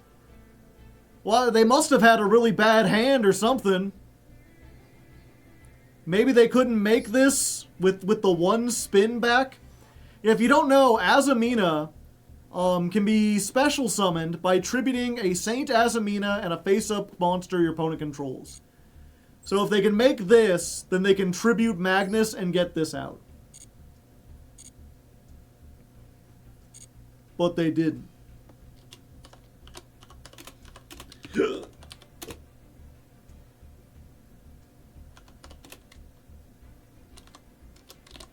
Verse White Forest. Uh-oh. Come in halfway through my turn where I realize I mess up and just resolve to make a big Magnus. Also, show their deck after the fact to show they did have an out. The deck loses hard to draw. Ah, okay. Yep, good point, good point. Okay, with that, chat, I think we're done ladder climbing for today. But we're not done with Yu-Gi-Oh! For today.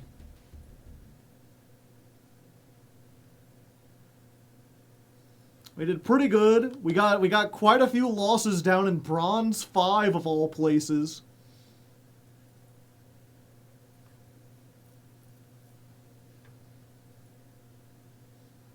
Let's go ahead, move this over here.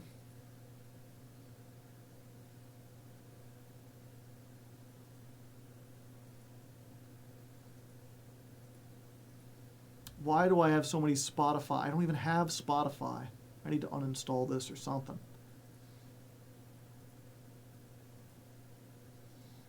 Oh ho, what could this be?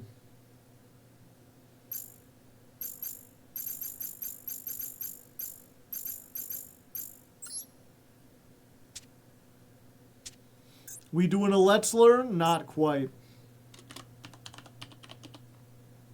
Oh, is this Bastard Duel? Is that what people are calling it?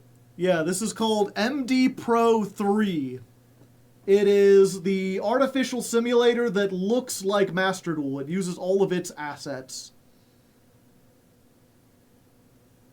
I've noticed that if I try to play on anything other than Master Duel, the views are really low. So I figured I'd try this out. I don't have this one. Yeah, if you look up MD Pro 3 on YouTube, you should be able to find instructions. It's part of a Discord. Can't Konami sue them? Probably, but they haven't yet.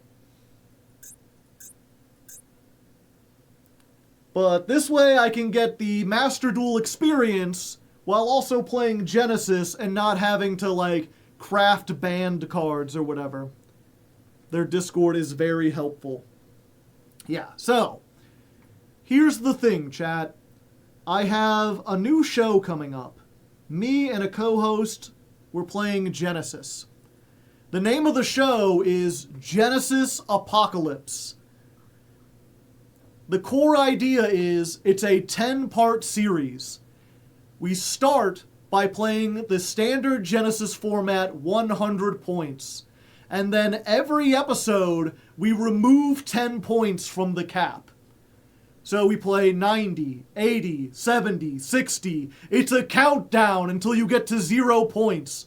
It's the idea of the apocalypse slowly zooming in, where eventually we'll be playing with a 0-point thing. Genesis does what TCG don't. TCG don't? Oh, that sounds neat. Yeah. Because one of the things that really impressed me about Genesis was the fact that it could be changed like that. And as far as I know, people have experimented a little bit with playing like 0-point Genesis, and they've experimented a little bit with playing like over 100 points. But I'm really curious to know, like, how much of a difference does every increment make? What are the duels like at every level? So we're going to be doing this, and because it's a series, it's like a limited series, so it's something I can hopefully bring a Yugi-tuber on for like 10, 11 episodes, do that, and then the season's done in like 6 months, and I can get someone else and have them come on and try it. Yeah, so it'd actually be 11-part series. It'll just be a fun thing. The thing is, chat, I want the first episode to not just be standard Genesis slop, you know? Oh wait, we needed to do this. It freezes every time I try to show every single card. Who do you wish to collab with? I've got a big list. I don't want to say yet because they still haven't 100% confirmed. Thanks to Stevie, you can't do last turn. Is this replacing the Chaos Draft? I mean, Chaos Draft was canceled like a year and a half ago, 2 years ago at this point. So it never got replaced. But this is just like, this is not replacing anything. This is just, I'm trying to do something in addition to what I've already got. Because views are way, way down. If this doesn't work, then maybe I'll bring in Chaos Draft back. I miss it. The thing about it is it was really long, and especially by the end, once you got in like 10, 15 episodes, people just clocked out. That, and I couldn't get, the problem with it is it's a long enough series that once I got someone else in, they just, like, if people didn't like Nova or they didn't like RJ, then they just stopped showing up. I need something a little shorter. I remember it was just on break. I mean, yeah, it's not like, that's the thing, is nothing's written in stone. I haven't been doing it, but I could always bring it back. If people don't like RJ, I hate them. I prefer an ongoing series. Deck Devastation was fun. Unfortunately, you're in the minority. Just enough people stay up with Masochist that I can barely afford to keep doing it. And even then, I have to, like, after Christmas, I'm going to have to, like, lower the amount I'm paying the editor, which means I might have to find a new editor. We'll see. Either way, as I was saying, we're going to be doing this. The first episode, we have 100 points. And the thing is, I don't just want to play like a standard Genesis deck. This is our only chance to play with 100-point cards. So I want to see if I can build a deck that's built around an 100-point card. I think we should use this opportunity to play something that's like entirely jank plus a 100-point card. And most of them kind of boring. Like, obviously we could build rank 4s and just put one Baguska in. That wouldn't be exciting. But I have 3 ideas. Oh, if you want to ignore restrictions, yeah. Let's go ahead. Not actionable. Last turn. I don't think that's doable because they've taken out all the trap searchers. Yeah, last turn is 100, but they've gotten rid of all the trap searcher cards.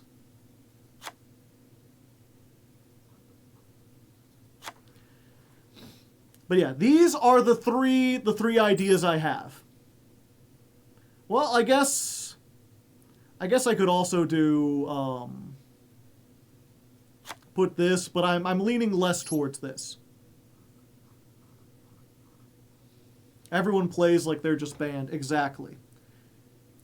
So the idea is these are all cards that are searchable or summonable in some other deck or archetype. Where, theoretically, for example, you could play one Harpy's Featherstorm and then search it and recycle it by using the Harpy cards. So you have to play Harpies, which is a way outdated deck, but it gets to play one Featherstorm. I don't think Harpies can recycle this consistently enough, which is why I didn't want to include it. But the three options I've got, basically, we've got artifacts. Artifacts, I think if we played them with like new trap support, or maybe, I'm trying to think, there's got to be something else that mixes with artifacts. Maybe like paleo artifacts or something, where we can play 3 Opabinia and then pop our own artifacts. And we can basically just recycle Scythe over and over again, while getting small amount of points. Scythe is one of those cards where, like, if you summon Scythe in a deck that's really good, it just ends the game. But if you summon it in pure artifacts or, like, paleo, then they'll have several turns, and this is like Scythe control. Because if you don't know, Scythe is, if this is summoned during your opponent's turn, they can't summon out of the extra deck. Doesn't matter if it's summoned by its own effect. If you get it in the graveyard and you activate something like Call of the Haunted to bring it back, then it gets its effect again. If you can put it back into the deck and summon it off of something that, like the other artifact trap, then that might work. Watching Scythe Lock doesn't sound very fun, even if it's pure artifact. That's why I wanted to ask. I thought it might be fun. If it's, the thing is, pure artifact, it, like, if it works, then it's boring. And if it doesn't work, then I'm playing a woefully outdated deck.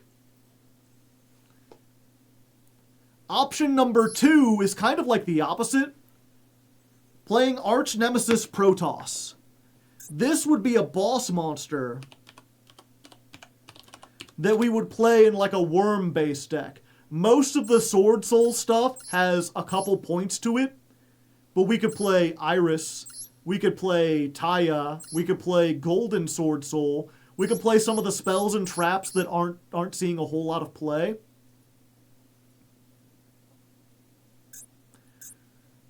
And then we could combine that with like 10E cards.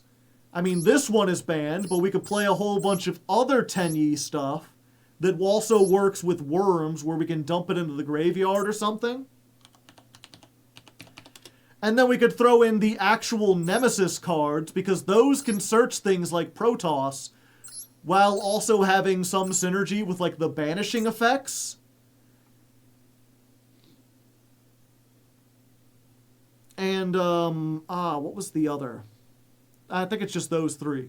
So this would be an example of like, we're playing a somewhat competitive strategy that has a bunch of stuff hit, and we're not playing the hit stuff in order to play Nemesis. Oh yeah, that was it. I had it and then I lost it again. The thing with normal monsters where they have a drill beam. What is this called? Primite. Okay, Lordly Load.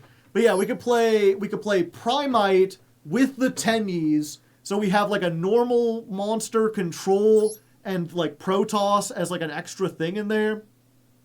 Is a Shatos pointed? Yeah.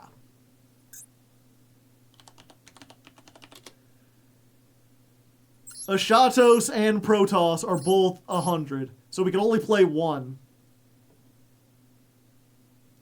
So that would be like janky, but we'd at least be playing something else. The Floodgate wouldn't be all we've got, but it would be like a Haymaker. And then the third option is Red Eyes. Or I guess, realistically, Dark Magician. Dark Magician is a deck that's consistently like mid, but it has consistent plays. It has a whole lot of cards. It has ways in archetype in order to make Dragoon, Red Eye's fusion is not limited in any way.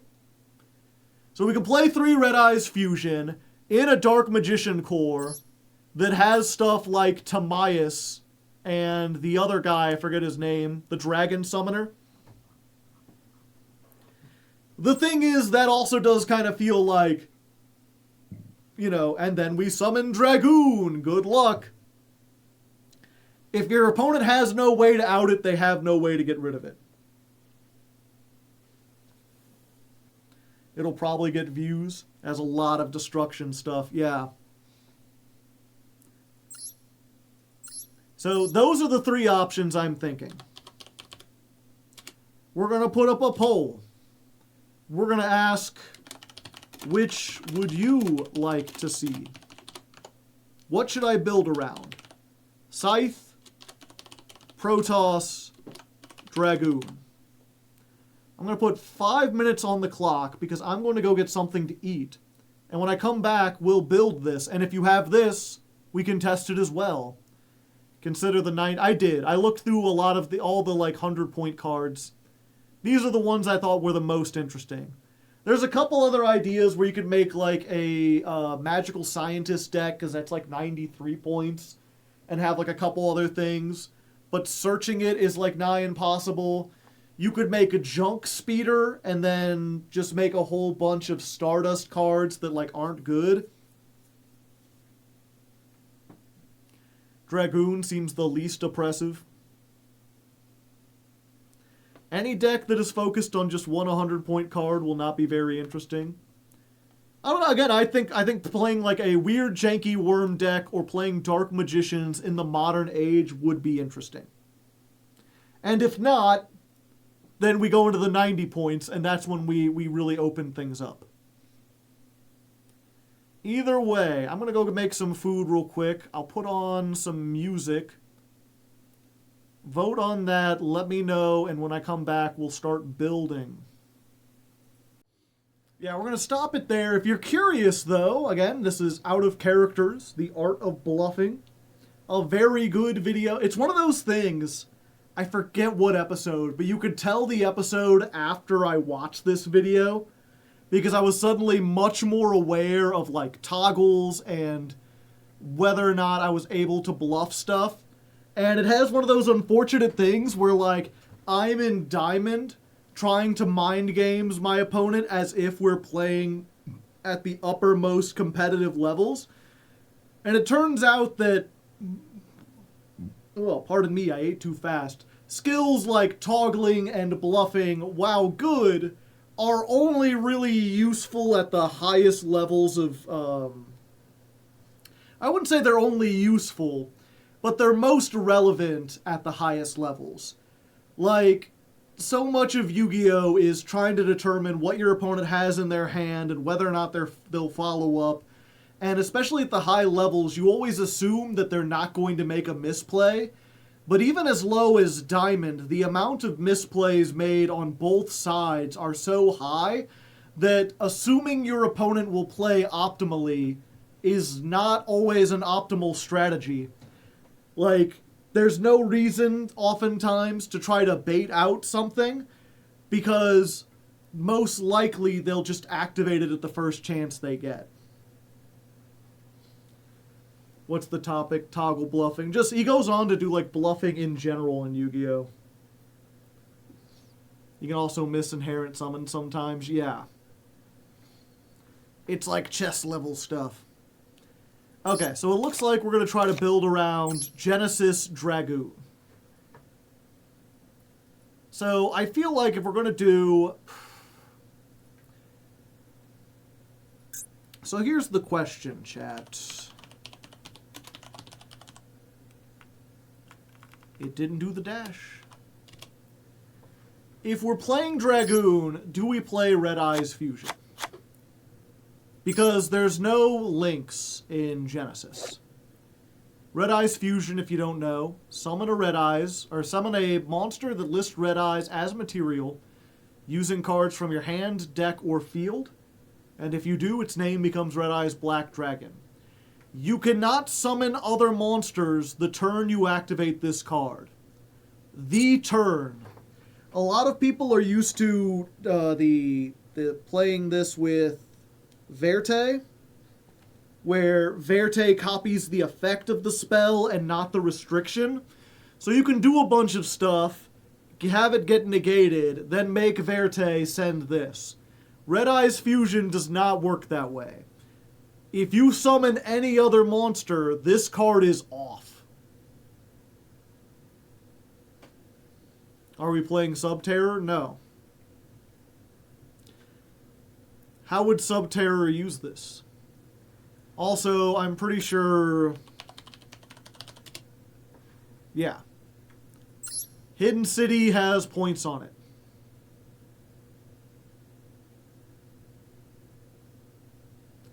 You're not going to start by reading every DM card in Yu-Gi-Oh! No.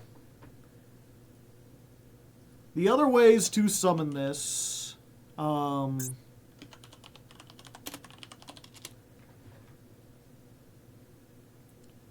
we've got... Where's Keeper of Dragon Magic? There he is. Keeper of Dragon Magic. If this card is summoned, discard a card, add Polymerization, or a Fusion normal spell. So we could search Red Eye's Fusion, but it wouldn't be useful because we'd have to have summoned this first.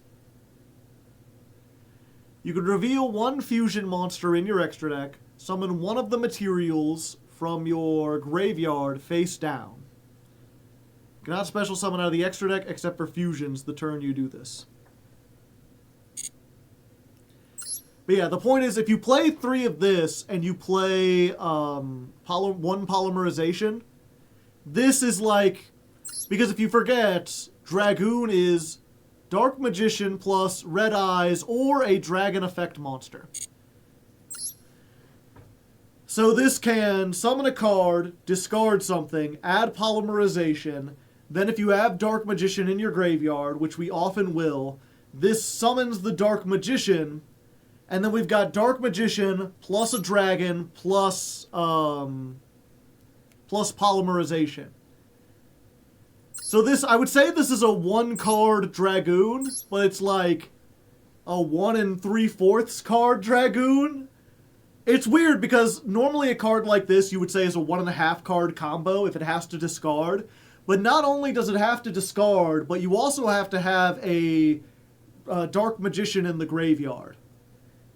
So like Dark Magician in the graveyard, I'd be like, that's a 1.5 card combo. This plus a discard would be a 1.5 card combo. So I guess we call it a 2-card combo because the 2 halves equal up. Foolish Burial. Yeah, Foolish has some points on it. 33. Quite a lot.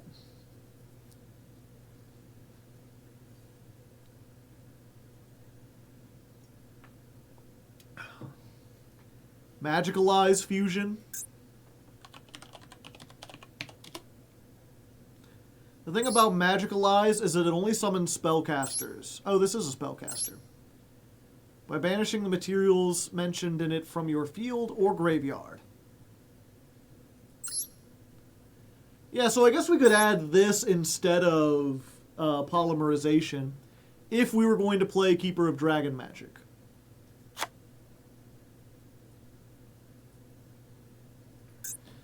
The other one is Timaeus. Timaeus can send one spellcaster or one spell trap that mentions Dark Magician from your hand or field to summon this from your hand. During your main phase, you could fusion summon using monsters from your hand or field. So this one would be a 2-card combo. Because this is the effect monster dragon. It's also the Polymerization, but it has no way to get Dark Magician on the field.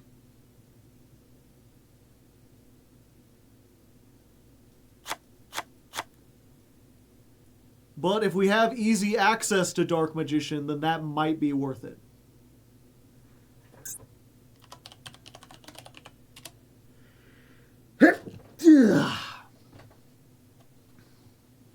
If you don't mind waiting a turn, you can use... I do mind waiting a turn.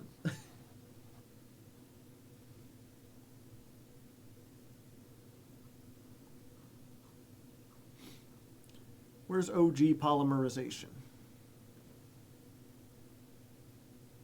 Bless you. Thank you.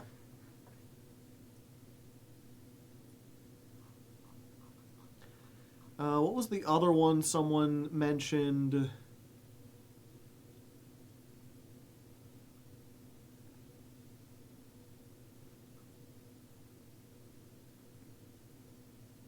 Fusion deployment.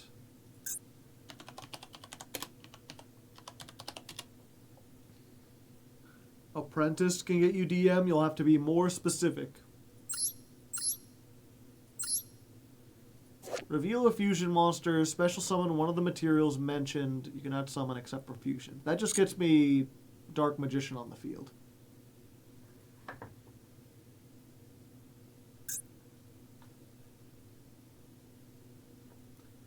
What was the reason? We had a poll. Did you miss the poll? Specifically, so we've got a new series where it's Genesis, but every episode the point values go down. We start at 100. Since the first episode is the only one where we can play 100 point cards, I want to try to play a 100 point card because we won't be able to do it for the rest of the series. And so I had a whole bunch of 100 point cards, and people decided Dragoon would be the most interesting.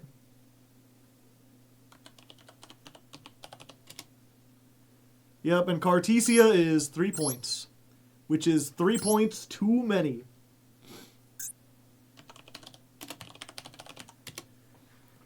Yeah, and if we're going to summon Dragoon, there's 2 decks that can do it, Red Eyes or Dark Magician, and I think Dark Magician is better than Red Eyes, hands down. I think Dark Magician is better than Red Eyes, hands down. I don't think that Red Eyes is going to be able to do anything else, whereas Dark Magician is still a fairly competent deck. VFD Generator, fake Genesis fan.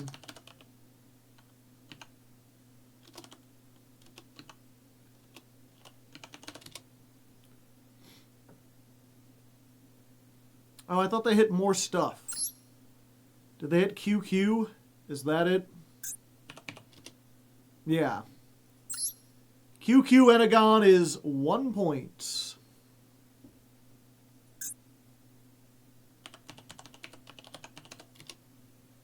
Enagon is 1 point, and Levitin is 1 point. So I could play Generator, but if I did, it would just have VFD, the main deck, and I wouldn't be able to play QQ. And honestly, I would much rather... Generator is one of the decks I actually play when I play Genesis. It's one of my favorite, decks to play. So I would rather save Generator for something like, if we were on 60 points, I can still play this because everything's at 1.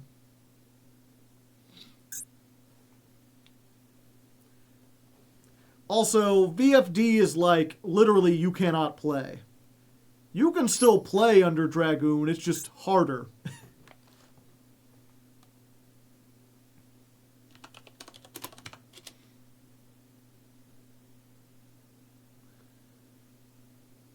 Dark and... I guess I need to put...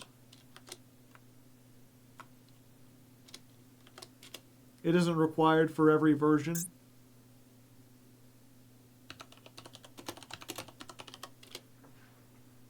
$5 points. Too powerful.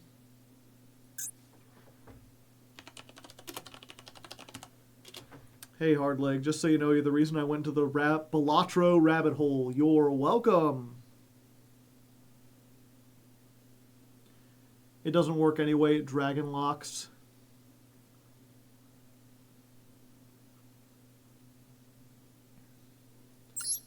What the heck is this? Dark Amulet. You can activate this the turn it was set by revealing a spellcaster in your hand. When a monster effect is activated in response to the activation of a card that mentions Dark Magician or its effect, You can negate that, and if you do, for the rest of the turn, the activated effects of monsters with the same name are negated. If you special summon a Dark Magician while this is in your graveyard, pay 2,500, set it. This card is crazy. It's OCG only, though. I think we want to play with TCG, because if it's not in the TCG, it wouldn't be statted.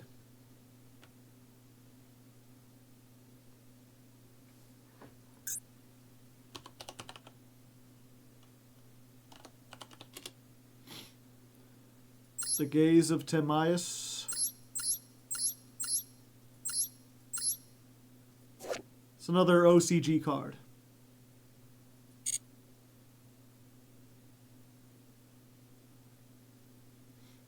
I wonder if I can...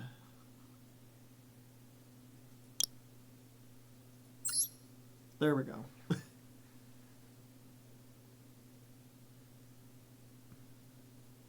Are we making the side decks now? Not right now, but we'll get there eventually.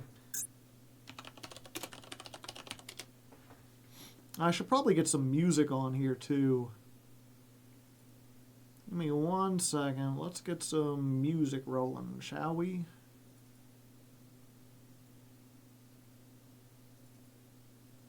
This might be loud for a second, chat.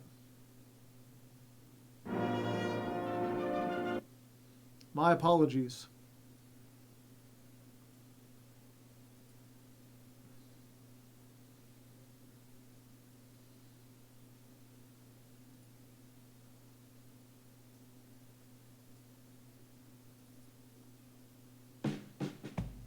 There we go.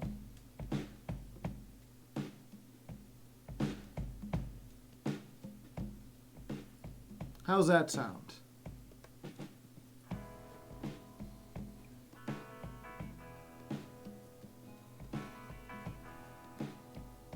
Did Bastard Duel not take the music?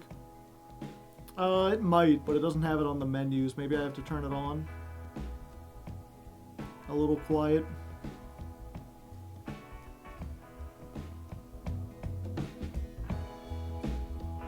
How's that?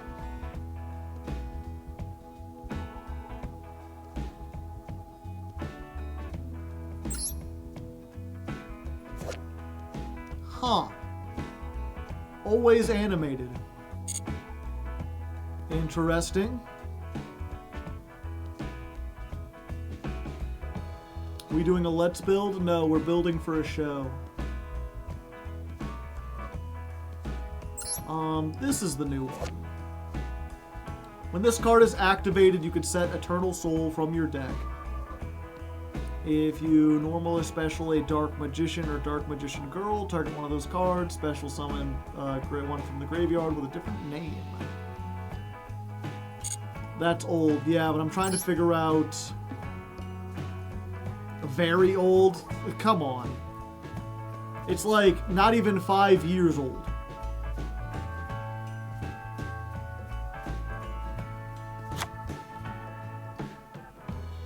$2020. It's newer. The last time I played Dark Magicians, this card didn't exist. I'm trying to figure what like a modern Dark Magician deck would be. 21. Actually, maybe we should do this.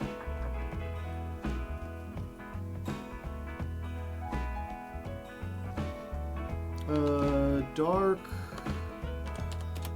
Magician Master Duel 2025.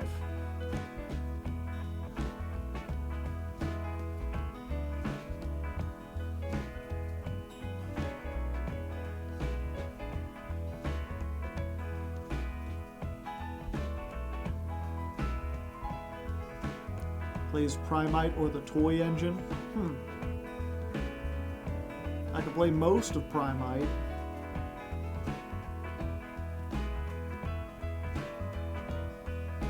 Come on now.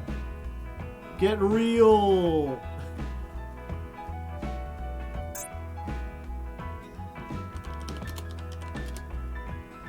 Why would you play this? Just to play it with Magician Souls?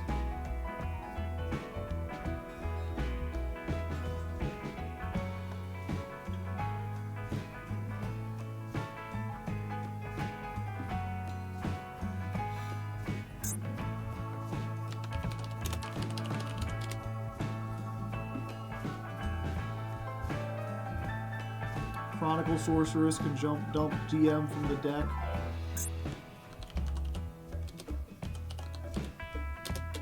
Chronic.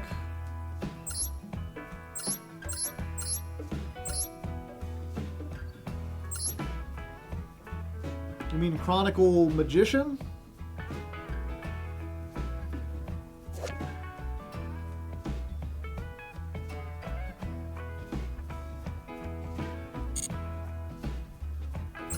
Or is there another Chronicle?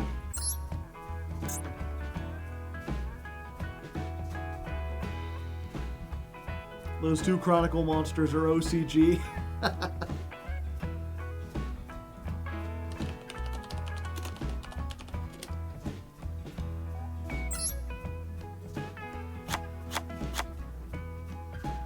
Yeah, I guess Magician Souls is like a must-have because it can either summon Dark Magician or just put it in the graveyard.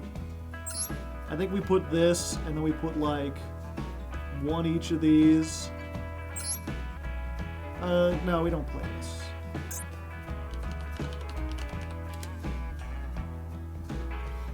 Maybe in the side deck.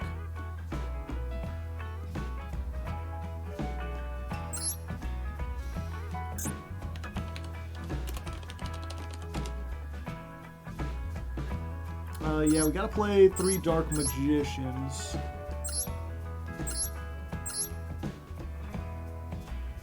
What's the best one?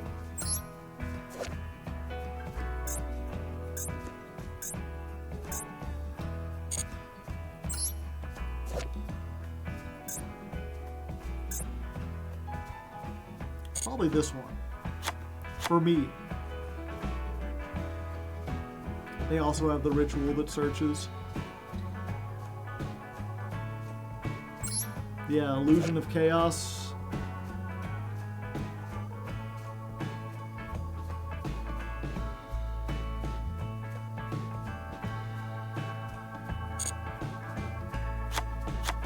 Yeah, that gets like almost anything.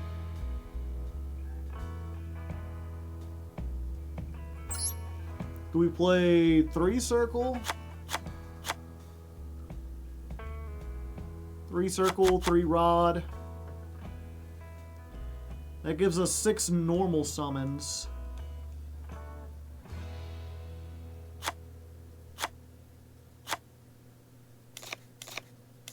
Okay, this doesn't sort automatically. Where's the, oh, there's the sort button.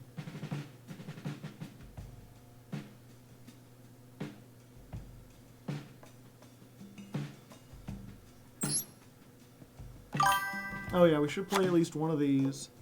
Kid, thank you for the 43 months.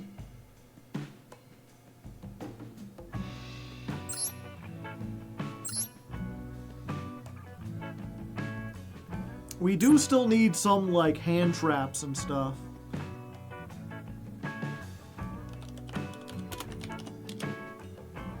Skullmeister is free. Is DD Crow free?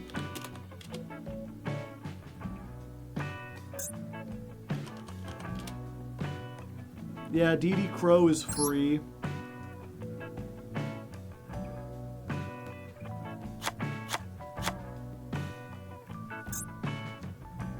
Maybe that would be a better side deck card.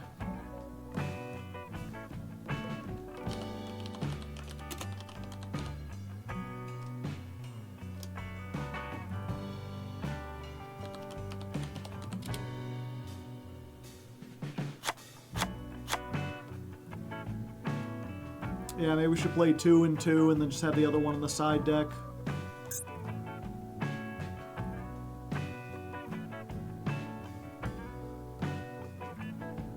They pointed Fire Attacker, which is kind of lame. Could go Secret Village if you want to be dirty. Could be.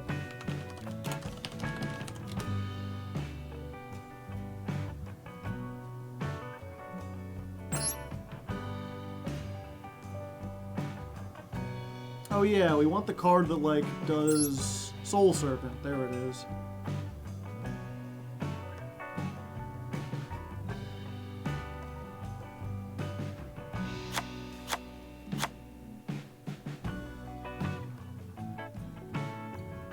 Secrets of Dark Magic.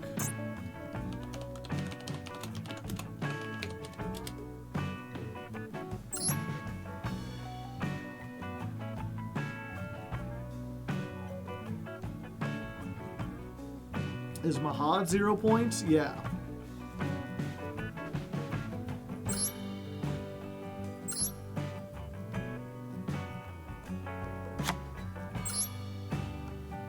Spell trap that mentions Dark Magician.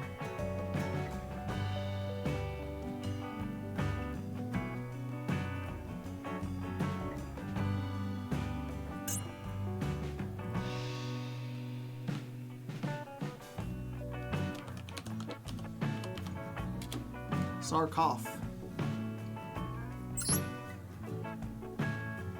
Only while on the field.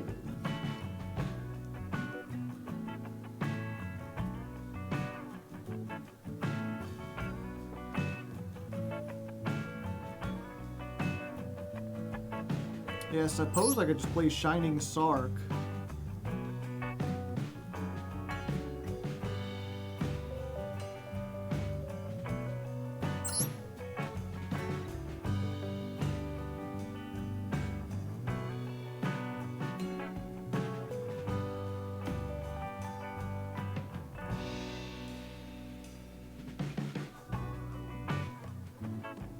That would give us some actual negates and stuff.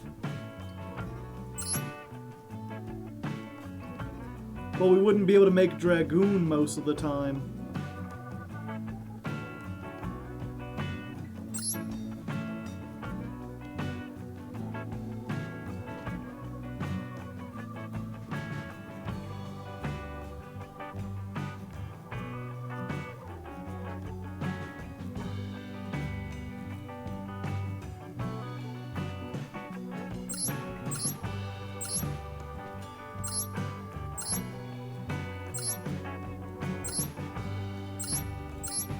Yeah, these aren't all spellcasters.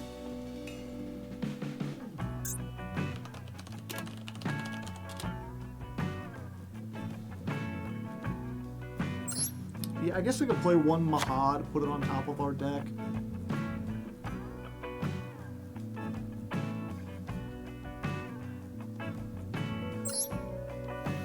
We can still make Dark Magician the Dragon Knight. You know, that's almost as good as Dragoon. Especially if we've already got this.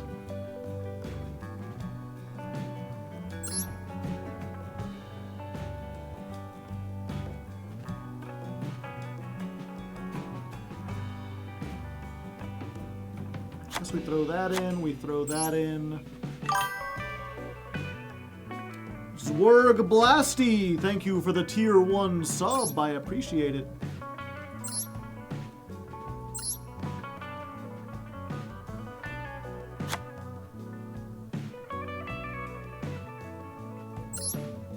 Dark Magic Circle. When this card is activated... Oh wait, is this... Huh. They got a new art. I didn't know that.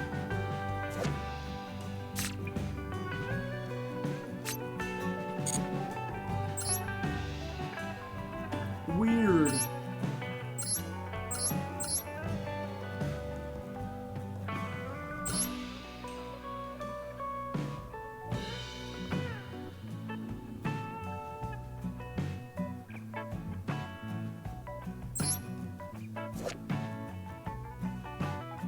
Oh, this needs Shining Sarcophagus. Okay.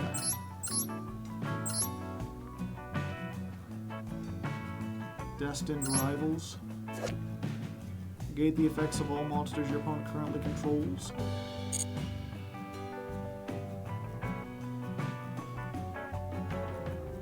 One navigation. I don't think they play navigation these days. It's a cool card, but it don't do a whole lot of things.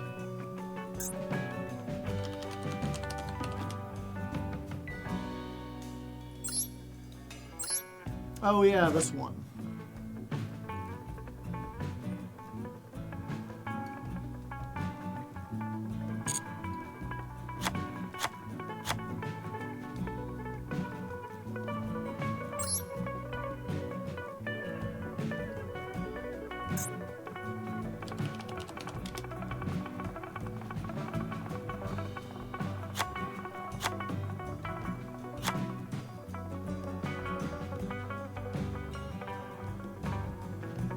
play Norito.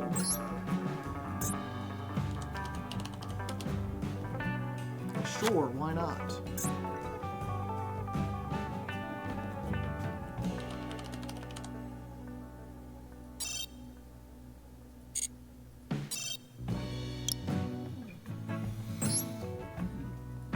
Throw in one of these.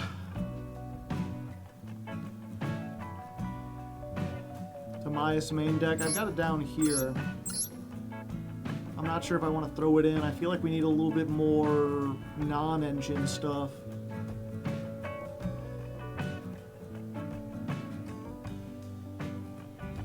Does the spell book? Ugh, got me.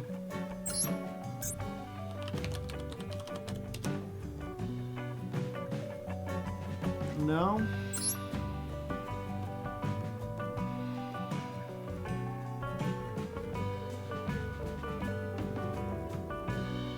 What's your dragon?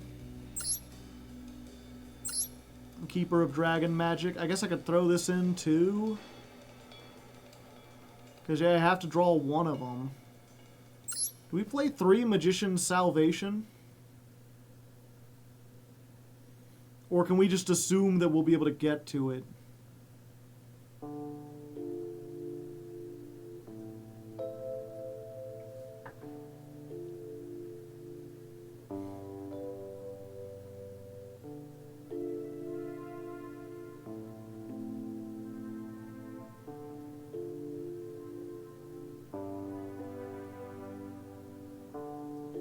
Yeah, like I could throw these back in here and then I'm more likely to make Dragoon. I guess it is sort of Dragoon Turbo.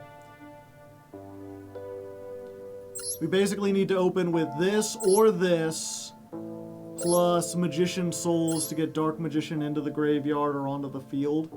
And this gets us to Magician Souls. If that's the case... yeah, maybe we don't need Apprentice. Oh yeah, the Primite, that's what I was gonna do. Okay, so I don't think I need her, actually. She's not gonna help us with what we're trying to do.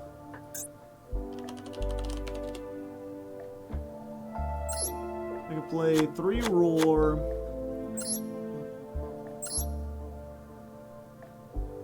Yeah, we can't play Lordly Load. Ether Barrel then becomes another dragon.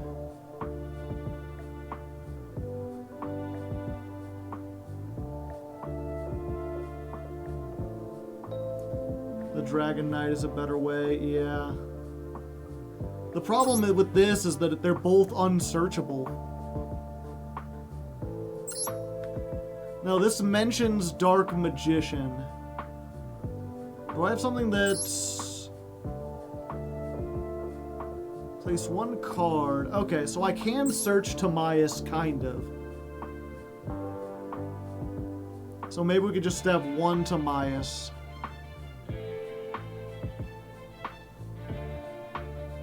Play 3 of this. 3 of this. Then I have so many normal summons is the problem.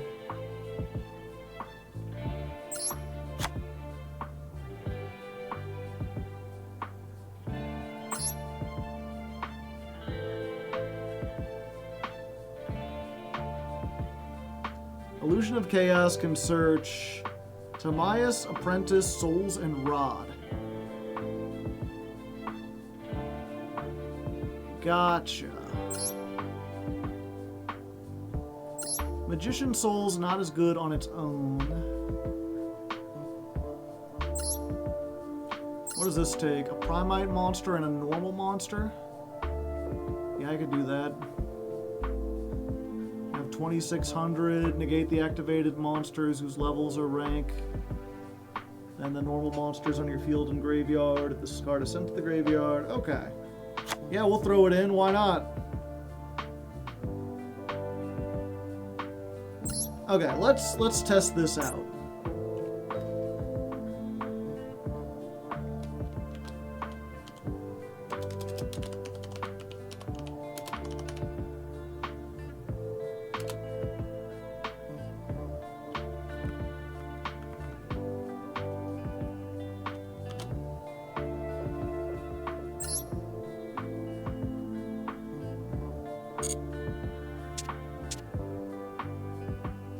Oh, did I just... Did it not save?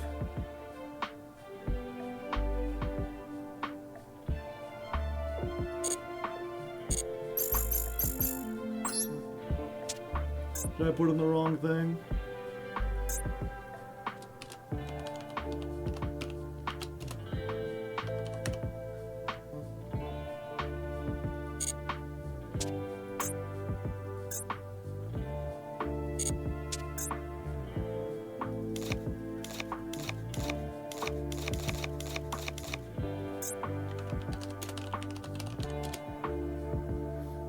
It's not Master Duel after all. Okay, we can rebuild this.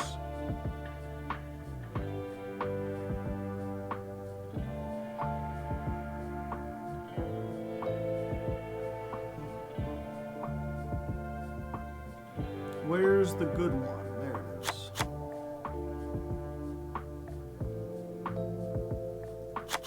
Three of those. One of this. Two of these. Dragoon, you.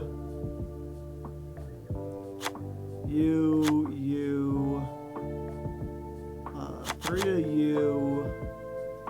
Three of you. One like that.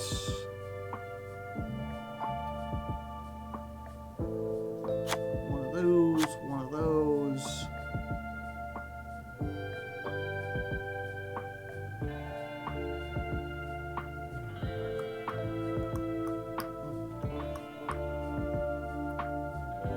Where's the field spell? Are my eyes just glazing over it?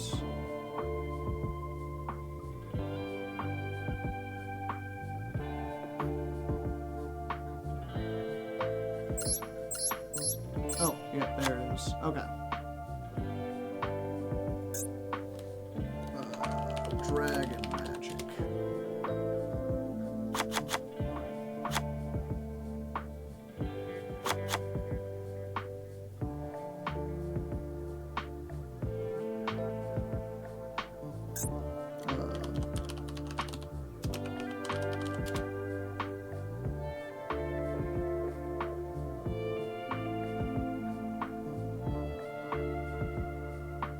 Actually, there's not any reason to play the original polymerization, right?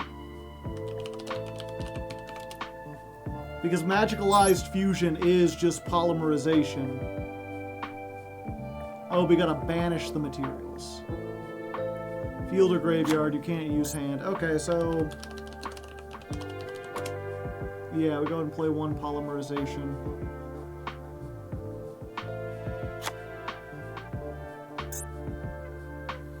Yeah, I thought there was one more fusion spell we played.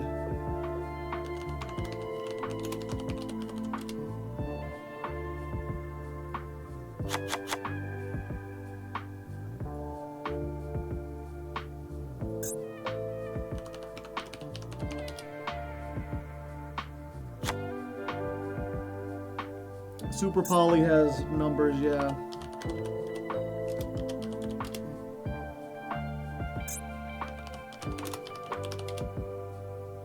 Yep, it's 13.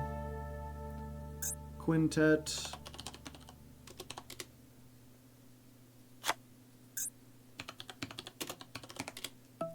Yeah, we were playing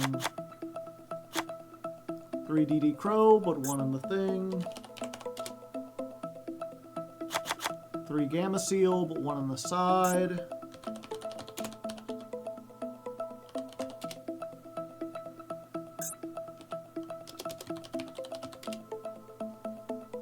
Three Cosmic, but one on the side.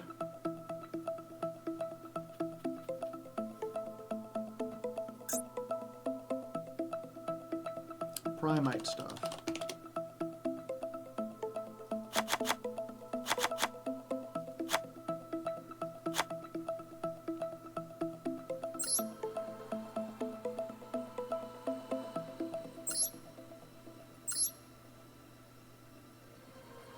Apprentice, she was in the side.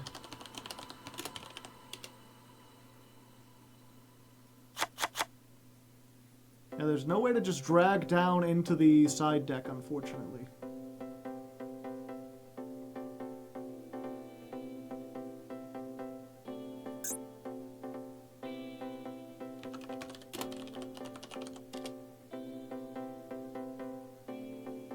I feel like I'm missing one more engine thing that I had in here.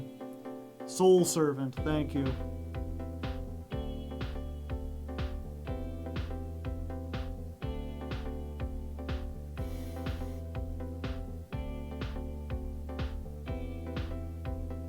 There we go. And then we had the Ixies.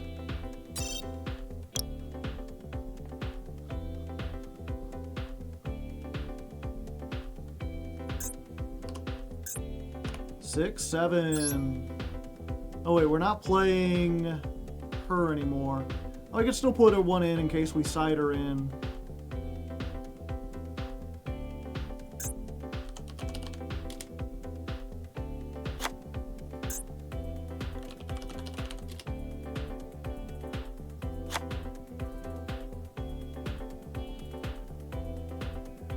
You have to pull it straight to the left. Ah, I see.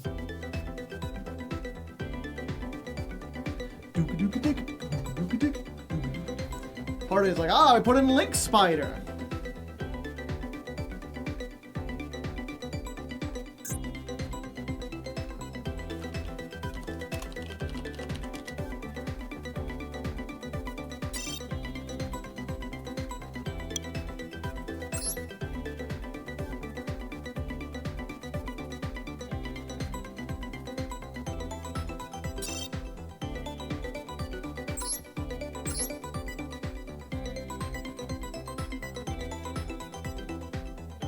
The OG Tax Dragon part points, probably. That's OCG.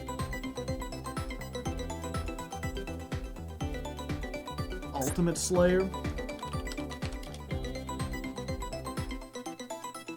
Oh yeah, Ultimate Slayer is no points.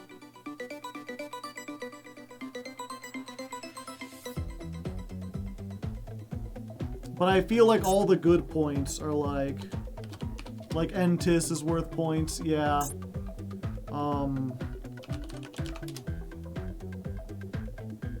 Herald is worth a lot of points.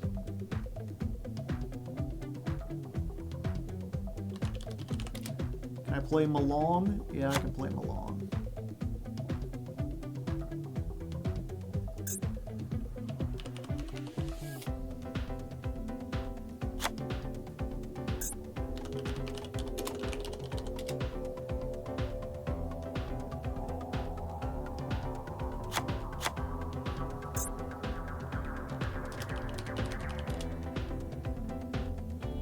So many options for fusions.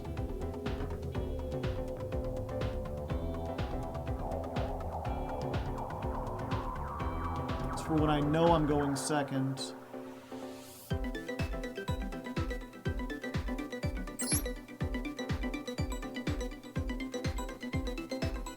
Let's just save for now and see what we got.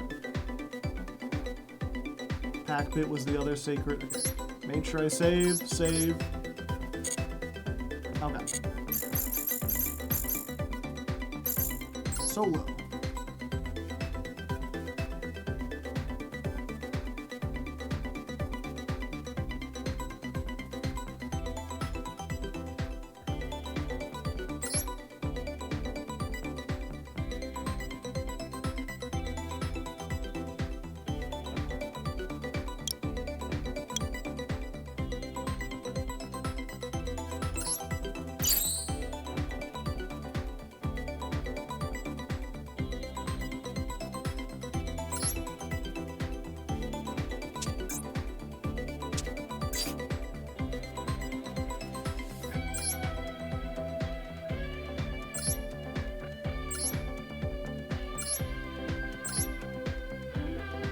You've lost the guessing game.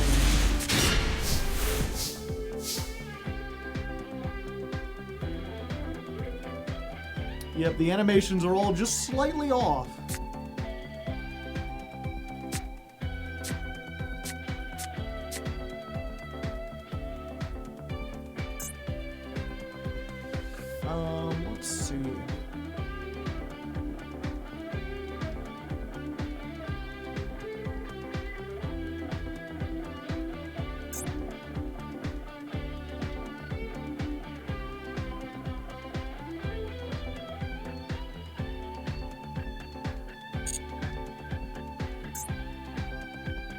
Oh.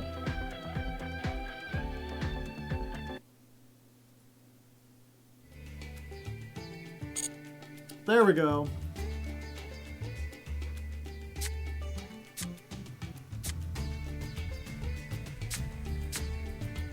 Still looks a little weird.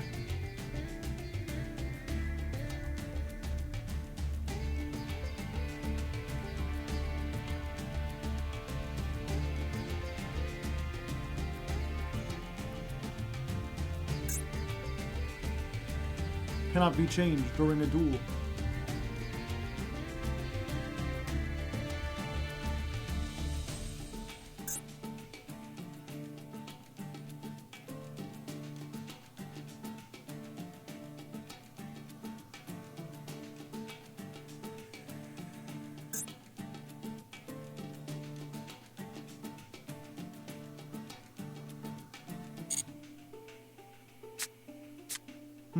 Weird.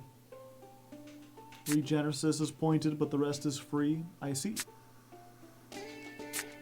Look at the top 3. Okay. So let's start with this.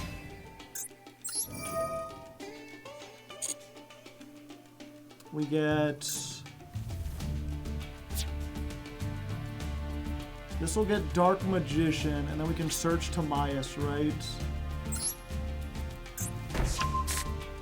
Oh, I can't activate this the turn it was...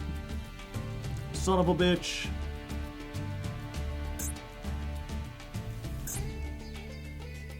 Yeah, it only lets us set.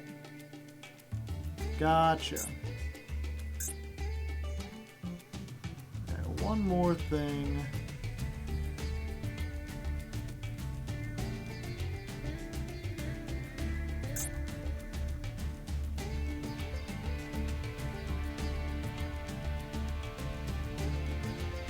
See, when it said speed up rate, I thought it meant that you could speed up the replays and stuff. I think I had it set to be fast. Barrel contribute itself. Yeah, to send a normal monster to the graveyard.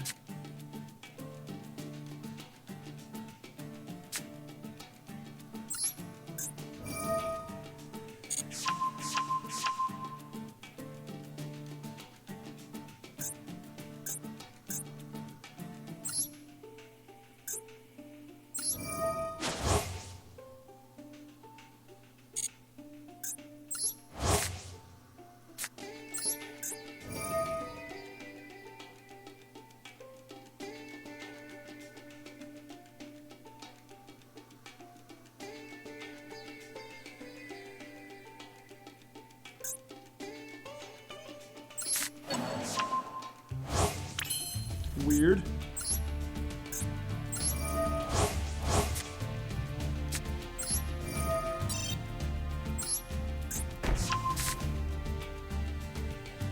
Okay, well at least we got like the basic shit.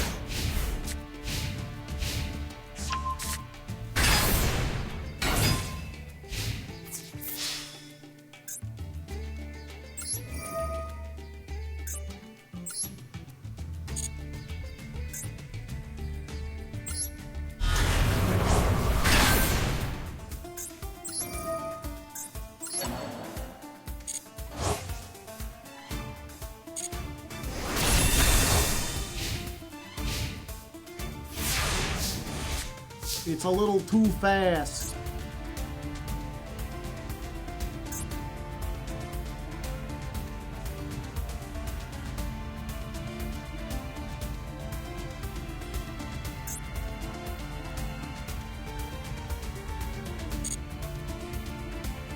During the standby phase, yes.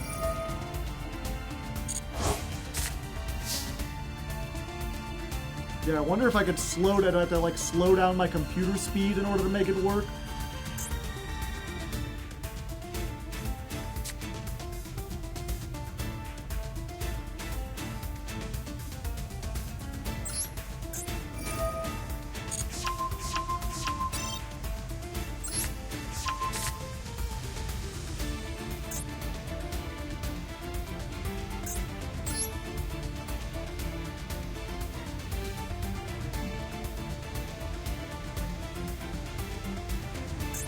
Oh, there we go.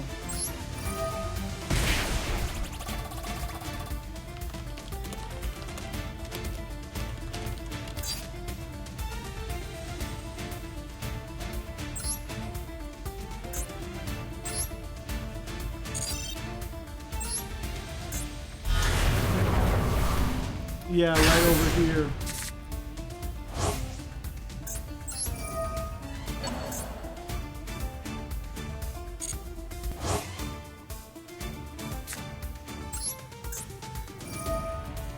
Okay, that's a little bit better.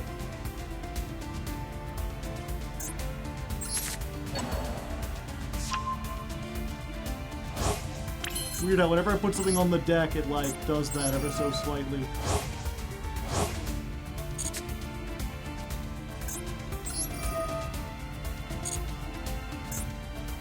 I wonder what Joe's gonna draw.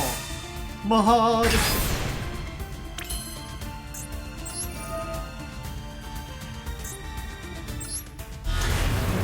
Master Duel, but not as polished. Master Duel at home. It's literally Master Duel at home.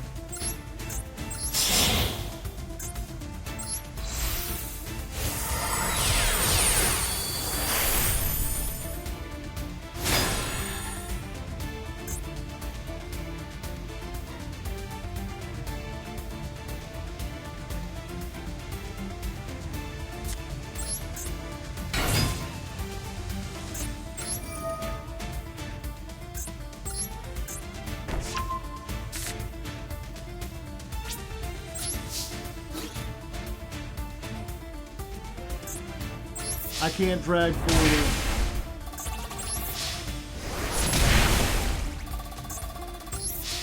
Yeah, how's the sound? Does it sound like very, very loud? Bastard Duel.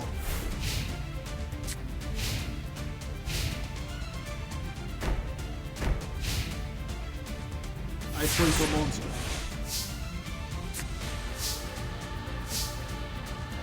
Yeah, I guess I need to play a third one just for this.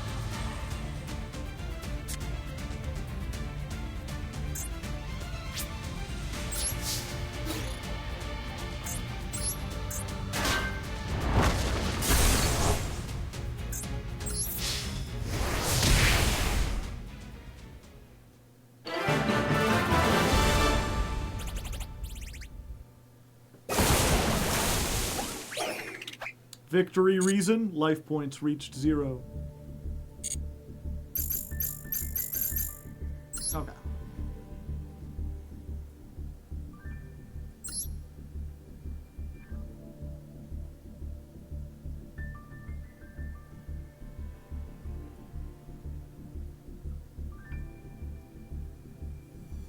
Let's try some shadow quality, shall we?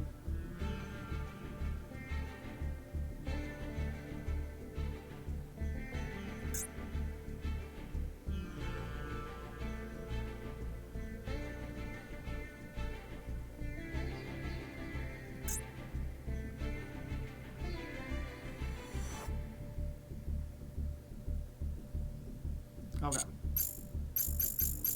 The winning anthem was very loud.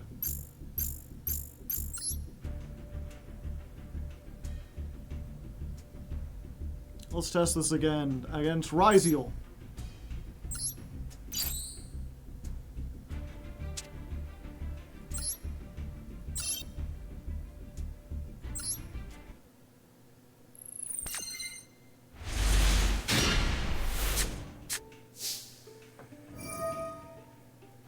Perulia. Well, shit! Okay, normal summon.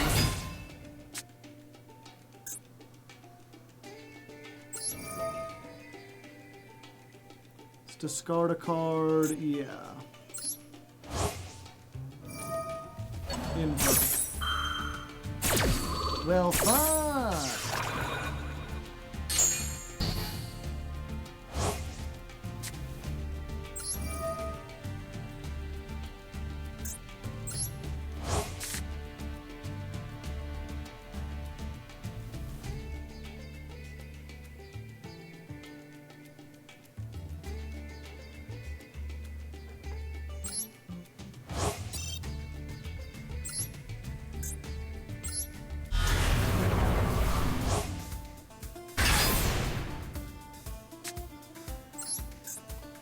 Magicalized fusion.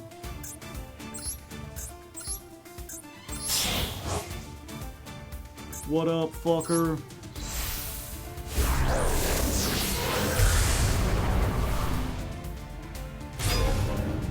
We goonin'.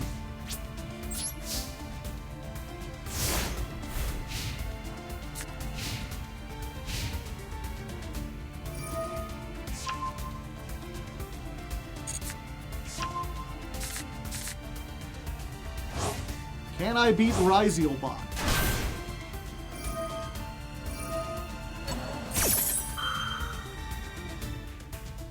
They can't target me, so they must target themselves. Unfortunate.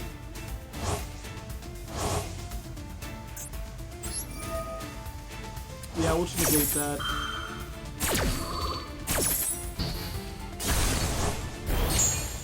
How is Ryzel even playable? Well, they're not in Genesis format, just me.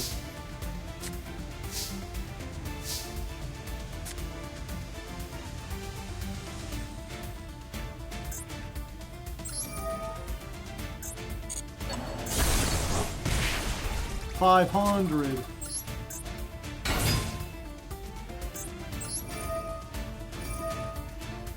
Ash Blossom. Well, so I've risked all and lost then.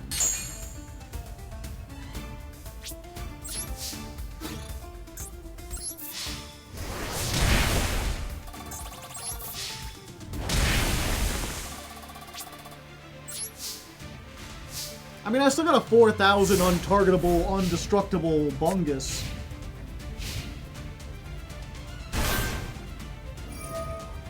Yeah, I picked Ryziel because I was like, okay, Ryziel can absolutely, like, even a bot could play Ryziel. It's just summon 4s, make 4s. What more could you want?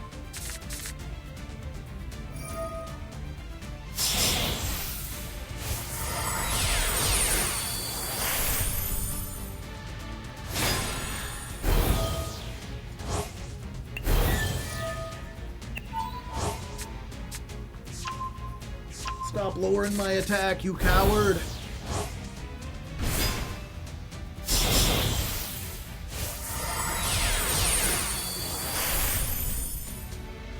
Oh, fuck. Wait, do they know what they're doing? They know what they're doing, chat!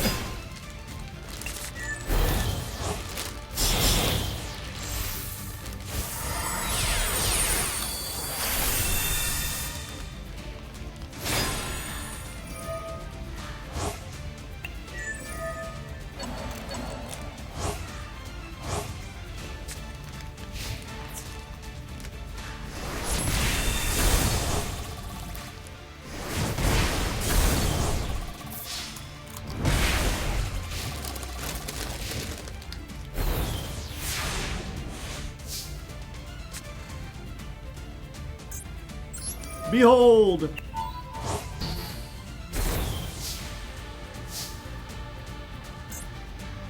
Surrender.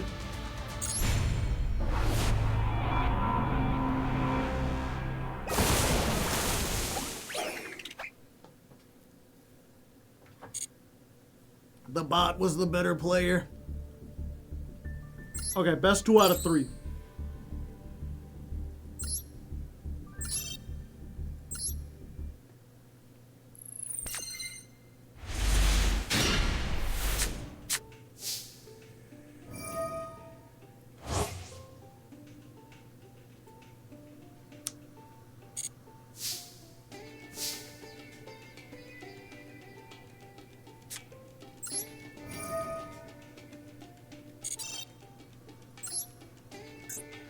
Fucking Maxi! We can't escape the roach. We can't.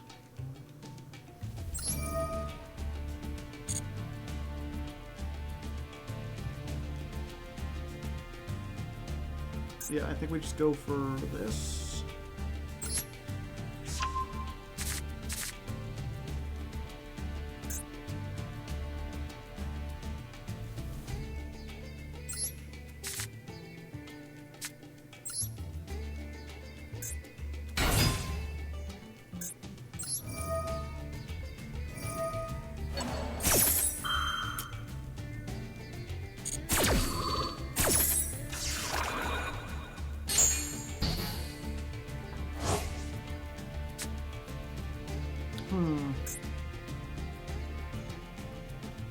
I can activate this, but what can I make? Dark Magicians?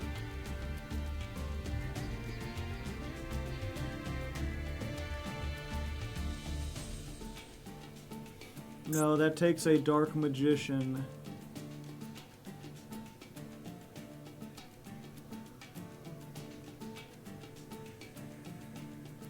Huh, what can I polymerization here, chat?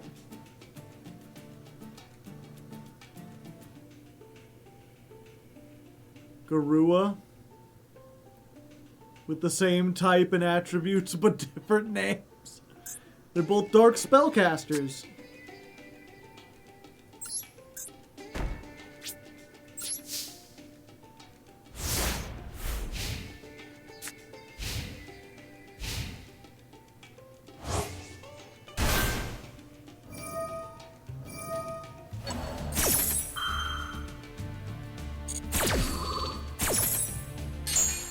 Chaos Lord, if you had it.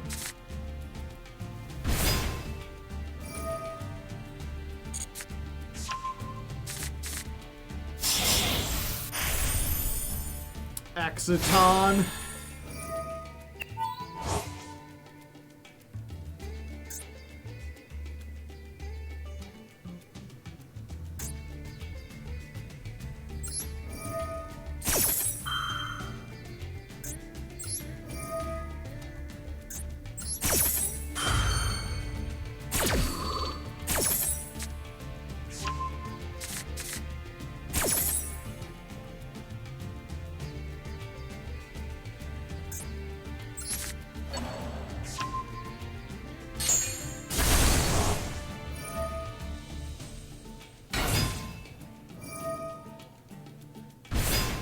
Problem with DM is no negates, yeah. Well, that's why I wanted to make Dragoon first turn.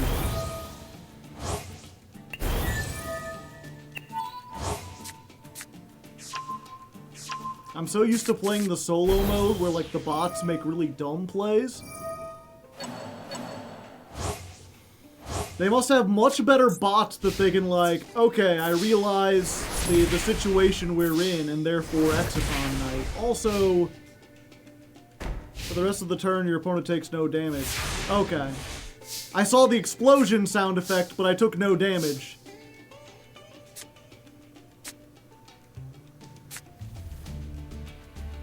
Okay.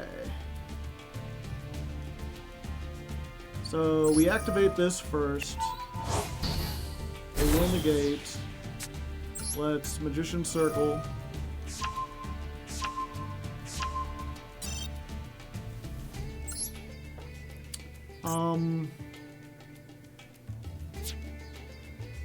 Look at the top three, reveal one, then place the remaining cards on top of your deck in any order.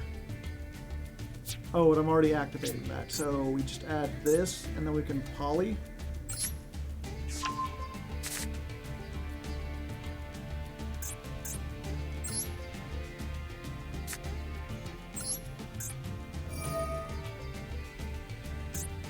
Make the Dark Magicians.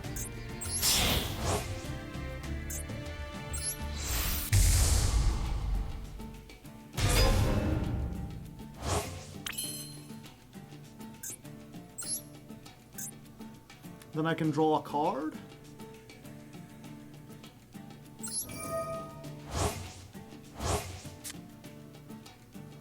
And then I can draw another card. Imperm.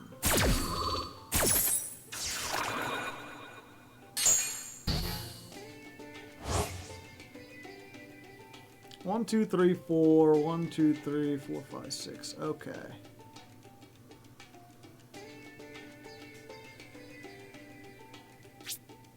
Let's go to battle.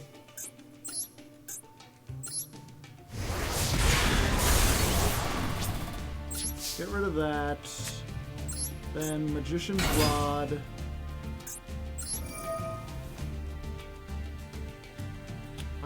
Oh, it doesn't get stuff back from the graveyard. That's unfortunate.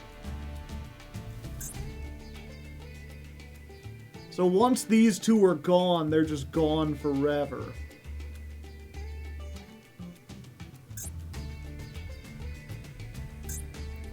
Fusion summon.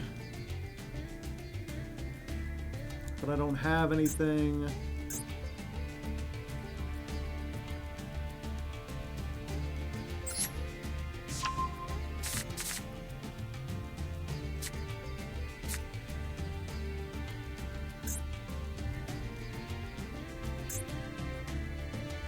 Didn't I use this effect already? Can't Soul Servant stack from the graveyard? Oh, yeah. Soul Servant stacks from the graveyard, and...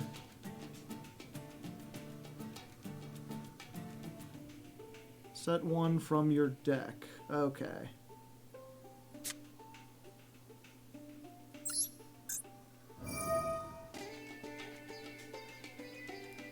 So we can put this on top of our deck.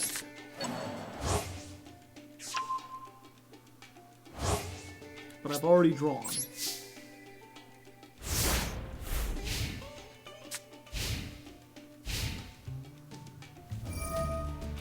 Plug in.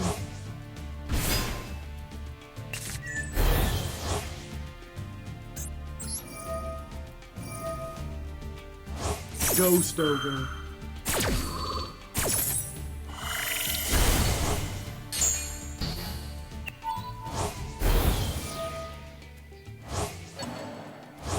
Wait, don't I get the... Oh, I have to play a Dark Magician Girl, don't I?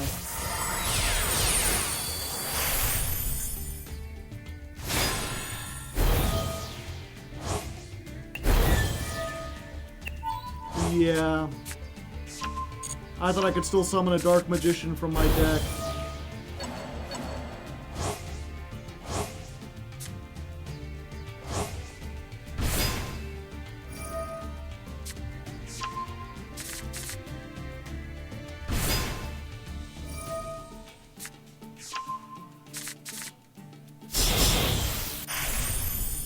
The Timeless.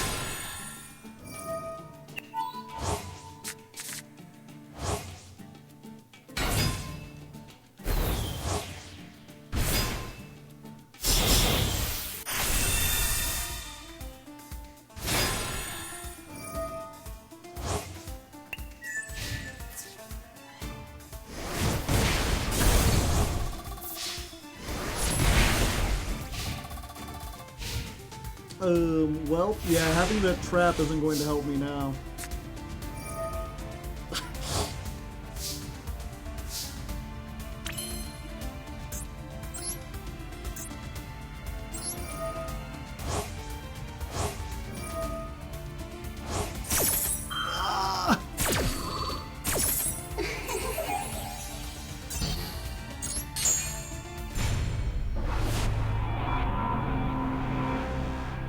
We're mega dead. Okay.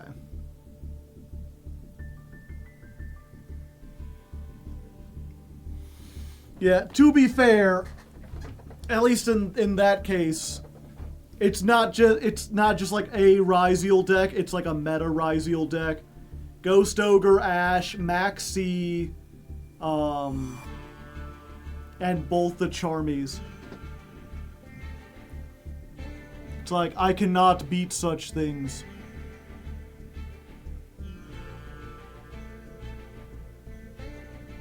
Joey Wheeler, Red Eyes Dragoon.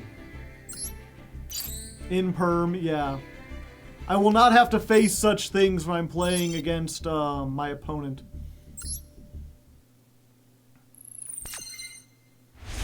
No deck in Genesis can afford to play so much disruption.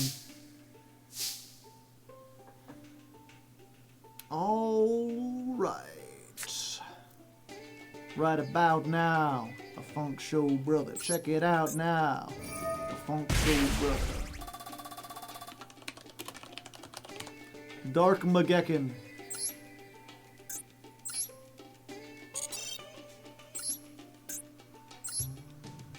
Haha. Can we goon? Not with this hand, I don't think. Place one card, then his Dark Magician. On the field and in the graveyard. Wait, so I've got Dark Magician.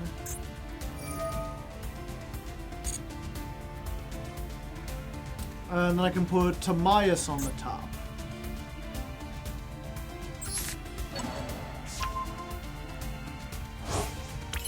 Then I can banish this to draw Timaeus.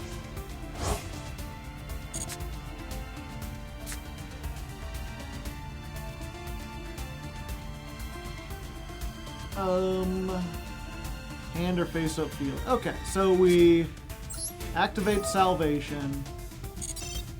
Salvation sets Eternal Soul. Then we summon this by sending the Salvation off.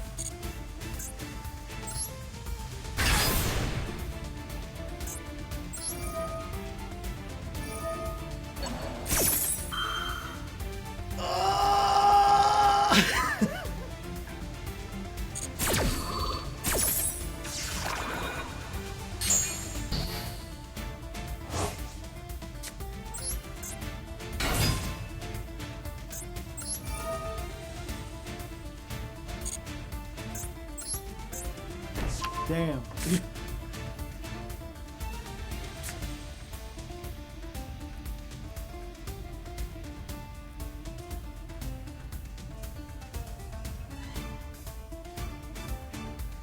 Okay, I still have some disruptions though.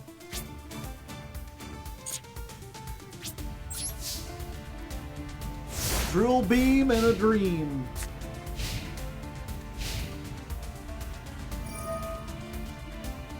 Are you shitting me?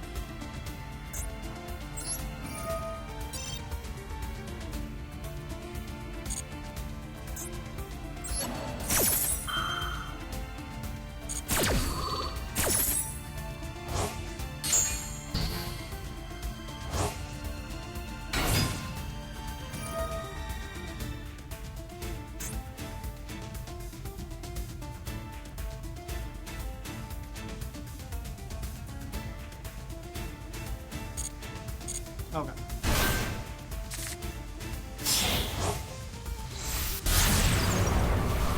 Bear set.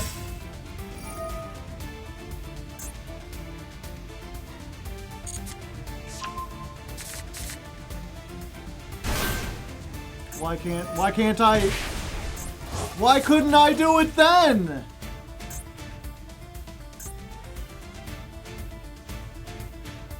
Oh, it's only when they normal. It's only when they normal. I always forget. This is not fair, chat.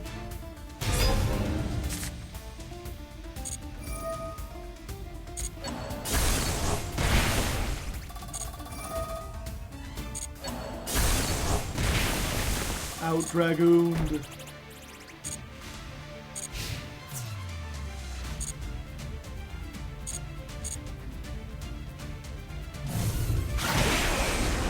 Huh.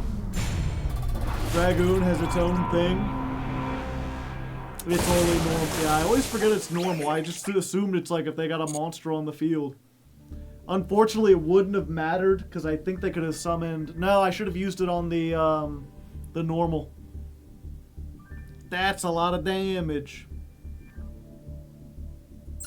Yeah, can we look at their deck?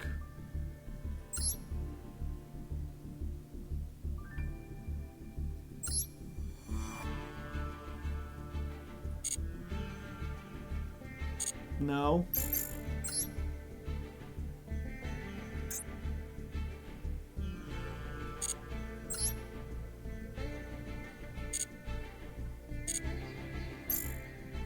This doesn't look like Master Duel. No, this is Master Duel. Don't you recognize Master Duel?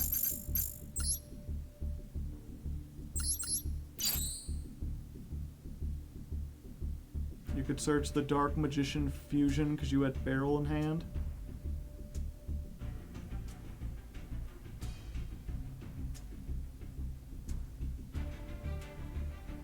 You're right, it does look like Master Duel.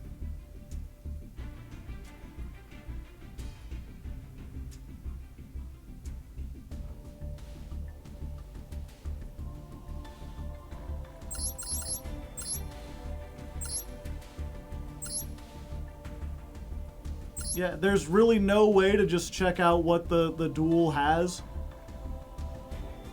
The last screen? Oh. Deck check. No deck check. This is not the kind of button I thought it was.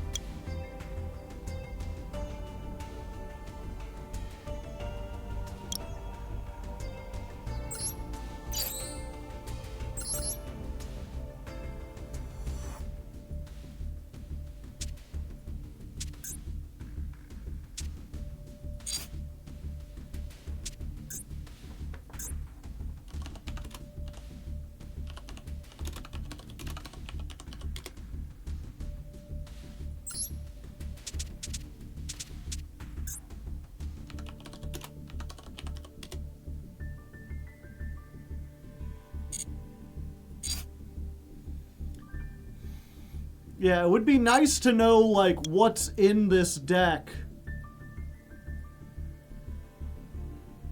So that I could know, like, what I'm facing.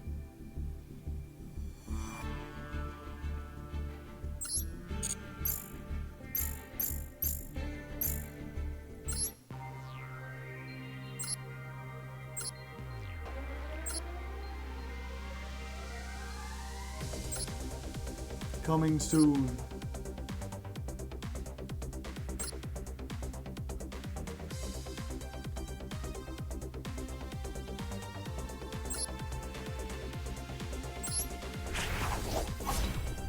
Whoa.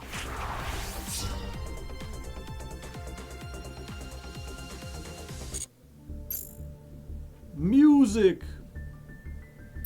Can you check the game files for the deck? Maybe?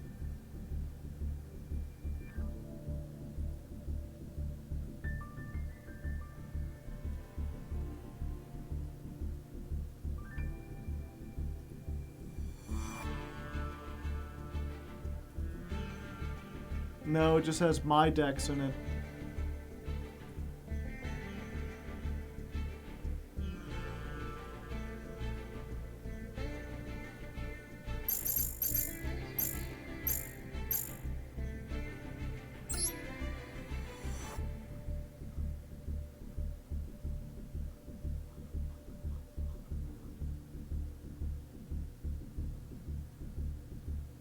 Yeah, I guess we just go against the blue eyes again. At least I can test. Wait, is there a... I forgot to do that. Let's see.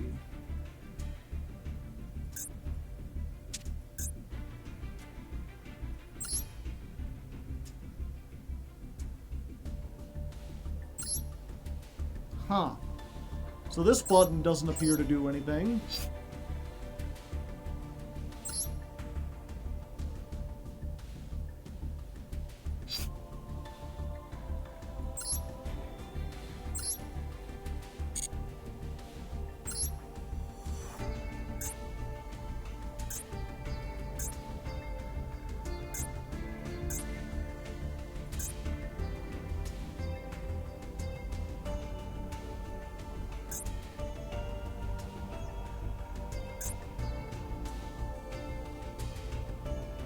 Hand test hasn't worked for a few versions now. Ah, I gotcha.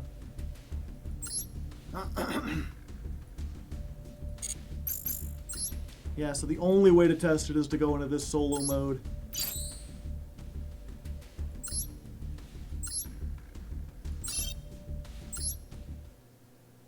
Konami better get on that.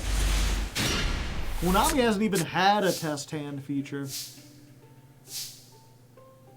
Okay, so this does it, like, easily, right?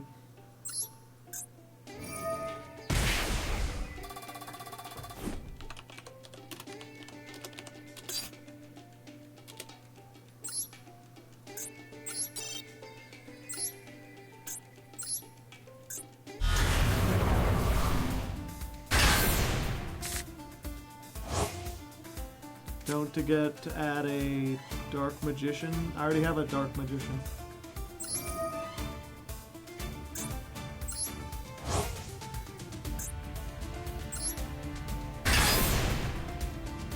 They have it in the deck viewer. They have what in the deck viewer?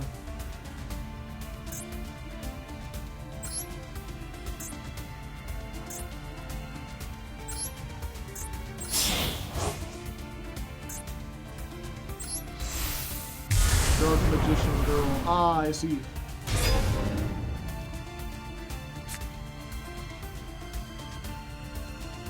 And then I could do this, but it wouldn't get me anything.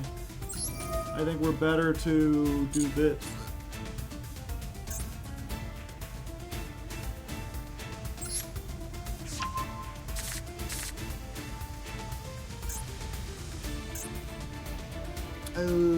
Yeah.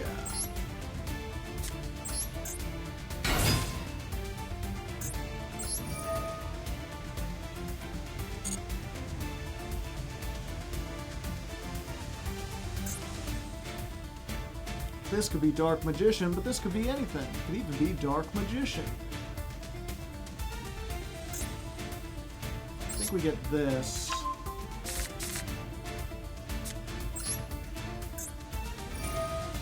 We stack this on top.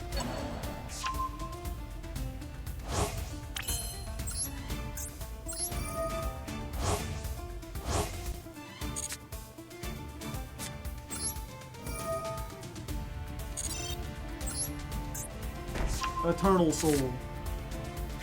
And your move.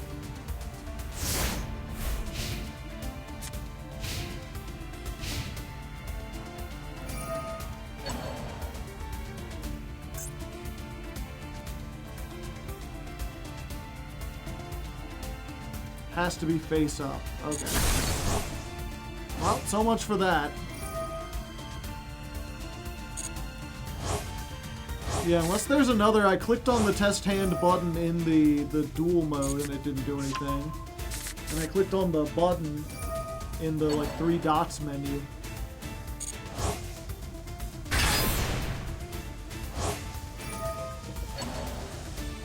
So much for that. Yeah, we'll just negate that.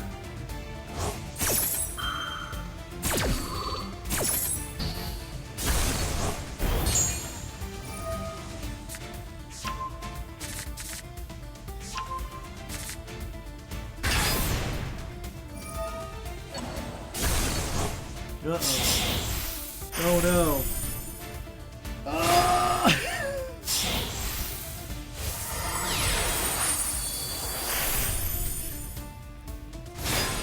Dragoon is not as good as I had hoped, chat.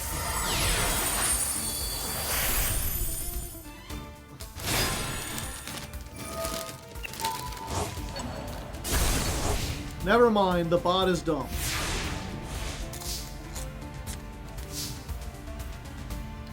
I mean, they had an out to it.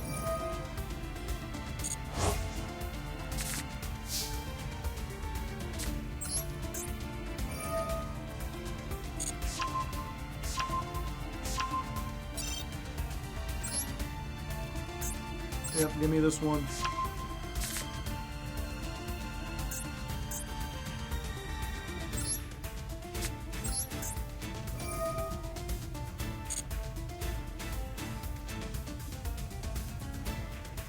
Place on top of the deck.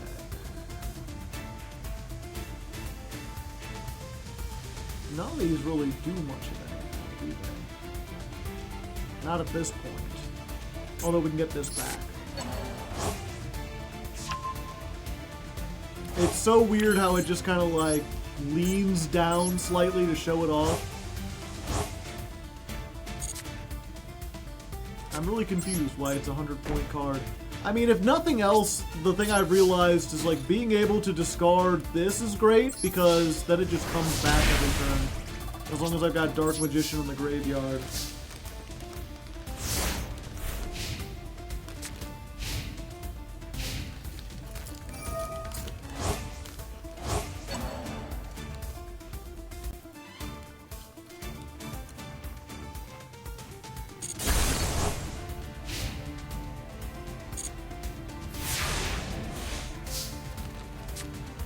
That's very rude.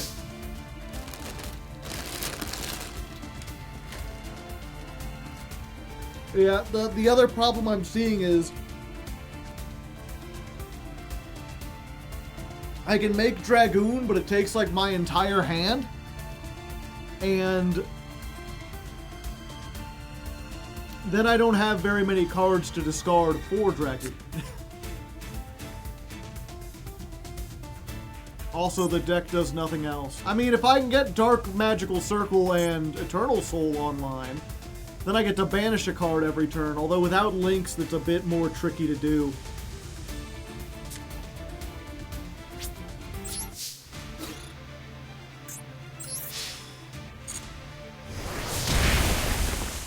Your opponent has left the game, ending the duel and their life. Oh shit, really?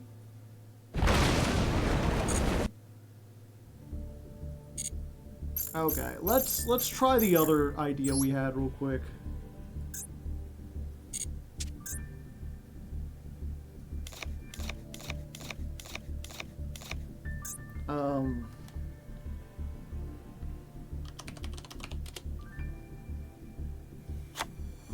Protoss.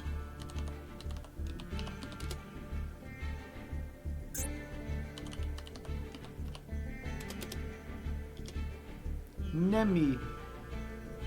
How do they spell this? Nemesis.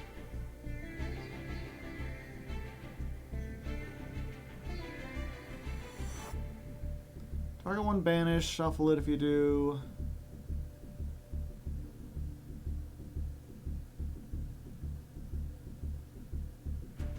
Target one of your banished nemesis, add it to your hand. Okay. That one we don't need.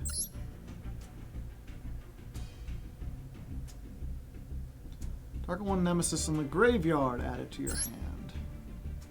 Add one nemesis from your deck to your hand. Okay. So we need that. What does Keystone do? Target one banish, shuffle it, and if you do, shuffle the target. If this card is currently banished and was banished this turn, add it to your hand. Okay, that's not especially great.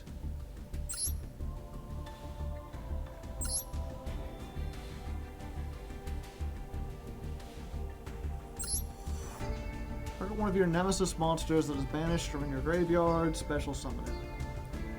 Flame Banshee, I'm pretty sure it does. Yeah, it's got 33 points. She's a big girl. A big girl. And I'm realizing this is a pyro, not a worm.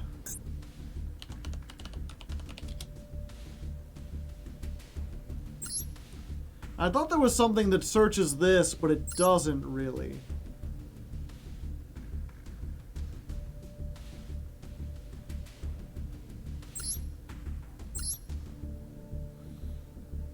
And these just get them back from other places.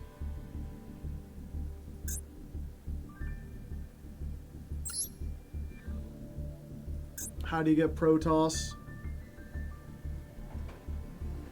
I guess I gotta hard draw it.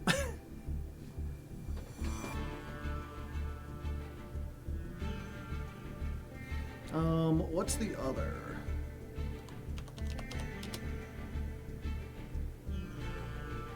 This is a worm.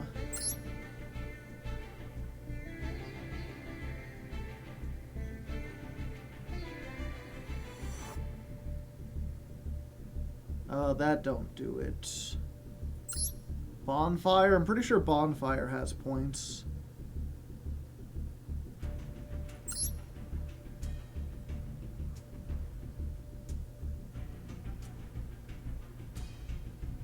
Target a banished worm and add it to your hand.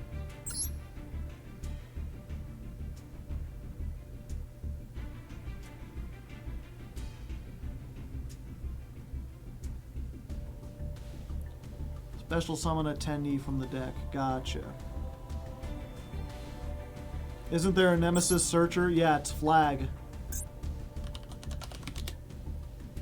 Yeah, Bonfire, 33 points. I could play Bonfire Colossus. Chaos Space. What's the other? I know there's a card that like searches almost anything. Because this is a dark monster, right?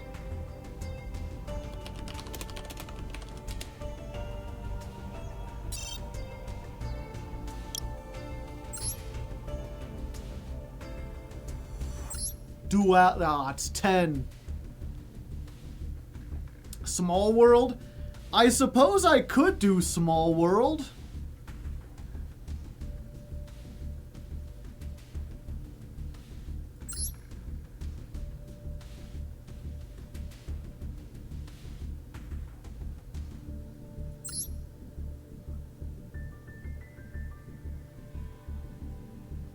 It's so rough if Small World gets ashed. Yeah, but it's in Genesis format, so they're unlikely to have ash.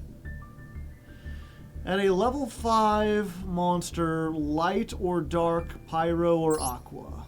This is a worm.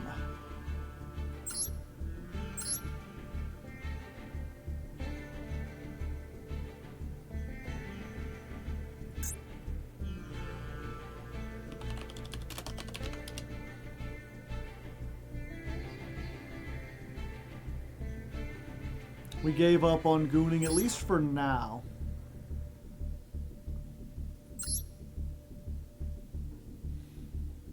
Yeah, I mean, if we play... Well, first let's add 3 of this real quick.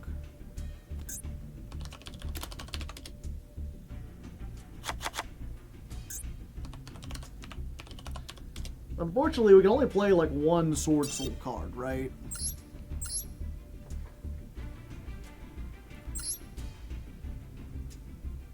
Like, it's just Taya. Banish a Sword Soul or a Worm. Special summon a token. Cannot summon out of the extra deck except for Synchros. If this is sent to the graveyard, send a Sword Soul or a Worm from your deck to your graveyard. 3 monsters with different attributes. Okay.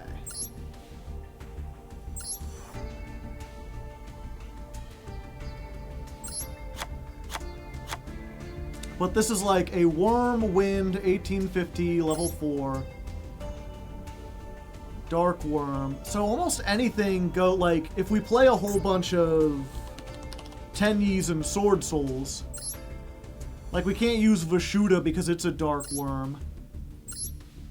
But these are like Wind, Fire, Water.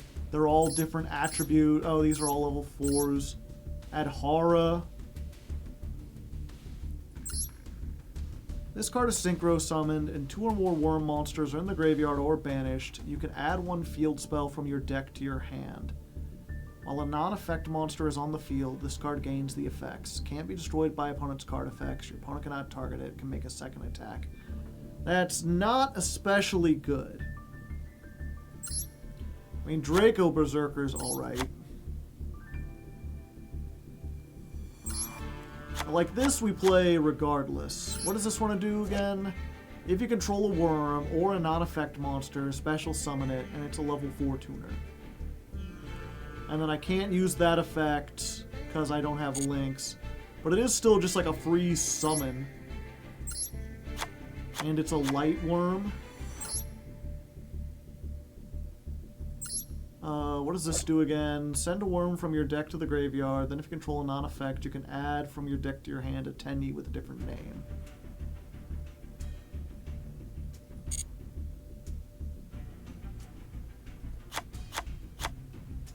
The Adamancipator spell can negate. Oh, Dragite? Yeah, that's 20 points.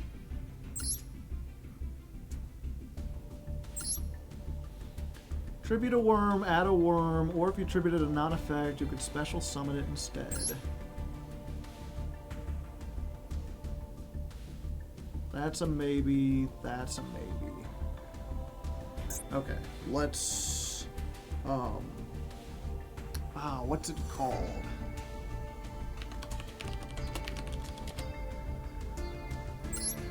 Play like Mystery Shell Dragon?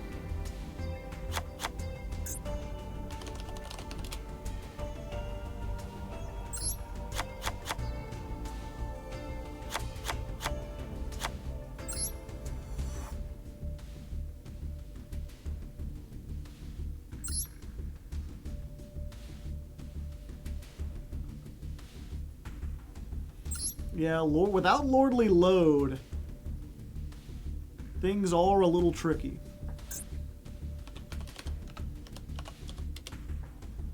Sordol.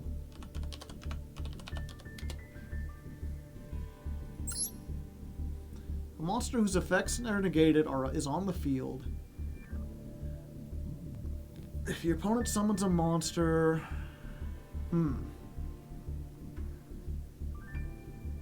Maybe.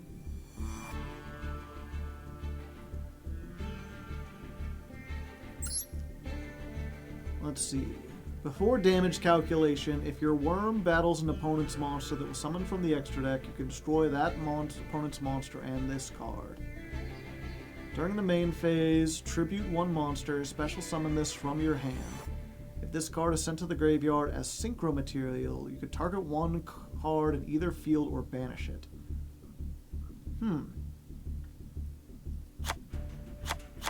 So maybe try that, and then we can throw in, like, these two. When a monster declares an attack, special summon this from your hand, negate the attack, then if you control a fusion monster that mentions Albash, you could destroy it. If a monster is banished face up, you can banish this card from your field or graveyard, special summon a light spellcaster whose attack... Okay, that just bridges everything. Control a synchro, target a card on the field or in either graveyard, banish it. Okay, so we don't want to play that. Target one Sword Soul in your graveyard, or if you control a synchro, target a worm instead, summon it. If this card is banished, target a Sword Soul or worm you control, increase its levels. Okay, so it's just Monster Reborn, but we don't have a way to get it because most of the cards are statted. If a card is banished, you can banish a Worm Synchro and a Sword Soul from your hand, deck, or graveyard, or that is face up on either field. If this card is banished, summon a Sword Soul token. Huh. Weird. Target one worm and two cards, destroy them.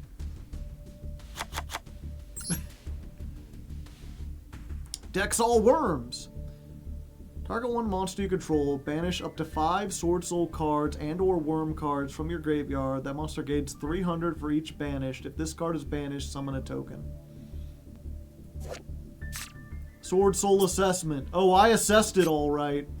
It's garbage is what it is.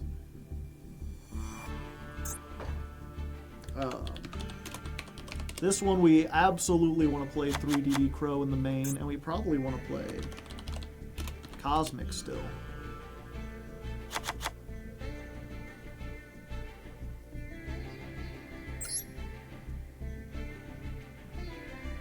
Yeah, the test hand button don't do anything.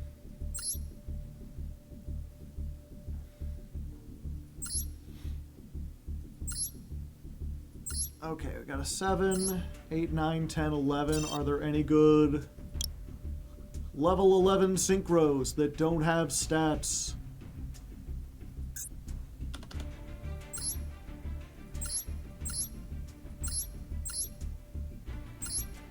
I mean, I guess we can play Star Eater. Oh yeah, Jushin, the cursed thunder god.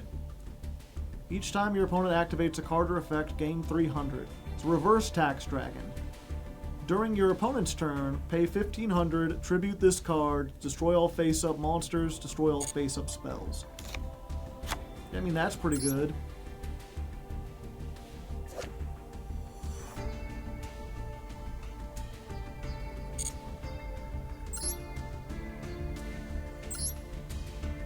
And then we got 10s here, we got 8s we can make.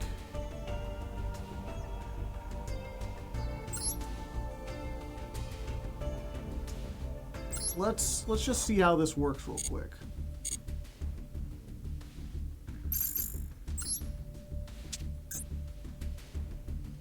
Okay, for a second I thought I didn't save it.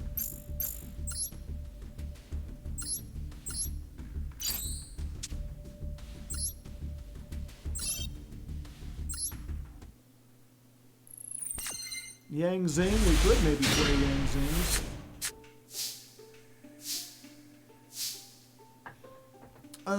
Okay.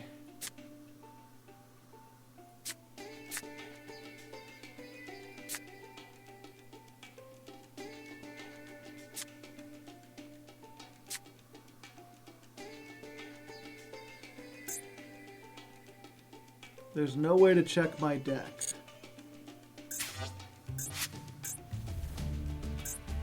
Okay, at least there's an info button.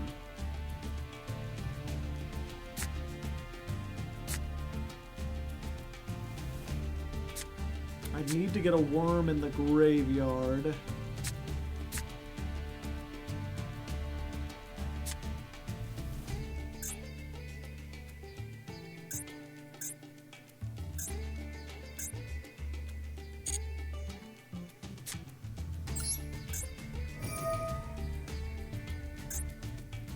We reveal a dark worm.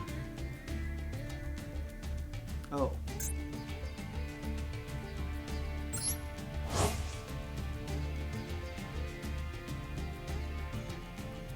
Yeah, and then we can just search Protoss. But we have to banish 3 monsters with different levels. We don't have the ability to get 3 into the graveyard at the moment. We could just search Primite Ether Barrel, set Drill Beam. We could also get this. Make a Chenying.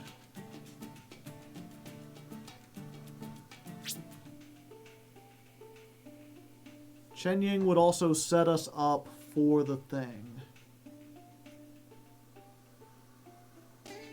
Yeah.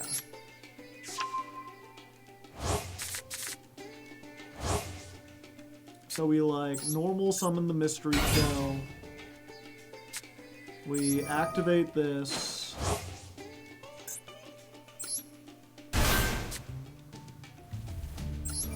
We summon this.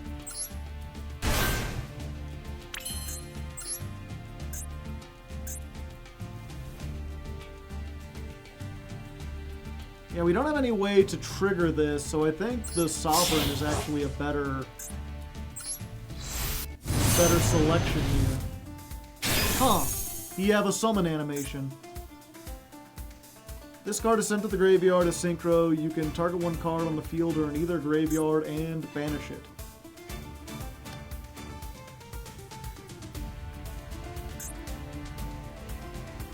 I have 3 monsters with different attributes.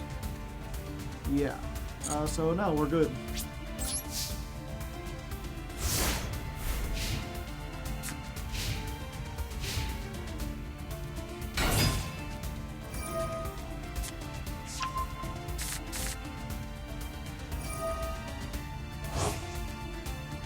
I mean,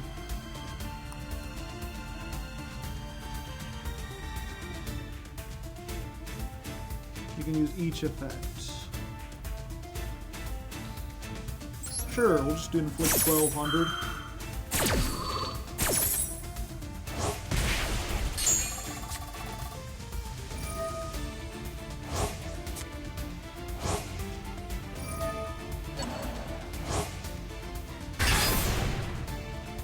Huh. The cards like bounce. I didn't notice that before. Watch when this lands on the field. Watch what Evil Chenying. It like flops. It's got physics to it.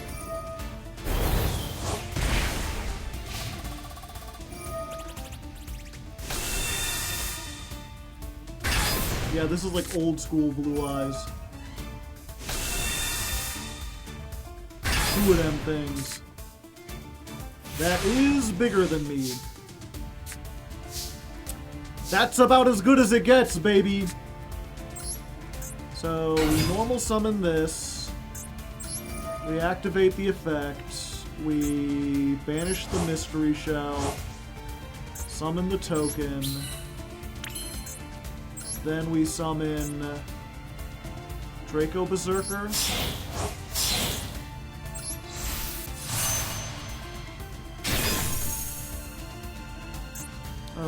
What does this do in this? You can send 1 Sword Soul or Worm from your deck to the graveyard. Draw a card.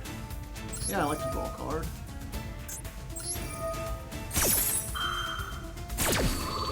Or did I do the wrong effect?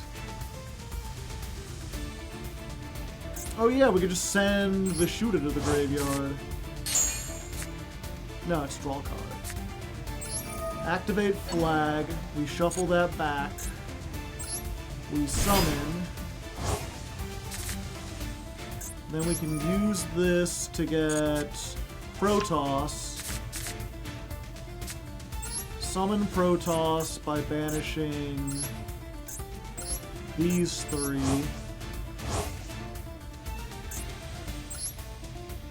I mean, I drew, like, the best hand in the deck, and I'm against dumb Blue Eyes. But, like, there you go. Genesis Worm Pile.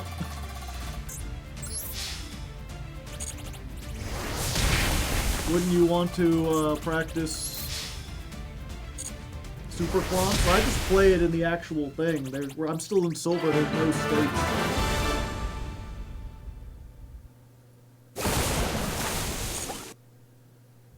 Protoss isn't pointed? It is! It's 100 points!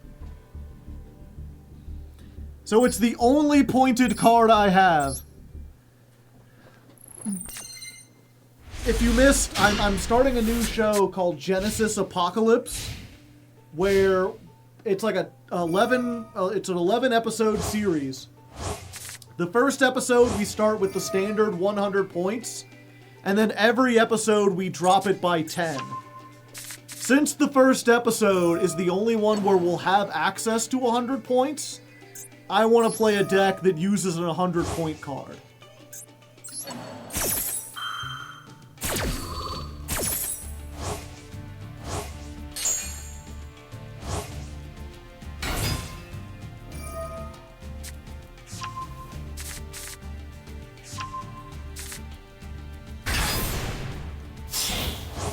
And my options were like Dark Magicians playing Dragoon, or this weird worm pile that plays Protoss as a boss.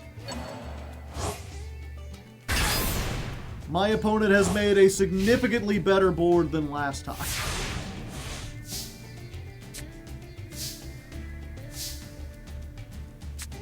Okay. Roar?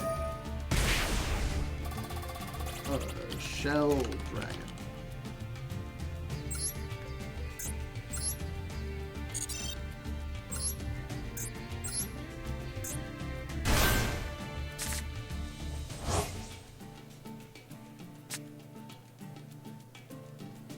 If you control a worm, you can special summon this from your hand. Okay. So it's free! And this works when they normal summon. You can banish this card, target a normal you control, or in your graveyard. Okay. So this gives me, like, removal and a thing.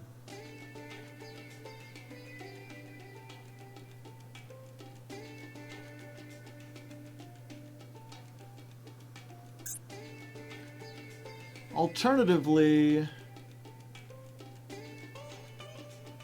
add a field spell. I didn't even look at the field spells. Maybe I should. While a non-effect is on the field, can't be destroyed, can't be targeted, can make a second attack, but that doesn't help me when I got 300. If it couldn't be destroyed at all, that would be good.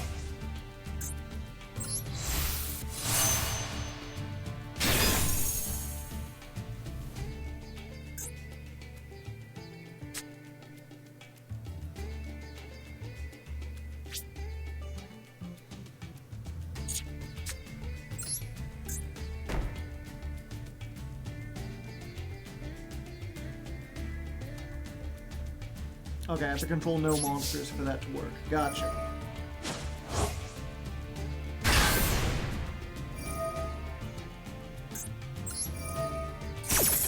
What if you were banished?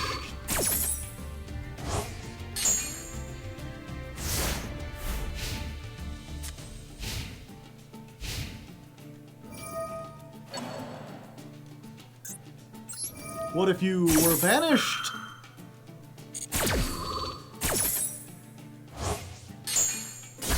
I still get destroyed, but you are banished! I could summon another Mystery Shell Dragon, if I felt like it. Send one worm, then if you control a non-effect monster, add a Tenyi. Okay. Dark, light, dark, dark. So I could... Yeah.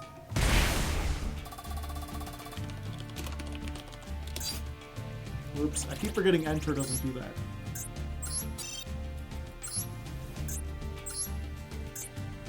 Get Shell Dragon.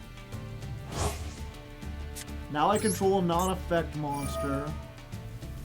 So I can send... This is another dark monster. I can send an Earth. Send from deck.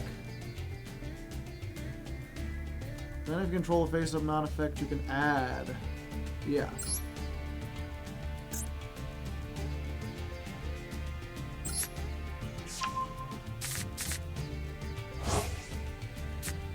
Then I can normal summon this. Special summon this. We make this guy. For some reason I thought this was a level 4. Okay, so this does nothing. He's a level 2! I could have made all 10. Oh, I should have. I should have done that thing, and I didn't think about it.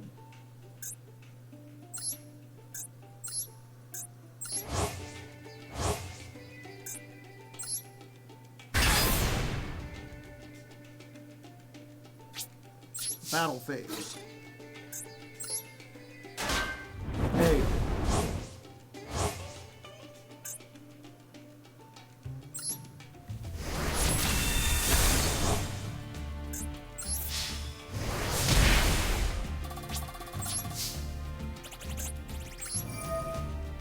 We will declare light.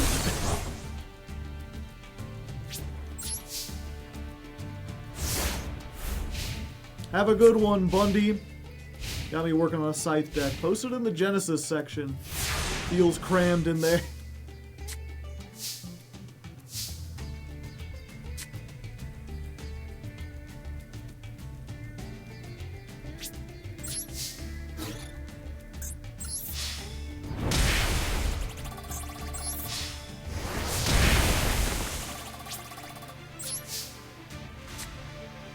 Actually, okay, if we do this, we can send... Oh, we're not playing the level 1. Huh.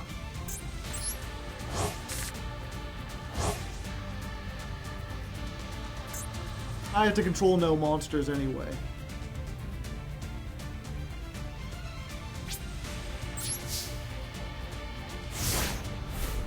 Adhara? Is that its name? Oh no. Okay, they didn't read.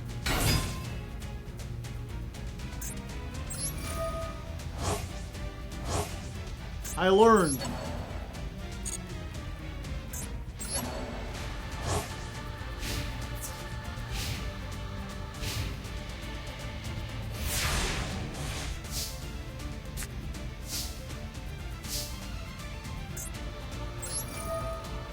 You can be destroyed.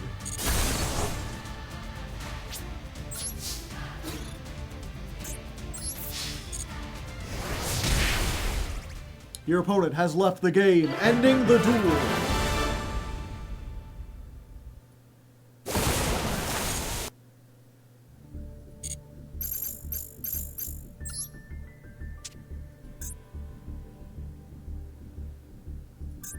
Yeah, so 1 second. Tenyi.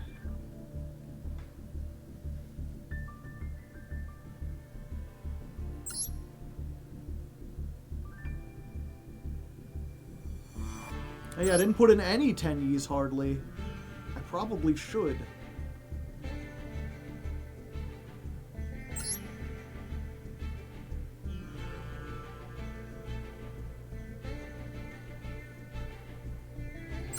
Probably don't need all 3 mystery shell dragons.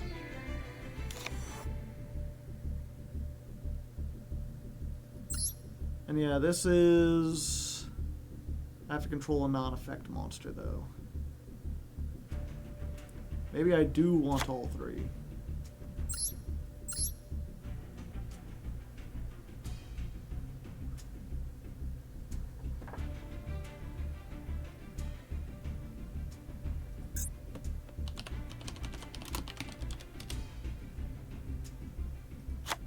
What about Heavenly Circle?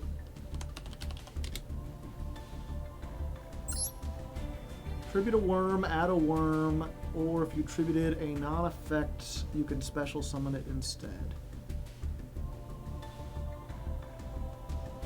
Yeah, maybe.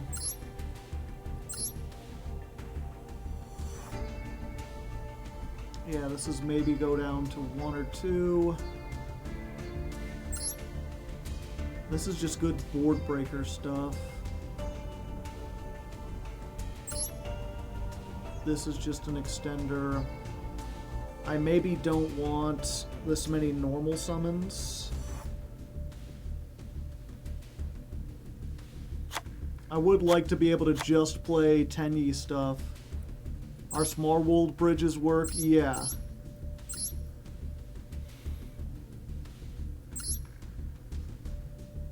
Pretty sure.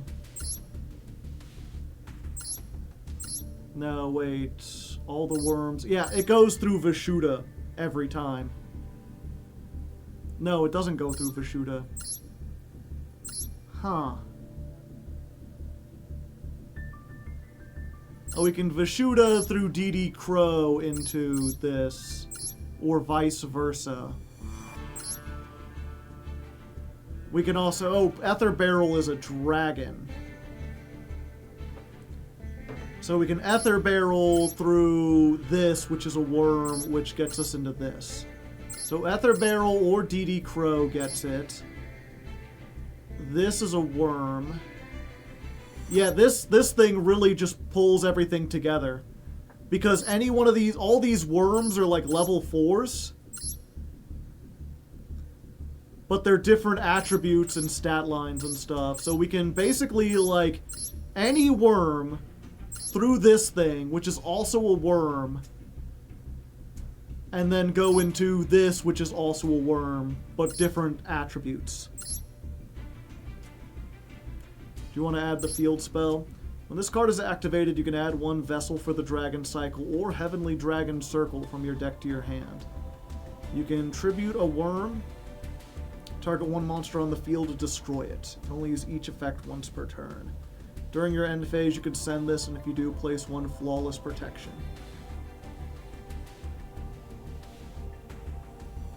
Yeah, I guess so. Because this searches it, right?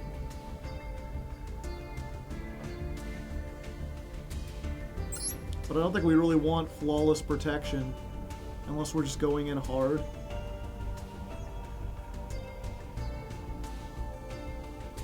We could potentially play something like put in some of this during the siding.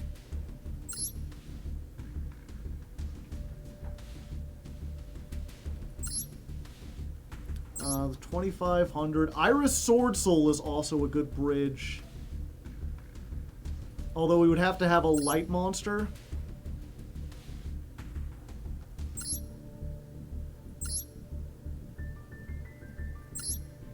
Yeah, we don't have very many light monsters. Heavenly Circle. Yeah, the thing is, I guess these are all free special summons, so I could get one of these and turn it into one of these. So maybe 1.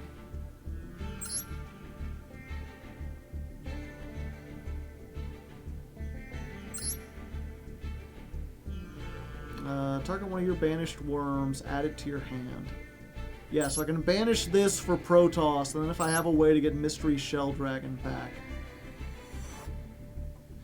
I can get it back.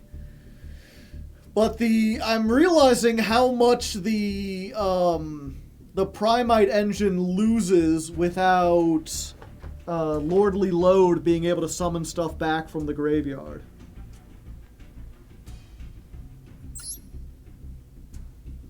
Is it pure Tenyi? No. It's like Tenyi with Sword Soul, with normal worm monsters.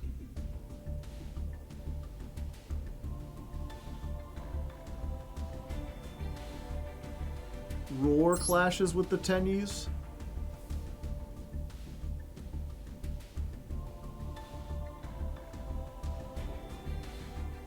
No, it's fine. Because all the Tenyies are if you control no effect monsters. So I can use Roar, summon Mystery Shell Dragon, and still just summon any of the Tenyi cards. Unexpected Die. This is just Unexpected Die, but better. But with a graveyard effect.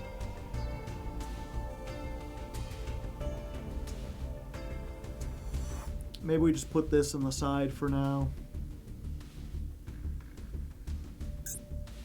We could... Are there any, like, worm Ixies?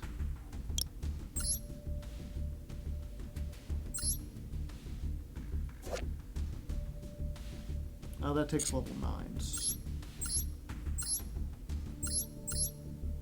Tornado Dragon? Sure.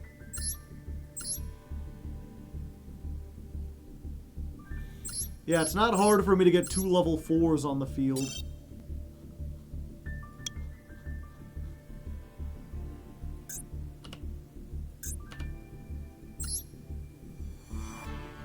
Do you use your normal summon? Yeah, on these two. These are my normal summons. And sometimes this. You could run the adventure package. I'm pretty sure that's statted, isn't it?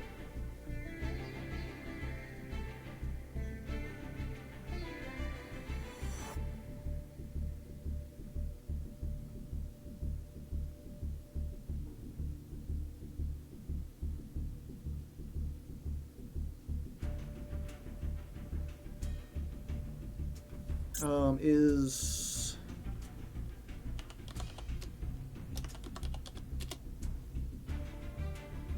Okay, yeah, we could throw one of these in.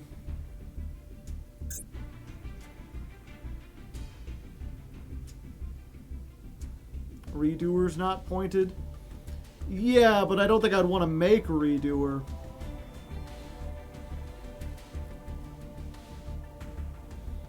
If anything, I might want to, like, Utopia the Lightning.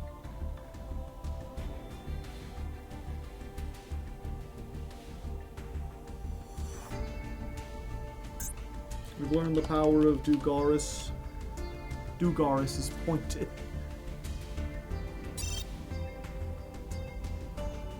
Why not Redoer? It doesn't do anything. Giant Hand.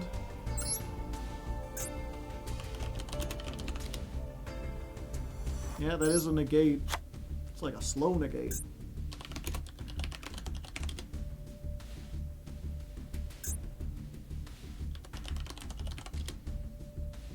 Oh, I'm still on level 4s.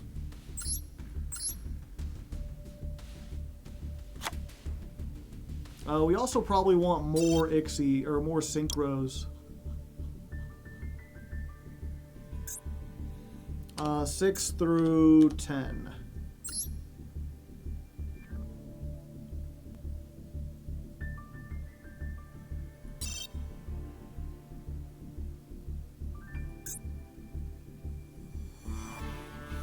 Because we can make a 6 with Flag. I don't think we really need... We need, like...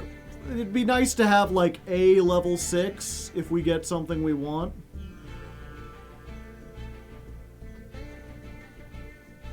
Is this better Omega? I mean, I suppose that's one way to look at it.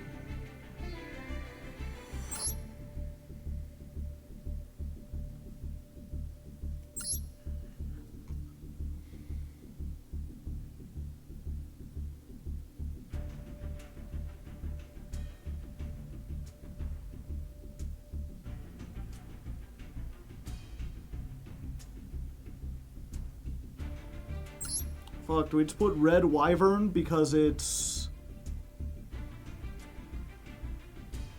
a quick effect, technically?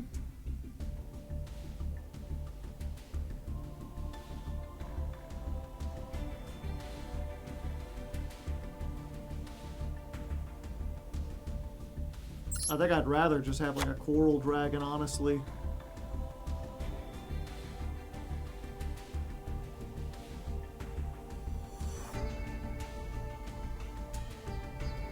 What level is Vulcan Divine? That's a 6, but I think that takes Beast Warriors.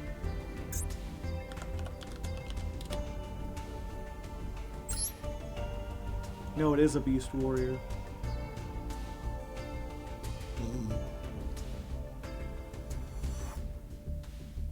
The new train cards. White Aura Whale is a water tuner and a non-water. Taya is a... Yeah, I need all waters. And I only have one water non-tuner and no water tuners. I guess all the Sword Soul tokens are water tuners.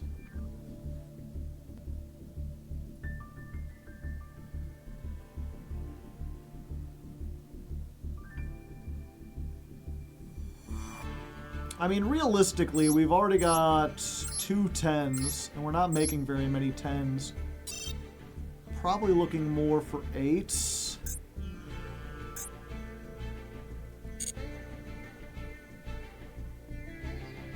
Taya could also make Chidori if we don't make the token or use it. We would need 2 Tayas, though, or a Taya and a Nahata specifically. Sure, Adrine is good to put in there.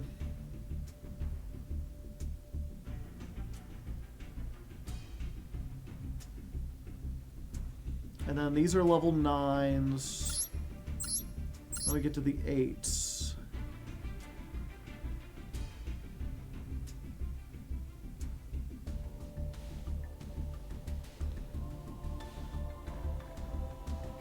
We could make Borreload Savage Dragon with no links. You have a way to make Tzolk'in the one used on virtual world lists? Tzolk'in is like a 100-point card.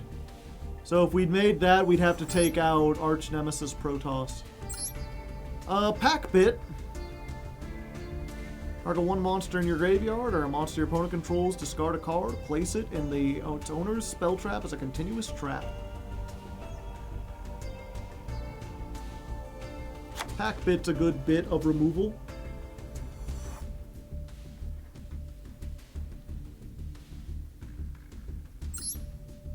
Crimson Blader could be funny.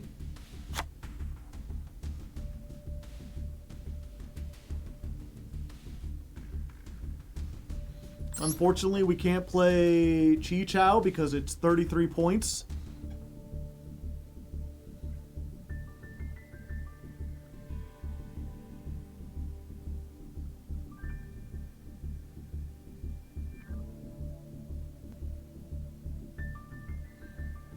Play Stardust Dragon? Oh, Baxia. Does this do anything?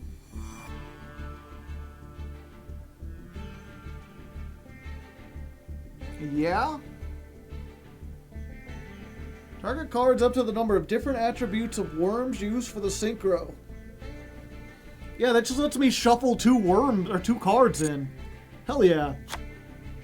How did I forget about that? Are there any other worms I'm not thinking of? The level 7, but I have no way to make that because all I have is 4, 6. I have all even numbers. Unless I normal summon a DD Crow. Then I could make Yazi.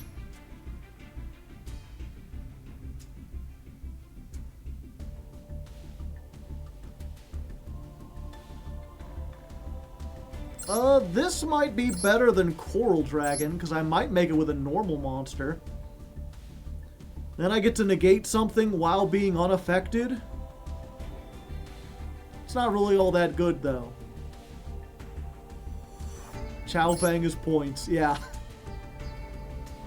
Because it's a floodgate.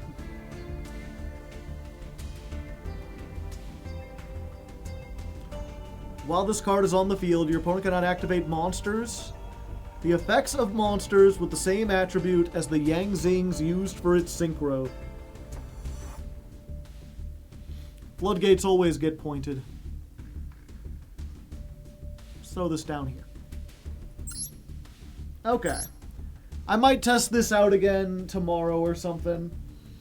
Either way, I think we made some good work here. Actually, at the risk, we've been here really long, but let's try this against the Ryziel deck.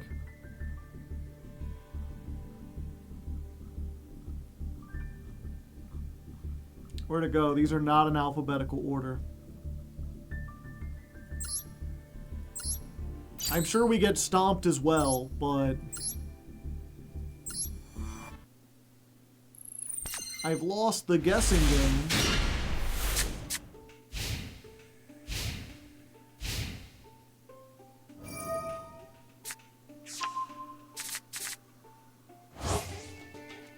Are we making the deck for any specific reason? New show. I'd explain it, but I've already explained it so many times tonight. What other decks do you want to make? The three things that I play in Genesis when I play with my friends are, what's it called? Generator, Ninjas, and Leerlusks. And so, over the course of the show, I plan to play those as well. Doesn't one of the Sword Souls increase or decrease your level? Probably, but none of the ones I'm playing. I saw you had started building Centurion. Yeah. That was my other idea for, like, a deck that uses most of the points. That might be for episode 2. Because it's, what was it? I think it was Tzolk'in. Tzolk'in is like 80 points or something like that.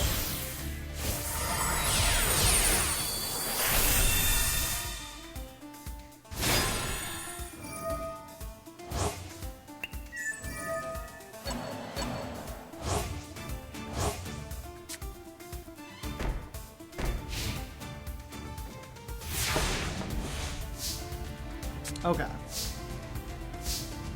Let's see if we can do this.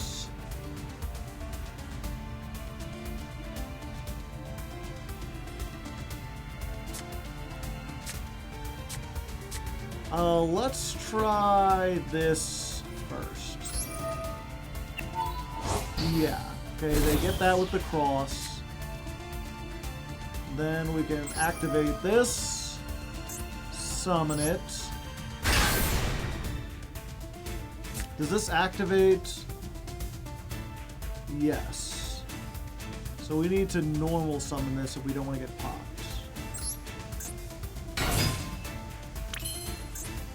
And then we can make Jurishin. Oh, it's only during your opponent's turn. Fuck. I guess I'll have to remember that.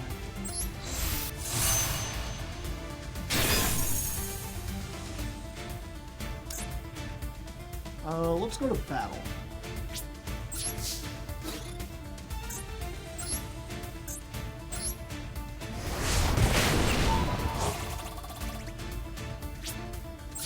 I forgot it could do that. I forgot it could do that. Oh, if I didn't think that it could do that, you know that it could.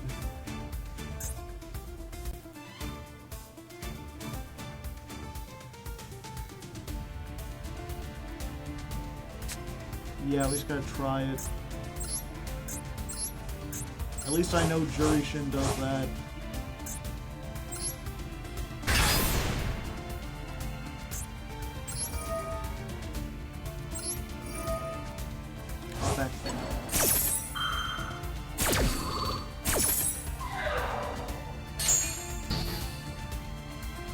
Should have summoned it in defense mode.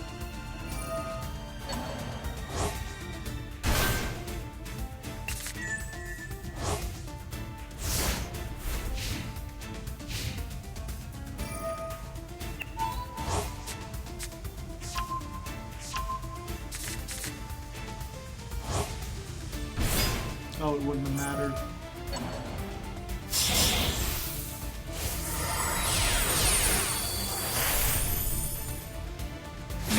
nothing really matters. Yeah, I really wish I could look at this deck. I'm super curious because I'm like, okay, I know they have Maxi, Perulia, the other Molcharmy, Imperm, and Ash Blossom. Wait, I already say Ash, Maxi, both Charmies, and Imperm. So I wasn't expecting that, and Ghost Ogre. But I wasn't expecting them to also have Veiler.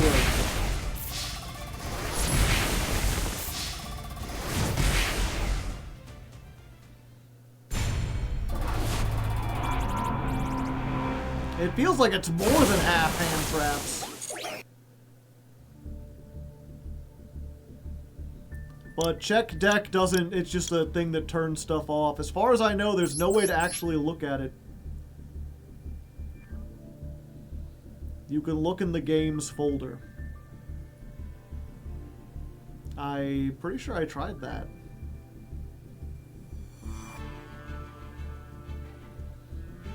Open file location. Data, deck, expansions, MD Pro data, picture, puzzle, replay, sound, video. Those are the options I have. I assumed maybe it would be data, locals, pack, Winbot. Is Winbot? Oh, there's the decks. But it's a YDK file. So, I guess, where's the Ryziel one?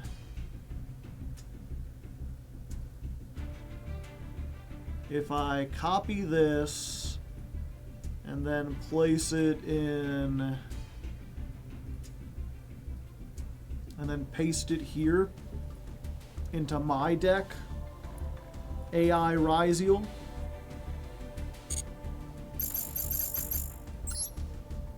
Well, there we go.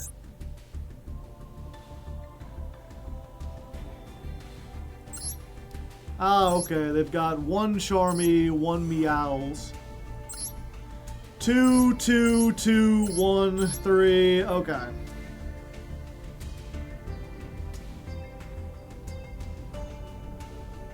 Anyone want to play 14, 13 point Genesis?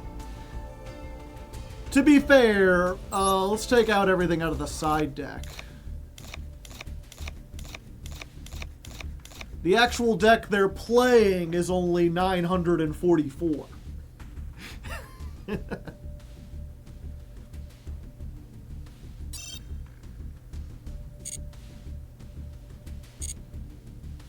Now I'm really curious.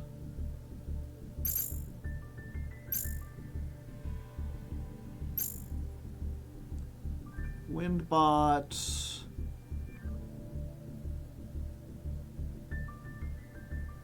What was the one? It was like Joey Fire.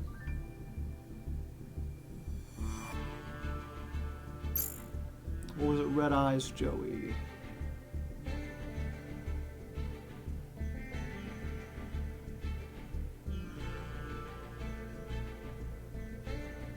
Huh. Doesn't seem to be in there.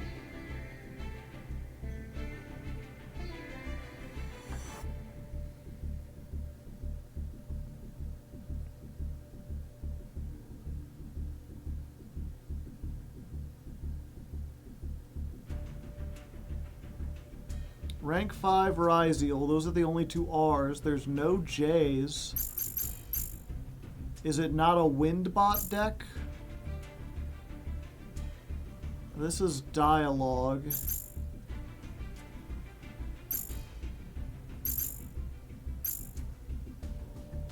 Locals, no. Pack, that doesn't do anything.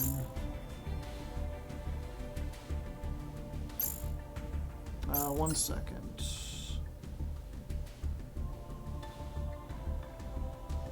Joey Wheeler's Red Eyes Dark Dragoon.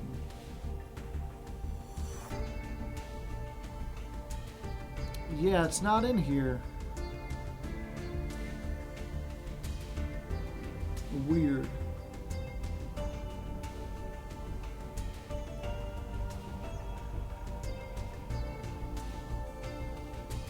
see, real quick though, I guess while I'm here, so we don't end on nothing.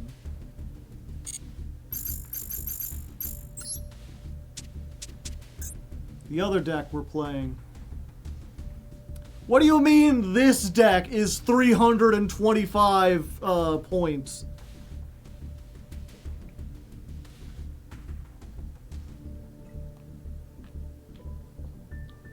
Okay, to be fair, 50 of that is this, which they've never summoned, and this, which they've never summoned. I didn't realize they had Soul Charge in their deck. They've never used it, it's just one copy. Also, Melody of Awakening Dragon is 33 points. There we go, now they're legal.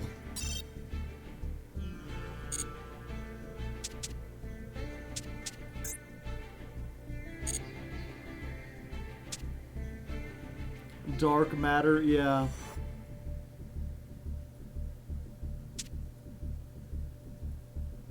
All Rhodolite cards are 33 points. Except for the one I found. Good old Small World. Nothing beats that. Except 7th Tachyon, for reasons. But yeah, with that, I think I'm going to call it for today. Thank you all for helping me, though. Let's see. Upcoming this week. We've got tomorrow, I will be on Surprise Round RPG, playing tabletop games. Specifically, we've got I call it D&D. It's like one of those tabletop RPGs, but it's not a D&D game. It's like their own custom universe. We've been playing this game for many months now at this point. It's called Death Market Rebellion is the name of the campaign. You should be able to catch up pretty quickly if you tune in. I think we're getting ready, rearing up for a big fight.